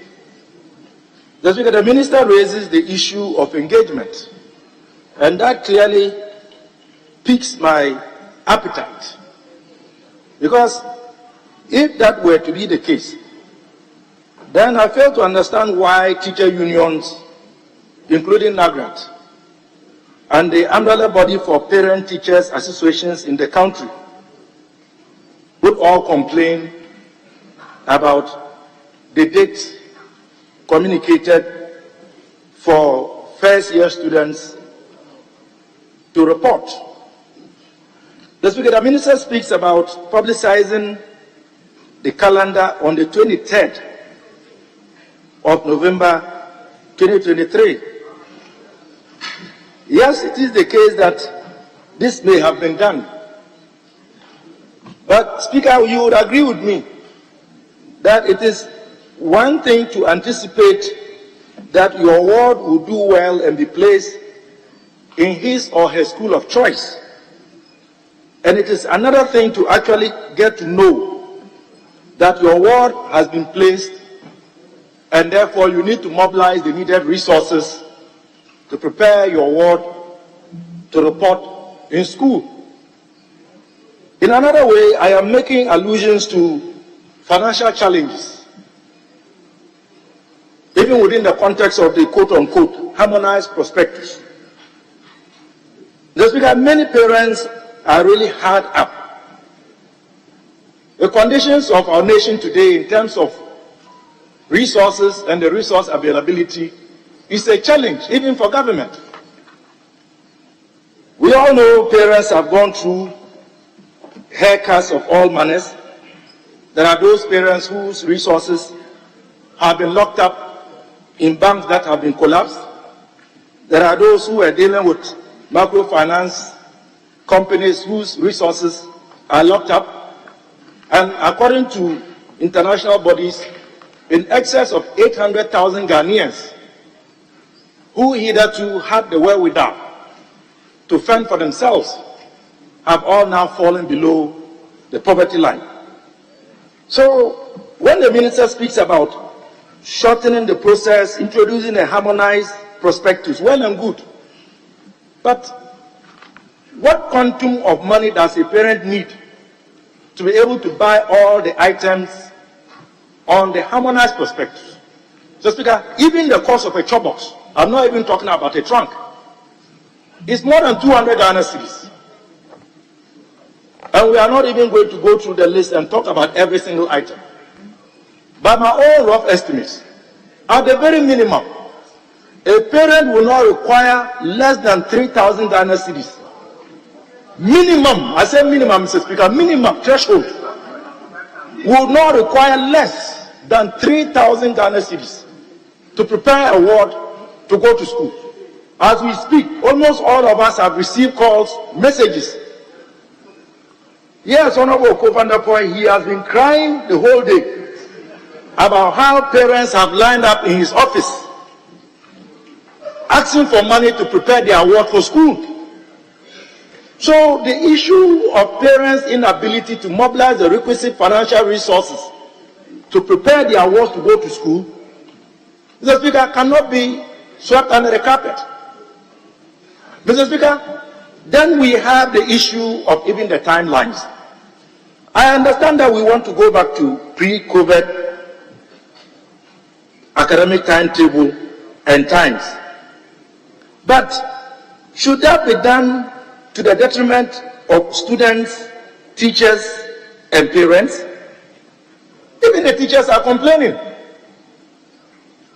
They have complained publicly that many of them have not had a break since the inception of the double track system, and that they would have thought that this period to where you suggested we look at reopening the schools, which will be the first week in January, would have allowed them to catch a break, to reinvigorate,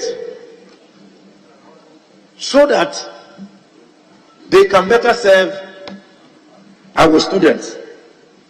So if the teachers have also complained publicly, then when and where did the consultation take place? Because if it did, they should not be complaining. And the dates, they will go to school on the 4th today, they will break, according to the minister, 21st, come home, and then go back. Mr. Speaker, just imagine a student going from Accra to your alma mater, Tamasco, and then having to come back, and then having to go again. The issue of time, resources, and even a higher risk of limb and lives. The more frequently you travel, the higher the propensity. It is.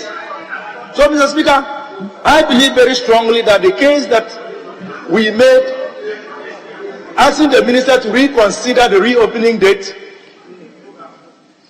to address these matters, is a reasonable case, and many Ghanaians are looking up to us. Thank you for indulging me, Mr. Speaker.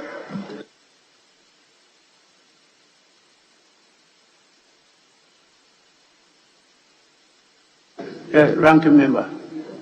Yeah, thank you, Mr. Speaker.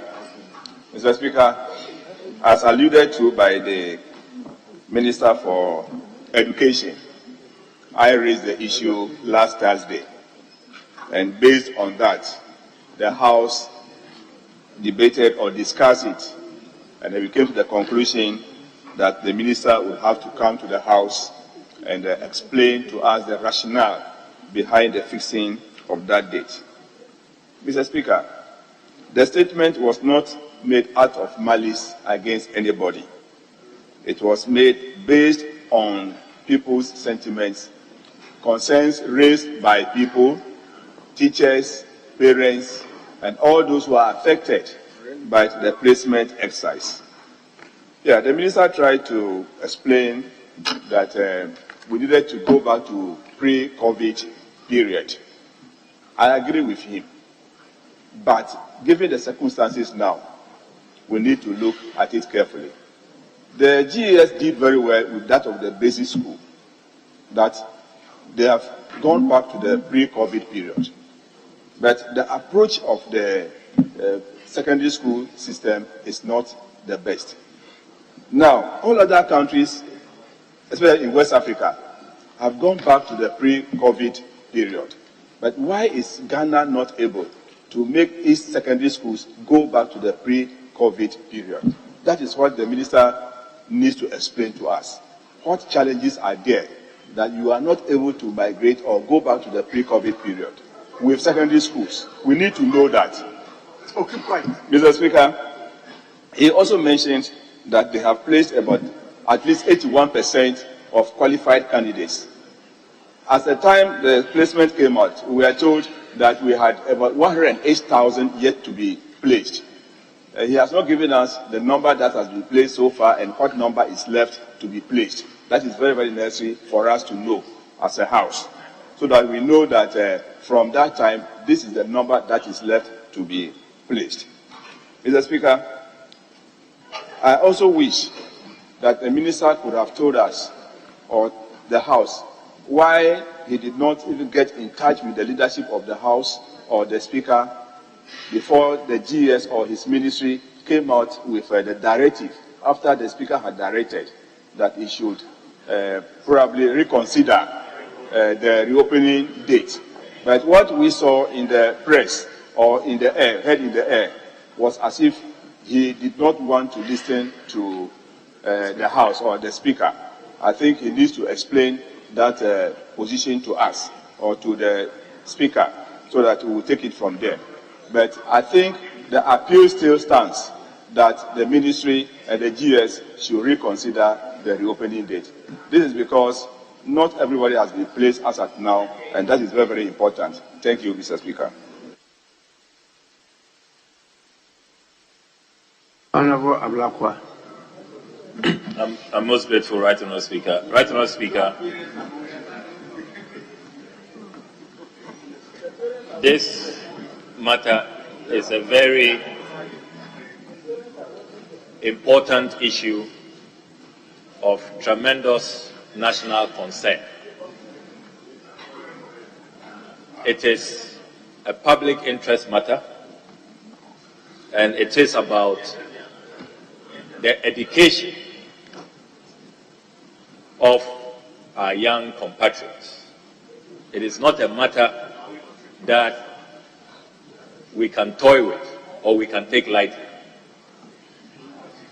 Right Honourable Speaker, the first issue I thought the Honourable Minister of Education will address in his presentation to the House today is why the Ministry of Education flagrantly, blatantly defied this House. We had an extensive discussion. There was a statement duly admitted by the Speaker, and the Right Honourable Speaker issued a directive on this matter. There was a press statement to that effect, because all efforts, I was in the chamber that day, all efforts to reach the minister failed. I was here. I see people who were not here last week Thursday screaming and trying to intimidate me, but I refuse to be intimidated. I was here, and I know what transpired. For the first time, this House, I have been here 3 times. I don't remember when this House worked with the Speaker to draft a press statement for the consideration of our PR unit. That is how important this House considered this matter. So I was expecting that even if the Honourable Minister disagrees, out of respect for this House, which he is a member of, I don't believe that the Honourable Minister of Education would disrespect a House that he is a member of. But that's what he has done. Knowing that he has been summoned to appear before us today, what stopped him from waiting instead of asking his PR unit to issue that counter statement, which put Parliament on a collusion course with his ministry? I thought that show of power, that's what is happening with our leaders. Why this state of confusion? And a lot of parents were not pleased at all, particularly with what the Ministry of Education did.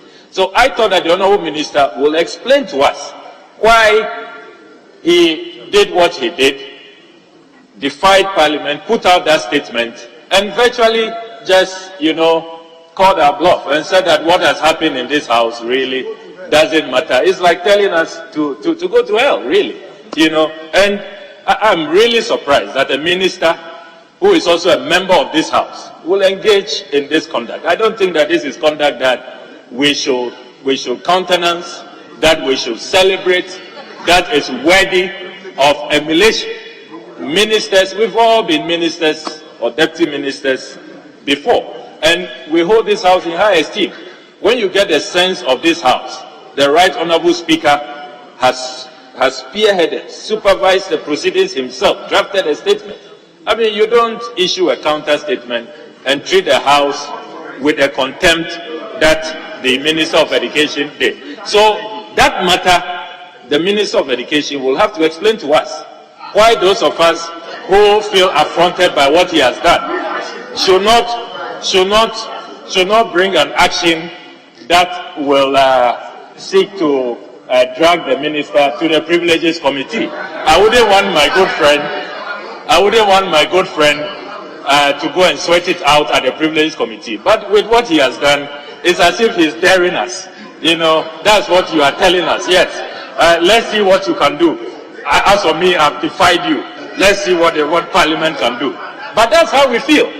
That is honestly how we feel. And I'm not going to rule that out, depending on the explanation that the minister will give us. So that matter has to be addressed. The minister must offer an explanation. Then, Mr. Speaker, the second concern I have is that the Honourable Minister must tell this House, why is it that of all the stakeholders in the education space, only the minister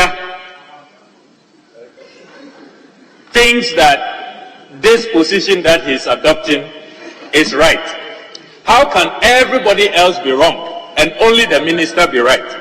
Mr. Speaker, I hold in my hands a letter that all the teacher unions sent to the Director General of the Ghana Education Service. They copied the minister on Wednesday, 29th November 2023. And this statement is co-signed by the Ghana National Association of Teachers, NAT, the National Association of Graduate Teachers, NAGRAT, Coalition of Concerned Teachers of Ghana, CCT, and the Teachers and Education Workers Union, TEU. And in the statement, they stated, and I quote, "This 4th December reopening appears not practicable due to the fact that the placement and reopening dates are too close," unquote. So all the stakeholders, the PTA, the unions, how come, and I must add Parliament, the Right Honourable Speaker. So how is it that only Dr. Educhum is right, everybody else is wrong? I don't understand what's going on. All the people you are working with, NAGRAT, CCT, TEU, NAT, the PTAs, the people's representatives, this house, everybody says, "Minister, slow down. You are rushing. You will crash." I mean, this is your shoulder. I mean, you are the only one going to crash, you know.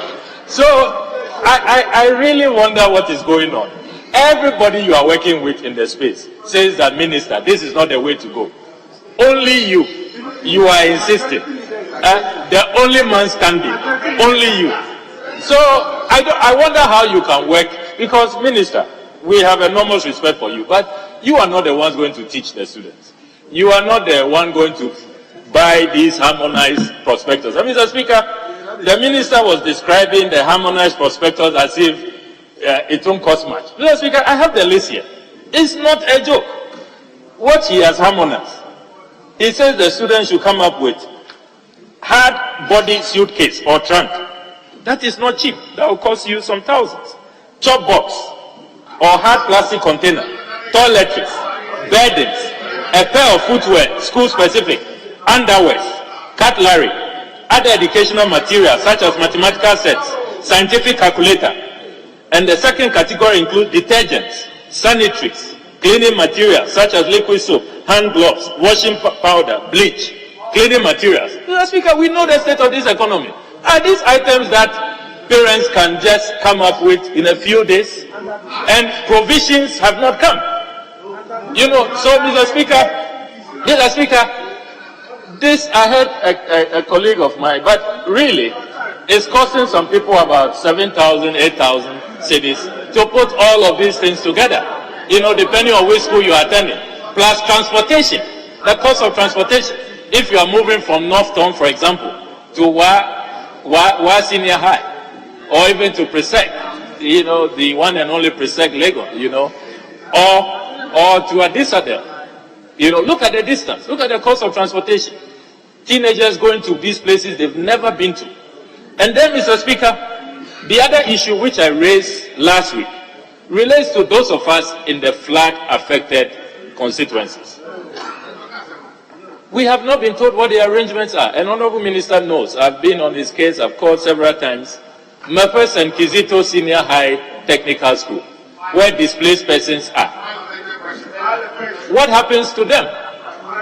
What happens to them? Are we going to watch that secondary school collapse? That is our flagship secondary school.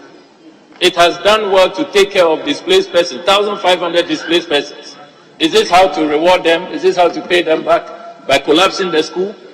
You know, so the engagement. Yesterday I met with the Mefe chiefs, and they are at nobody knows what's happening. The headmaster was there, the district director of education. I called the minister. I called him. Yes, I called him. I've said that already. I've been calling the minister on this matter, but nothing is conclusive. You know, so for those of us in the flood-affected constituencies, our schools run the risk of collapsing. So there are serious issues that, if the honourable minister had listened to the wisdom of Mr. Speaker, the teacher unions, and these representatives to shift the reopening to January, then we can give ourselves time to resolve all of these matters. How do we relocate displaced persons in schools like Mefes and Kizito? And how do we quickly then, you know, fumigate, decontaminate, and prepare those schools? A lot of them have lost their furniture. They've lost a lot of items in the school because of what is happening there. Then you replace them. The minister has not presented us with any program for schools like that. So, Mr. Speaker, there's a lot of work that has to be done. As of this return to the pre-COVID era, I don't know why the sudden rush. You have not been in any hurry at all to return to the pre-COVID calendar. Even in terms of the final exams, we are no longer writing WASI with our colleagues in Gambia, Sierra Leone, Liberia, and the rest. Now it's GASI, and you are not in a hurry to move from GASI to WASI. So how come suddenly, overnight? And this is not, it's not this, Mr. Speaker, we all know first week, when we report in school, orientation, people trying to settle in, there will be no studies going on. So people are just going to school for just a few days, really, less than a week. And then they have to return for the Yuletide break, 21st December. So really, what do we achieve? Really, what do we achieve? So it's not practicable. So the Honorable Minister of Education cannot be the only one who is right, who has all the wisdom, and everybody else, all the unions, the Speaker, MPs, everybody doesn't understand education. Only the Minister is right. I cannot fathom what is going on. So, Mr. Speaker, the Honorable Minister must come again. If not, some of us may be compelled to see our friend slag it out at the Privileges Committee. Thank you very much, Mr. Speaker.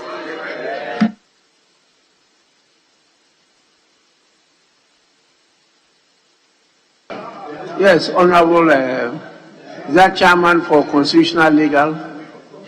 Speaker. Yes. Thank you, Mr. Speaker, for the opportunity given me.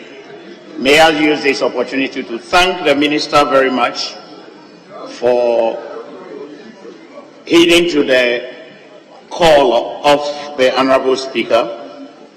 In the morning, I remember the Honorable Speaker said that he should be here before 12:30. And I think he was here at 11:40. Mr. Speaker, the Minister had taken us through the questions that we had asked. Why was the school opened suddenly? This is a minister that oversees a lot of agencies, including that of the Ghana Education Service. This House had passed an act, and this regulates the Ghana Education Service. They have been given powers to do a lot of things for us as a country, including running the education service in this country. Mr. Speaker, when we had COVID, Ghana Education Service regulated the schools. Nobody complained. The academic calendar changed.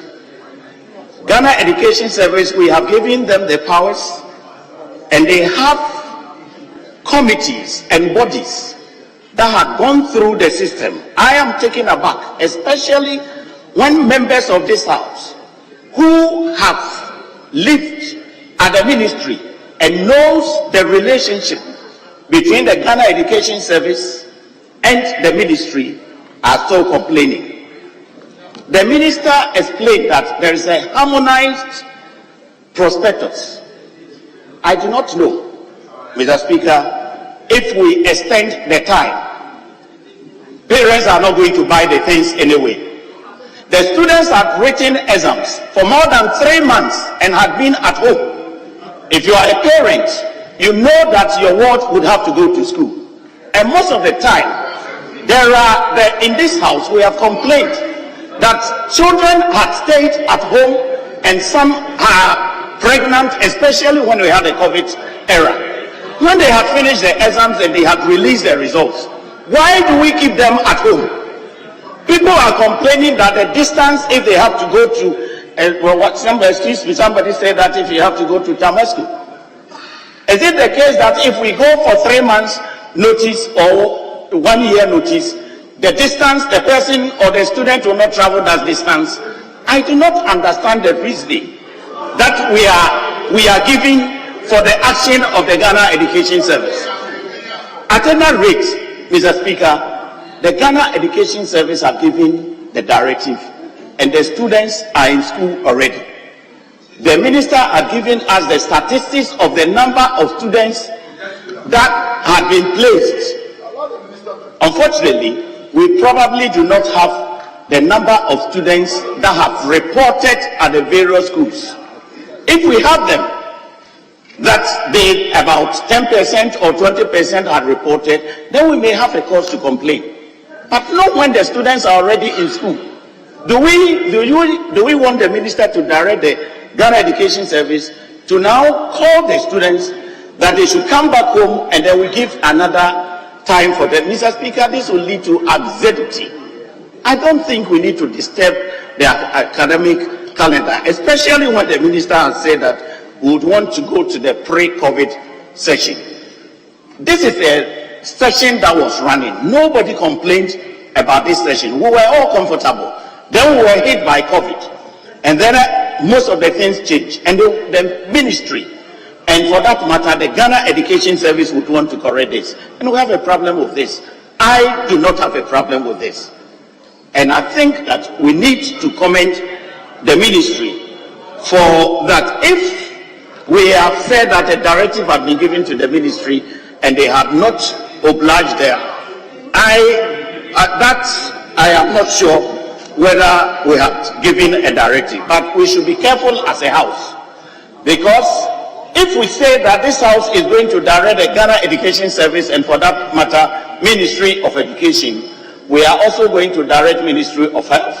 We are also going to direct Ministry of Education and all other agencies that we work with. It is for no reason, it is for a reason that we are giving them the mandate and the power and the law to work with. If they have not contravened any law, Mr. Speaker, I think we need to encourage them for what they do in order that we could all benefit from that. What I think every parent should do, things are hard. Every parent should do is that when your child had written as an examination and had passed and had been placed, the next level is that the child must go to school. Whether the child stays at home for a week or for a month or 2 weeks, the child will have to go to school. If they don't go now, we'll complain that the children are staying home doing nothing. And therefore, let us encourage the Ghana Education Service and for that matter, the ministry. Mr. Speaker, thank you very much, and I thank the Ministry of Education as well. Yes, MP for Bole. Your Speaker, I'm very grateful. What are you doing? Your Speaker, in the morning, you want to run the house for me? From the very beginning, please, wait. From the very beginning, I asked leadership, how many from each side of the house? Please, please, please, please. I didn't hear any response. Then, he just said it. I'm talking from the very beginning, when we started the debate. Then I asked, or I should allow anybody who wants to talk. What I saw was body movement from you. That I saw. From the majority leader, I saw his body movement. I turned to the majority, body movement. Then we started. A number stood from this side. I listened to one. I turned to your side. Nobody stood. Then I turned this way, and a number of them were on their feet again. I listened to the other one. I turned to your side. Nobody stood up. Then the third person is when I turned, my attention was drawn to two in front of me.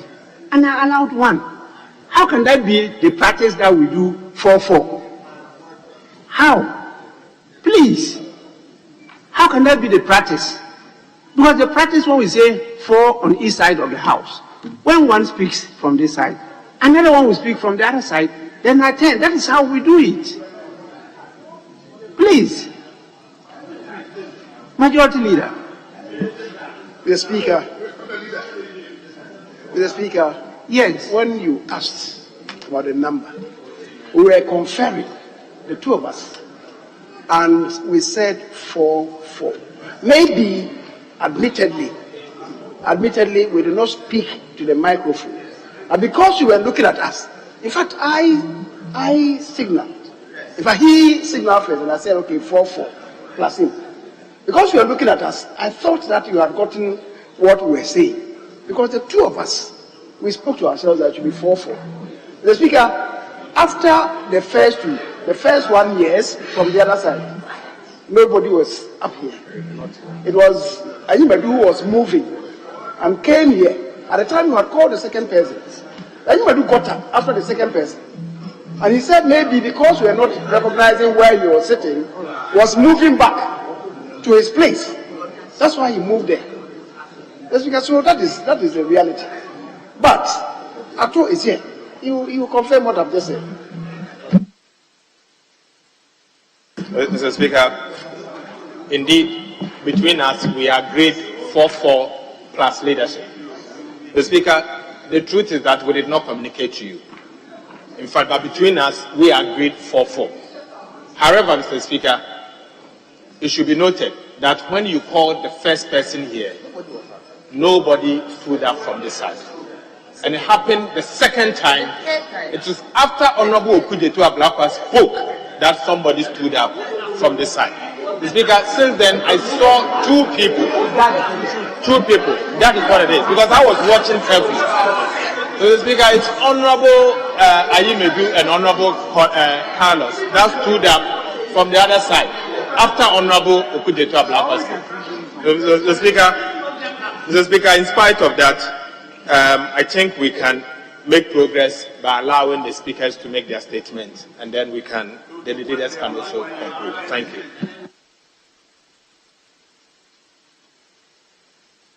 Mr. Speaker, I'm very grateful. Mr. Speaker, in the morning when this issue was raised, I had the opportunity to speak, and I said that I was speaking as a parent and also as a member of this august House. Mr. Speaker, it should be noted that this House, we have an oversight responsibility. We represent the good people of this country.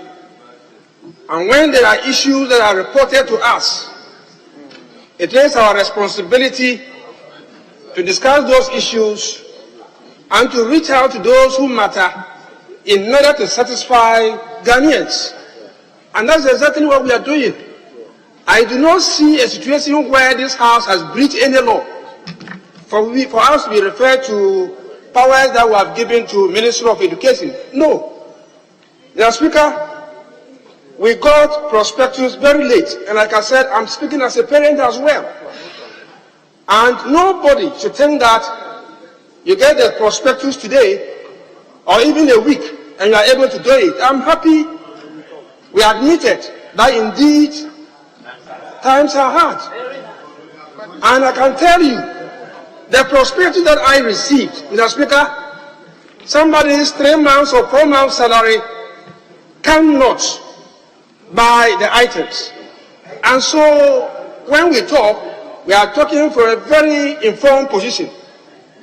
Nobody is saying that the students shouldn't go to school. There are issues, and it's for us to address those issues and to ensure that our wards get to school with peaceful minds, both from the parents' point of view and also the children. Mr. Speaker, we don't pray for it, but we all know that when Christmas is approaching, the police service, statesmen, and many people in this country will always call on drivers, call on passengers, and what have you, to be careful because that is an accident-prone period. We don't pray for it. It's on record that some students, as a result of going to school and coming back within short periods, especially during Christmas, were involved in accidents. We don't pray for it, but we can prevent it. And so we're thinking that allow the children to stay home, finish with their Christmas, and then we can allow them to go to school. So, Mr. Speaker, it's an appeal that we are making to the ministry And I think that the minister has done well. He was here since morning to address this issue. It is because he wants solution. It is because he meant business. It is because he wants to be seen as a listening person. That is why he was here since morning to brief us. So I think that if postings is still ongoing, we are told that about 19% of the children are still to be placed. The question I ask is, when is the deadline for reporting? When are they going to stop the student from reporting? Is it the case that from now up to 20th of December, they can send reports? Is that the case? This should be made clear so that those who cannot afford to report today or tomorrow or even next week will take their time and prepare and then report. Even if the person reports today and is asked to come back tomorrow, then there wouldn't be any problem for such a child. And so those are the issues that I want to put across. But genuinely, there are issues. We appreciate what the minister has done. This year, for instance, I have come to realize that the disturbance in terms of who has been posted and who has been posted has been reduced. And so we commend him for that. But the issue is that there is a need for the minister to listen to us and ensure that he listens to the people. I know him to be a minister who listens. So he's listening, but somebody saying not always, sometimes. So the minister sometimes listens. I want him to listen in this particular time. And so, Mr. Speaker, I want to thank you sincerely, and I want you to add your voice in appealing to the minister to know that we are playing our oversight responsibility and that we are speaking for the people of this country and not just on our own. Mr. Speaker, with this, I thank you.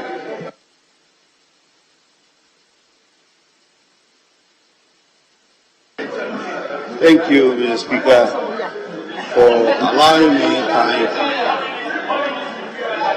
to add my voice to what our Education Minister has explained to us this afternoon. Mr. Speaker, it is true that times are a bit hard, and so therefore parents might not find the necessary funds or funding to send their kids to school as quickly as they might want to do. The Speaker, is also true that every student that sat for BEC knew that whatever the case was, they were going to enter SHS. The Speaker, if you consider the fact that since 2017, this government has not left any child behind. If you consider the fact that since 2017, every kid that had written BEC has entered into SHS. If you consider the fact that from 2017 to date, we have taken care of 1.3 million children in SHS, then it stands to reason that people who get the awards go and write these examinations always prepare at the back of their mind that their children will get the SHS one day, so they have to start preparing. The Speaker, I have people or parents that I've spoken to who have alluded to the fact that I started preparing immediately my kid started writing his examination. And this is not just one or two people, it cuts across the whole country. Let's assume, without admitting, that most or some of these parents don't even have what it takes to take their kids to school. Last year, 2022, parents were given only 5 days, or we had only 5 days. It is true that this notice is a bit short, and I would advise the Education Ministry or Parliamentary GES to as it were have some kind of talks with WAEC to as it were improve on when these results are released, for us to give our kids some bit of time for them to go to school. But if we decide to instruct the Education Minister when kids to go to school as a house, the Speaker, I think is a bit difficult on his part to obey. Let me borrow some sentences from the Speaker's speech this morning to make my point. Mr. Speaker said that he is not an appointee of the president, and he does not report to the president. But when the president calls him, he does not hesitate to go and see the president. I'll take the first two sentences for us to make a statement or make an explanation of what I'm trying to say.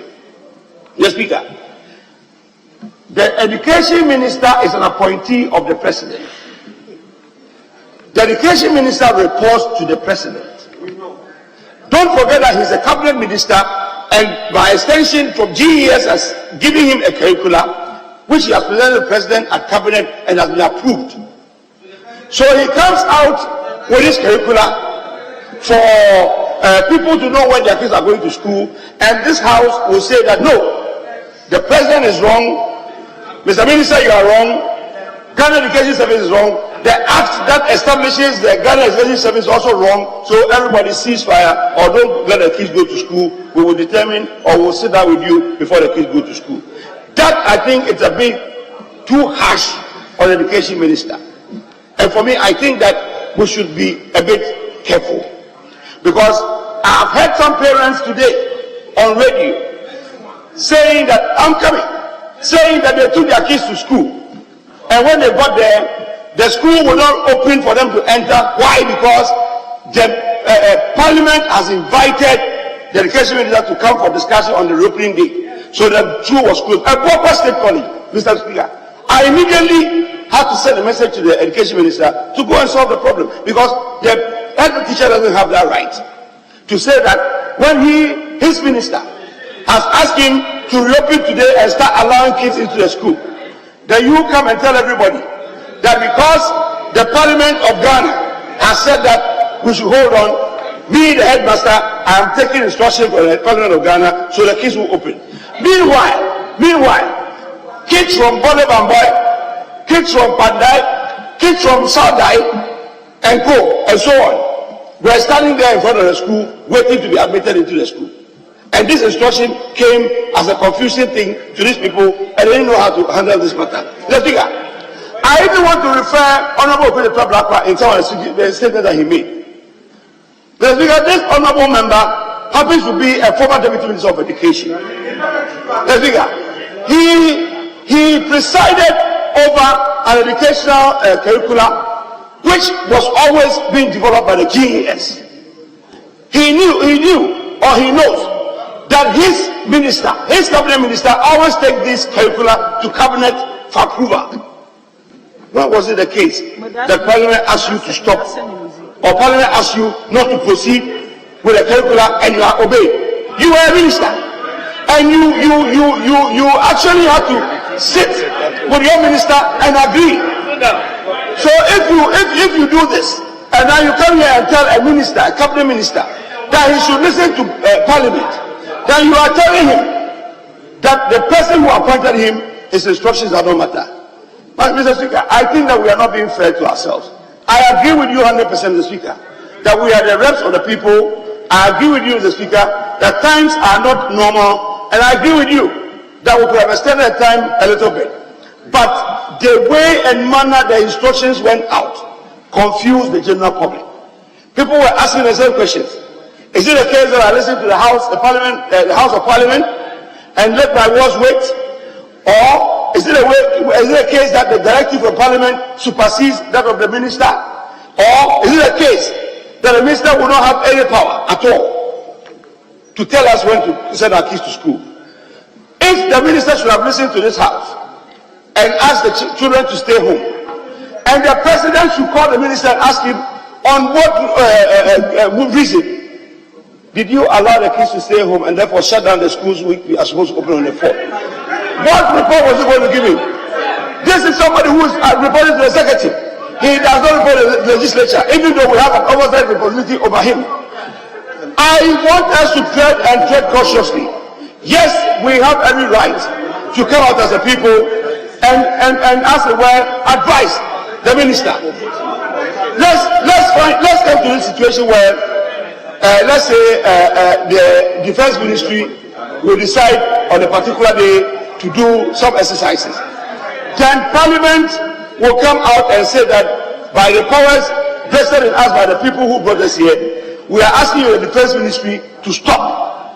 I haven't been in this house for too long, but I haven't seen anything like this before. The best I have seen here is for the student to petition, a committee is set up, we sit on it, and we pronounce on the verdict or on the report.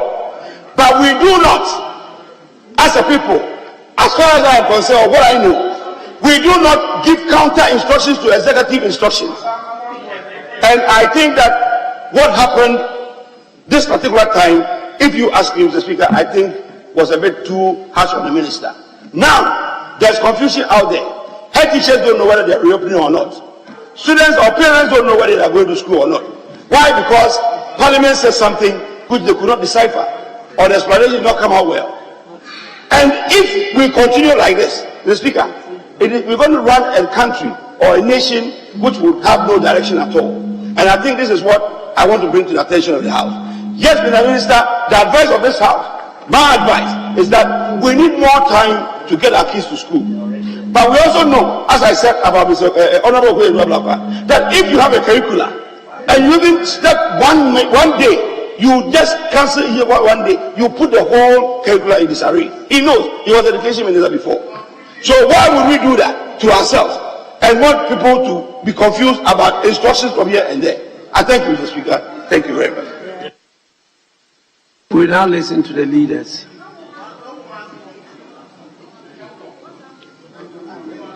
How many women want to speak?